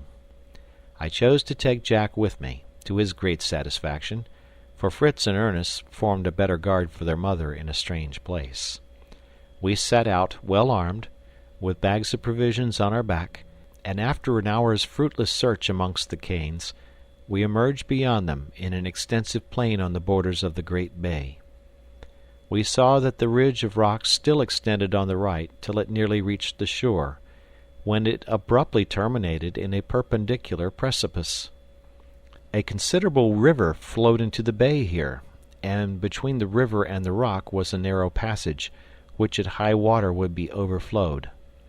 We thought it most likely that our ass had passed by this defile, and I wished to see whether these rocks merely bordered or divided the island. We therefore went forward till we met with a stream, which fell in a cascade from a mass of rocks into the river. We ascended the stream till we found a place shallow enough to cross. Here we saw the shoe marks of our ass, mingled with the footsteps of other animals, and at a distance we saw a herd of animals, but could not distinguish what they were. We ascended a little hill, and through our telescope saw a beautiful and fertile country, breathing peace and repose. To our right rose the majestic chain of rocks that divided the island. On our left, a succession of beautiful green hills spread to the horizon. Woods of palms and various unknown trees were scattered over the scene. The beautiful stream meandered across the valley like a silver ribbon, bordered by rushes and other aquatic plants. There was no trace of the footstep of man. The country had all the purity of its first creation. No living creatures but some beautiful birds and brilliant butterflies appeared.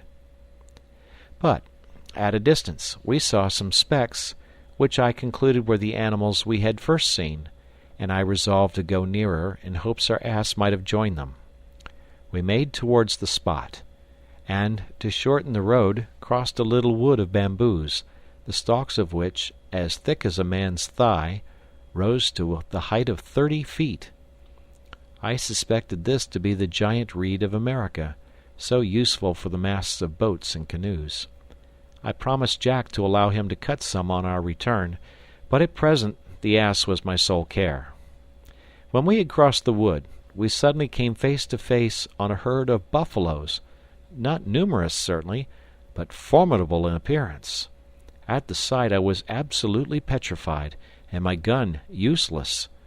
Fortunately the dogs were in the rear, and the animals, lifting their heads and fixing their large eyes on us, seemed more astonished than angry. We were the first men probably they had ever seen. We drew back a little, prepared our arms, and endeavored to retreat, when the dogs arrived, and, notwithstanding our efforts to restrain them, flew at the buffaloes. It was no time now to retreat. The combat was begun. The whole troop uttered the most frightful roars, beat the ground with their feet, and butted with their horns. Our brave dogs were not intimidated, but marched straight upon the enemy, and, falling on a young buffalo that had strayed before the rest, seized it by the ears. The creature began to bellow and struggle to escape. Its mother ran to its assistance, and with her the whole herd. At that moment, I tremble as I write it, I gave the signal to my brave Jack, who behaved with admirable coolness, and at the same moment we fired on the herd. The effect was wonderful. They paused a moment, and then, even before the smoke was dissipated, took to flight with incredible rapidity, forded the river, and were soon out of sight. My dogs still held their prize, and the mother, though wounded by our shot, tore up the ground in her fury, and was advancing on the dogs to destroy them. But I stepped forward, and discharging a pistol between the horns, put an end to her life. We began to breathe. We had looked death in the face, a most horrible death, and thanked God for our preservation. I praised Jack for his courage and presence of mind. Any fear or agitation on his part would have unnerved me, and rendered our fate certain. The dog still held the young calf by the ears. It bellowed incessantly, and I feared they would either be injured or lose their prize. I went up to their assistance. I hardly knew how to act. I could easily have killed it, but I had a great desire to carry it off alive, and try to tame it to replace our ass, whom I did not intend to follow further. A happy idea struck Jack. He always carried his lasso in his pocket. He drew it out, retired a little, and flung it so dexterously that he completely wound it round the hind legs of the calf and threw it down. I now approached. I replaced the lasso by a stronger cord, and used another to bind his forelegs loosely. Jack cried victory, and already thought how his mother and brothers would be delighted when we presented it. But that was no easy matter. At last, I thought of the method used in Italy to tame the wild bulls, and I resolved to try it, though it was a little cruel. I began by tying to the foot of a tree the cords that held the legs. Then, making the dog seize him again by the ears, I caught hold of his mouth, and with a sharp knife perforated the nostril, and quickly passed a cord through the opening. This cord was to serve as my rein to guide the animal. The operation was successful, and as soon as the blood ceased to flow, I took the cord, uniting the two ends, and the poor suffering creature, completely subdued, followed me without resistance. I was unwilling to abandon the whole of the buffalo I had killed, as it is excellent meat, and I therefore cut out the tongue and some of the best parts from the loin, and covered them well with salt, of which we had taken a provision with us. I then carefully skinned the forelegs, remembering that the American hunters used these skins for boots, being remarkably soft and flexible. We permitted the dogs to feast on the remainder, and while they were enjoying themselves, we washed ourselves and sat down under a tree to rest and refresh ourselves. But the poor beasts had soon many guests at their banquet. Clouds of birds of prey came from every part. An incessant combat was kept up. No sooner was one troop of brigands satisfied than another succeeded, and soon all that remained of the poor buffalo was the bones. I noticed amongst these ravenous birds the royal vulture, an elegant bird, remarkable for a brilliant collar of down. We could easily have killed some of these robbers, but I thought it useless to destroy from mere curiosity, and I preferred employing our time in cutting, with a small saw we had brought, some of the gigantic reeds that grew around us.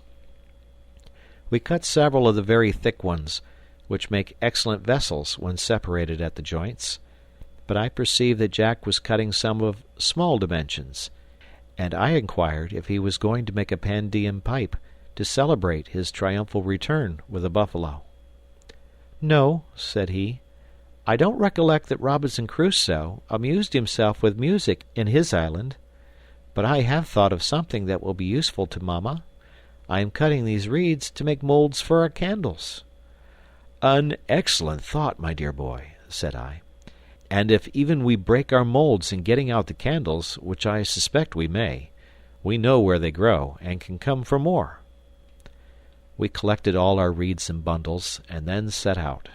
The calf, intimidated by the dogs, and galled by the rain, went on tolerably well.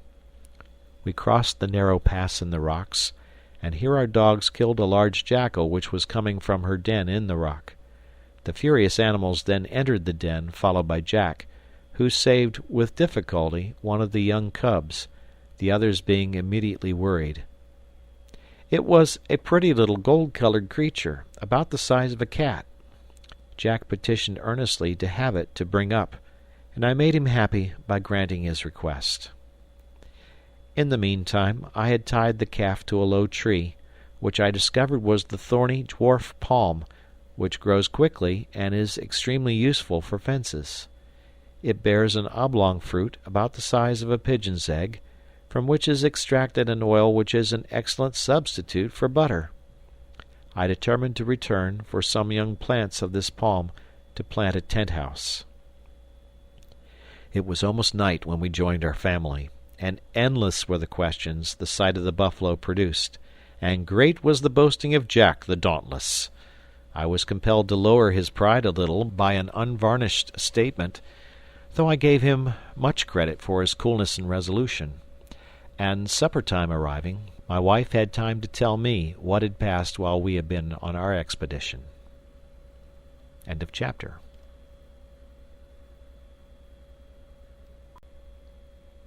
The Swiss Family Robinson by Johann David Wyss. Chapter 25. My wife began by saying they had not been idle in my absence. They had collected wood and made torches for the night. Fritz and Ernest had even cut down an immense sago palm, 70 feet high, intending to extract its precious pith, but this they had been unable to accomplish alone and waited for my assistance. But while they were engaged in this employment, a troop of monkeys had broken into the tent and pillaged and destroyed everything. They had drunk or overturned the milk, and carried off or spoiled all our provisions, and even so much injured the palisade I had erected round the tent that it took them an hour after they returned to repair the damage. Fritz had made also a beautiful capture, in a nest he had discovered in the rocks at Cape Disappointment. It was a superb bird, and though very young, quite feathered. Ernest had pronounced it to be the eagle of Malabar, and I confirmed his assertion. And as this species of eagle is not large, and does not require much food, I advised him to train it as a falcon, to chase other birds. I took this opportunity to announce that henceforward every one must attend to his own livestock, or they should be set at liberty, Mamma having sufficient to manage in her own charge. We then made a fire of green wood, in the smoke of which we placed the buffalo meat we had brought home, leaving it during the night, that it might be perfectly cured. We had had some for supper, and thought it excellent. The young buffalo was beginning to graze, and we gave him a little milk tonight, as well as to the jackal. Fritz had taken the precaution to cover the eyes of his eagle, and, tying it fast by the leg to a branch, it rested very tranquilly. We then retired to our mossy beds, to recruit our strength for the labors of another day. At break of day we rose, made a light breakfast, and I was about to give the signal of departure, when my wife communicated to me the difficulty they had had in cutting down the palm tree, and the valuable provision that might be obtained from it with a little trouble. I thought she was right, and decided to remain here another day, for it was no trifling undertaking to split up a tree 70 feet long. I consented the more readily, as I thought I might, after removing the useful pith from the trunk, obtain 2 large spouts or channels to conduct the water from Jackal River to the kitchen garden. Such tools as we had we carried to the place where the tree lay. We first sawed off the head. Then, with a hatchet making an opening at each end, we took wedges and mallets, and the wood being tolerably soft, after 4 hours' labor, we succeeded in splitting it completely. When parted, we pressed the pith with our hands to get the whole into one division of the trunk, and began to make our paste. At one end of the spout we nailed one of the graters, through which we intended to force the paste, to form the round seeds. My little bakers set vigorously to work, some pouring water on the pith, while the rest mixed it into paste. When sufficiently worked, I pressed it strongly with my hand against the grater. The farinaceous parts passed easily through the holes, while the ligneous part, consisting of splinters of wood, etc., was left behind. This we threw into a heap, hoping mushrooms might spring from it. My wife now carefully spread the grains on sailcloth in the sun to dry them. I also formed some vermicelli, by giving more consistence to the paste, and forcing it through the holes in little pipes. My wife promised with this, and the Dutch cheese, to make us a dish equal to Naples macaroni. We were now contented. We could at any time obtain more sago by cutting down a tree, and we were anxious to get home to try our water pipes. We spent the rest of the day in loading the cart with our utensils and the halves of the tree. We retired to our hut at sunset, and slept in peace. The next morning, the whole caravan began to move at an early hour. The buffalo, harnessed to the cart, by the side of his nurse, the cow, took the place of our lost ass, and began his apprenticeship as a beast of draught. We took the same road on our return, that we might carry away the candleberries and the vessels of India rubber.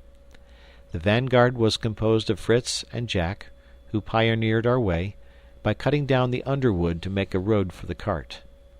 Our water pipes being very long, somewhat impeded our progress, but we happily reached the candleberry trees without accident, and placed our sacks on the cart. We did not find more than a quart of the caoutchouc gum, but it would be sufficient for our first experiment, and I carried it off. In crossing the little wood of guavas, we suddenly heard our dogs, who were before us with Fritz and Jack, uttering the most frightful howlings. I was struck with terror lest they should have encountered a tiger, and rushed forward ready to fire. The dogs were endeavoring to enter a thicket, in the midst of which Fritz declared he had caught a glimpse of an animal larger than the buffalo, with a black bristly skin. I was just about to discharge my gun into the thicket, when Jack, who had lain down on the ground to look under the bushes, burst into a loud laugh. It is another trick of that vexatious animal, our old sow. She's always making fools of us, cried he.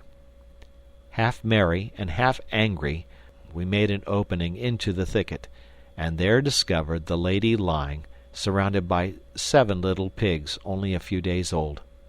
We were very glad to see our old friend so attended, and stroked her. She seemed to recognize us and grunted amicably. We supplied her with some potatoes, sweet acorns, and cassava bread, intending in return to eat her young ones when they were ready for the spit, though my dear wife cried out against the cruelty of the idea. At present we left them with her, but proposed afterwards to take away 2 to be brought up at home, and leave the rest to support themselves on acorns in the woods, where they would become game for us. At length we arrived at Falcon's Nest, which we regarded with all the attachment of home. Our domestic animals crowded round us, and noisily welcomed us. We tied up the buffalo and jackal, as they were not yet domesticated. Fritz fastened his eagle to a branch by a chain long enough to allow it to move freely, and then imprudently uncovered its eyes. It immediately raised its head, erected its feathers, and struck on all sides with its beak and claws. Our fowls took to flight, but the poor parrot fell in his way, and was torn to pieces before we could assist it. Fritz was very angry, and would have executed the murderer, but Ernest begged he would not be so rash, as parrots were more plentiful than eagles, and it was his own fault for uncovering his eyes, the falconers always keeping their young birds hooded 6 weeks, till they were quite tamed. He offered to train it, if Fritz would part with it, but this Fritz indignantly refused. I told them the fable of the dog in the manger, which abashed Fritz, and he then besought his brother to teach him the means of training this noble bird, and promised to present him with his monkey. Ernest then told him that the Caribs subdue the largest birds by making them inhale tobacco smoke. Fritz laughed at this, but Ernest produced a pipe and some tobacco he had found in the ship, and began to smoke gravely under the branch where the bird was perched. It was soon calm, and on his continuing to smoke, it became quite motionless. Fritz then easily replaced the bandage, and thanked his brother for his good service.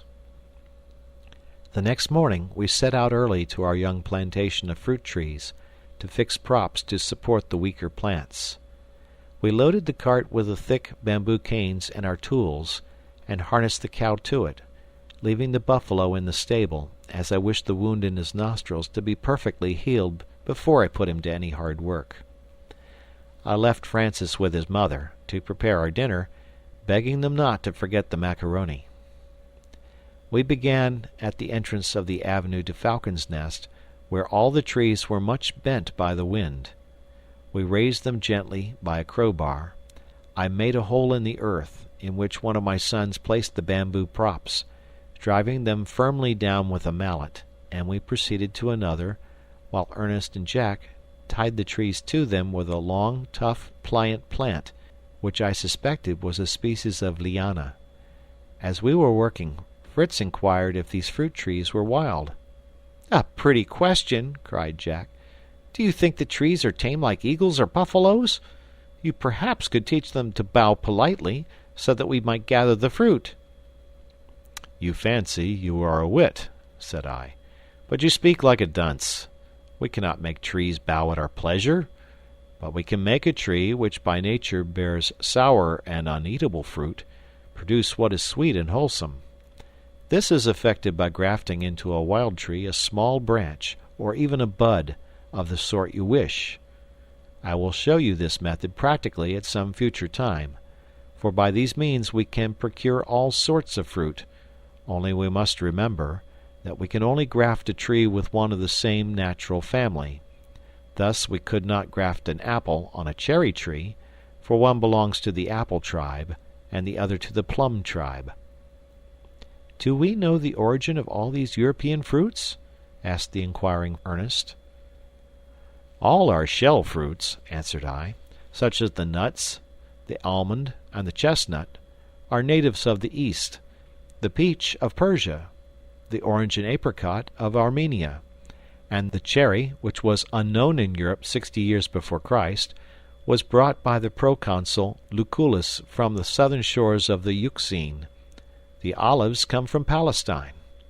The first olive trees were planted on Mount Olympus, and from thence were spread through the rest of Europe. The fig is from Lydia. The plums, your favorite fruit, with the exception of some natural sorts that are native to our forests, are from Syria, and the town of Damascus has given its name to one sort, the Damascene or damson. The pear is a fruit of Greece. The ancients called it the fruit of the Peloponnesus. The mulberry is from Asia, and the quince from the island of Crete. Our work progressed as we talked thus, and we had soon propped all our valuable plants. It was now noon, and we returned to Falcon's Nest very hungry, and found an excellent dinner prepared, of smoked beef, and the tender bud of the cabbage palm, the most delicious of vegetables. After dinner, we began to discuss a plan I had long had in my head, but the execution of it presented many difficulties. It was to substitute a firm and solid staircase for the ladder of ropes, which was a source of continual fear to my wife. It is true that we had only to ascend it to go to bed, but bad weather might compel us to remain in our apartment. We should then have frequently to ascend and descend, and the ladder was very unsafe. But the immense height of the tree, and the impossibility of procuring beams to sustain a staircase round it, threw me into despair. However, looking at the monstrous trunk of the tree, I thought, if we cannot succeed outside, could we not contrive to mount within? "Have you not said there was a swarm of bees in the trunk of the tree?" I inquired of my wife. "Yes," said little Francis. "They stung my face dreadfully the other day when I was on the ladder. I was pushing a stick into the hole they came out of to try how deep it was." "Now then," cried I see through my difficulties. Let us find out how far the tree is hollow. We can increase the size of the tunnel, and I have already planned the sort of staircase I can construct." I had hardly spoken, when the boys leaped like squirrels, some upon the arched roots, some on the steps of the ladder, and began to strike with sticks and mallets to sound the tree.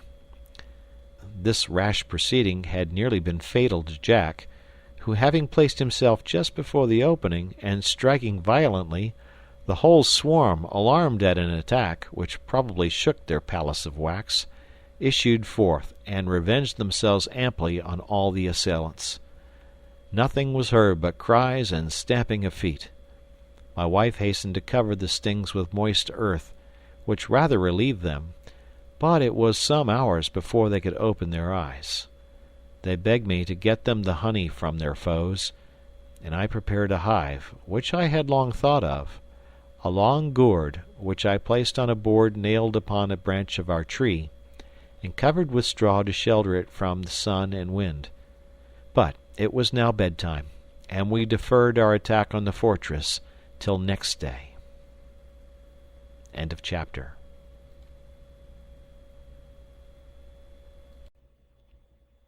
The Swiss Family Robinson by Johann David Wyss. Chapter 26. An hour before day, I waked my sons to assist me in removing the bees to the new abode I had prepared for them. I commenced by plastering up the entrance to their present dwelling with clay, leaving only room to admit the bowl of my pipe. This was necessary, because I had neither masks nor gloves, as the regular bee-takers have. I then began to smoke briskly, to stupefy the bees. At first we heard a great buzzing in the hollow, like the sound of a distant storm. The murmur ceased by degrees, and a profound stillness succeeded, and I withdrew my pipe without a single bee appearing. Fritz and I then, with a chisel and small axe, made an opening about 3 feet square, below the bees' entrance. Before we detached this, I repeated the fumigation, lest the noise and the fresh air should awake the bees. But there was no fear of such a thing. They were quite stupefied. We removed the wood, and through this opening beheld, with wonder and admiration, the work of this insect nation. There was such a store of wax and honey that we feared we should not have vessels to contain it. The interior of the tree was filled with honeycombs. I cut them carefully, and placed them in the gourds the boys brought me. As soon as I had made a little space, I placed the upper comb, on which the bees were hanging in clusters, in the new hive, and put it on the plank prepared for it. I then descended with the rest of the honeycomb, and filled a cask with it, which I had previously washed in the stream.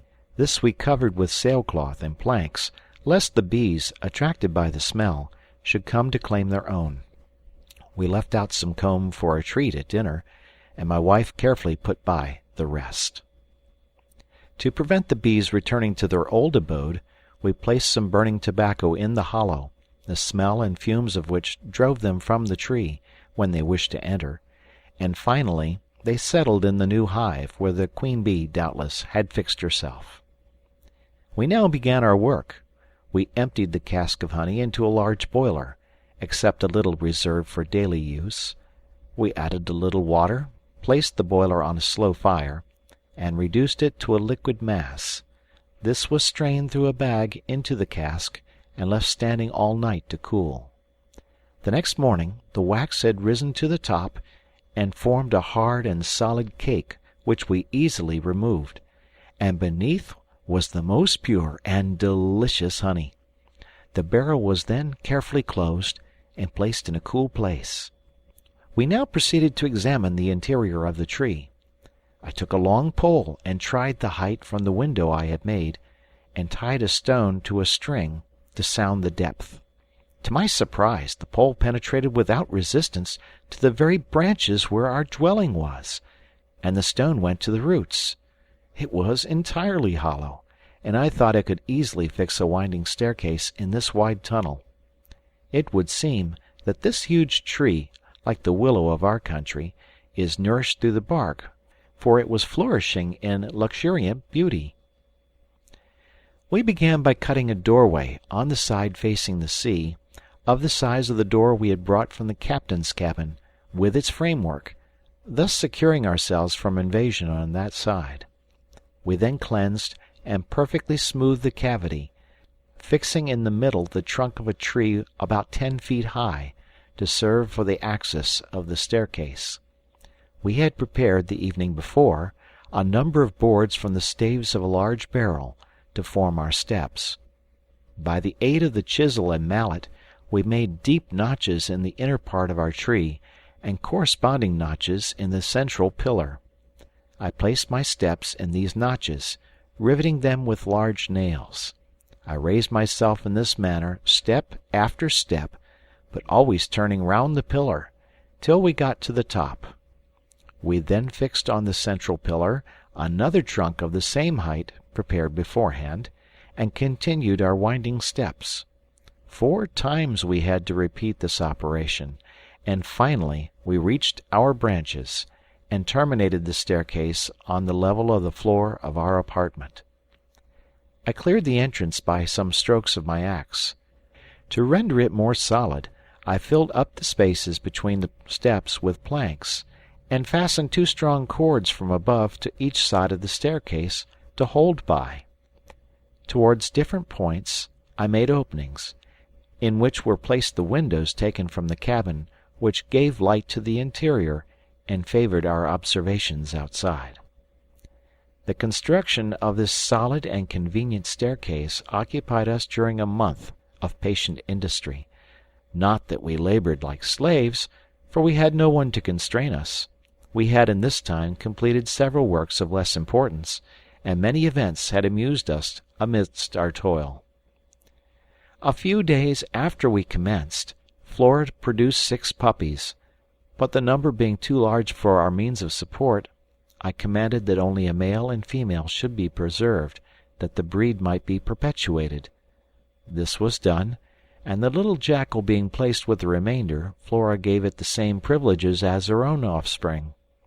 Our goats also, about this time, gave us 2 kids, and our sheep some lambs. We saw this increase of our flock with great satisfaction, and for fear these useful animals should take it into their heads to stray from us, as our ass had done, we tied round their necks some small bells we had found on the wreck, intended to propitiate the savages, and which would always put us on the track of the fugitives. The education of the young buffalo was one of the employments that varied our labor as carpenters. Through the incision in his nostrils I had passed a small stick, to the ends of which I attached a strap. This formed a kind of a bit, after the fashion of those of the Hottentots, and by this I guided him as I chose, though not without much rebellion on his part. It was only after Fritz had broken it in for mounting that we began to make it carry. It was certainly a remarkable instance of patience and perseverance surmounting difficulties, for we not only made it bear the wallets we usually placed on the ass, but Ernest, Jack, and even little Francis took lessons in horsemanship by riding him, and henceforward would have been able to ride the most spirited horse without fear, for it could not be worse than the buffalo they had assisted to subdue. In the midst of this, Fritz did not neglect the training of his young eagle. The royal bird began already to pounce very cleverly on the dead game his master brought and placed before him, sometimes between the horns of the buffalo, sometimes on the back of the great bustard, or the flamingo. Sometimes he put it on a board, or on the end of a pole to accustom it to pounce, like the falcon, on other birds.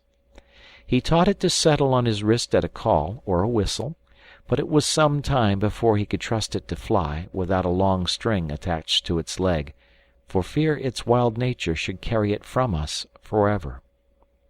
Even the indolent Ernest was seized with the mania of instructing animals. He undertook the education of his little monkey, who gave him sufficient employment. It was amusing to see the quiet, slow, studious Ernest obliged to make leaps and gambols with his pupil to accomplish his instruction. He wished to accustom Master Nips to carry a pannier, and to climb the coconut trees with it on his back. Jack and he wove a small light pannier of rushes, and fixed it firmly on his back with 3 straps. This was intolerable to him at first. He ground his teeth, rolled on the ground, and leaped about in a frantic manner, trying in vain to release himself. They left the pannier on his back night and day, and only allowed him to eat what he had previously put into it. After a little time he became so accustomed to it that he rebelled if they wished to remove it, and threw into it everything they gave him to hold. He was very useful to us, but he obeyed only Ernest, who had very properly taught him equally to love and fear him. Jack was not so successful with his jackal, though he gave him the name of the Hunter. Yet for the first 6 months the carnivorous animal chased only for himself, and if he brought anything to his master, it was only the skin of the animal he had just devoured. But I charged him not to despair, and he continued zealously his instructions. During this time I had perfected my candle manufacture, by means of mixing the beeswax with that obtained from the candleberry, and by using cane molds, which Jack first suggested to me, I succeeded in giving my candles the roundness and polish of those of Europe. The wicks were for some time an obstacle. I did not wish to use the small quantity of calico we had left, but my wife happily proposed to me to substitute the pith of a species of elder, which answered my purpose completely. I now turned myself to the preparation of the caoutchouc, of which we had found several trees. I encouraged the boys to try their ingenuity in making flasks and cups, by covering molds of clay with the gum, as I had explained to them. For my part, I took a pair of old stockings, and filled them with sand for my mold, which I covered with a coating of mud, and left to dry in the sun. I cut out a pair of soles of buffalo leather, which I first hammered well, and then fastened with small tacks to the sole of the stocking, filling up the spaces left with the gum, so as to fix it completely. Then, with a brush of goat's hair, I covered it with layer upon layer of the elastic gum, till I thought it sufficiently thick. It was easy after this to remove the sand, the stocking, and the hardened mud, to shake out the dust, and I had a pair of waterproof boots without seam and fitting as well as if I had employed an English shoemaker. My boys were wild with joy, and all begged for a pair, but I wished first to try their durability, compared with those of buffalo leather. I began to make a pair of boots for Fritz, using the skin drawn from the legs of the buffalo we had killed, but I had much more difficulty than with the caoutchouc. I used the gum to cover the seams, so that the water might not penetrate. They were certainly not elegant as a work of art, and the boys laughed at their brother's awkward movements in them, but their own productions, though useful vessels, were not models of perfection. We then worked at our fountain, a great source of pleasure to my wife and to all of us. We raised, in the upper part of the river, a sort of dam, made with stakes and stones, from whence the water flowed into our channels of the sago palm, laid down a gentle declivity nearly to our tent, and there it was received into the shell of the turtle, which we had raised on some stones of a convenient height, the hole which the harpoon had made serving to carry off the waste water through a cane that was fitted to it. On 2 crossed sticks were placed the gourds that served us for pails, and thus we had always the murmuring of the water near us, and a plentiful supply of it, always pure and clean, which the river, troubled by our waterfowl and the refuse of decayed leaves, could not always give us. The only inconvenience of these open channels was, that the water reached us warm and unrefreshing, but this I hope to remedy in time by using bamboo pipes buried in the earth. In the meantime, we were grateful for this new acquisition, and gave credit to Fritz, who had suggested the idea. End of chapter.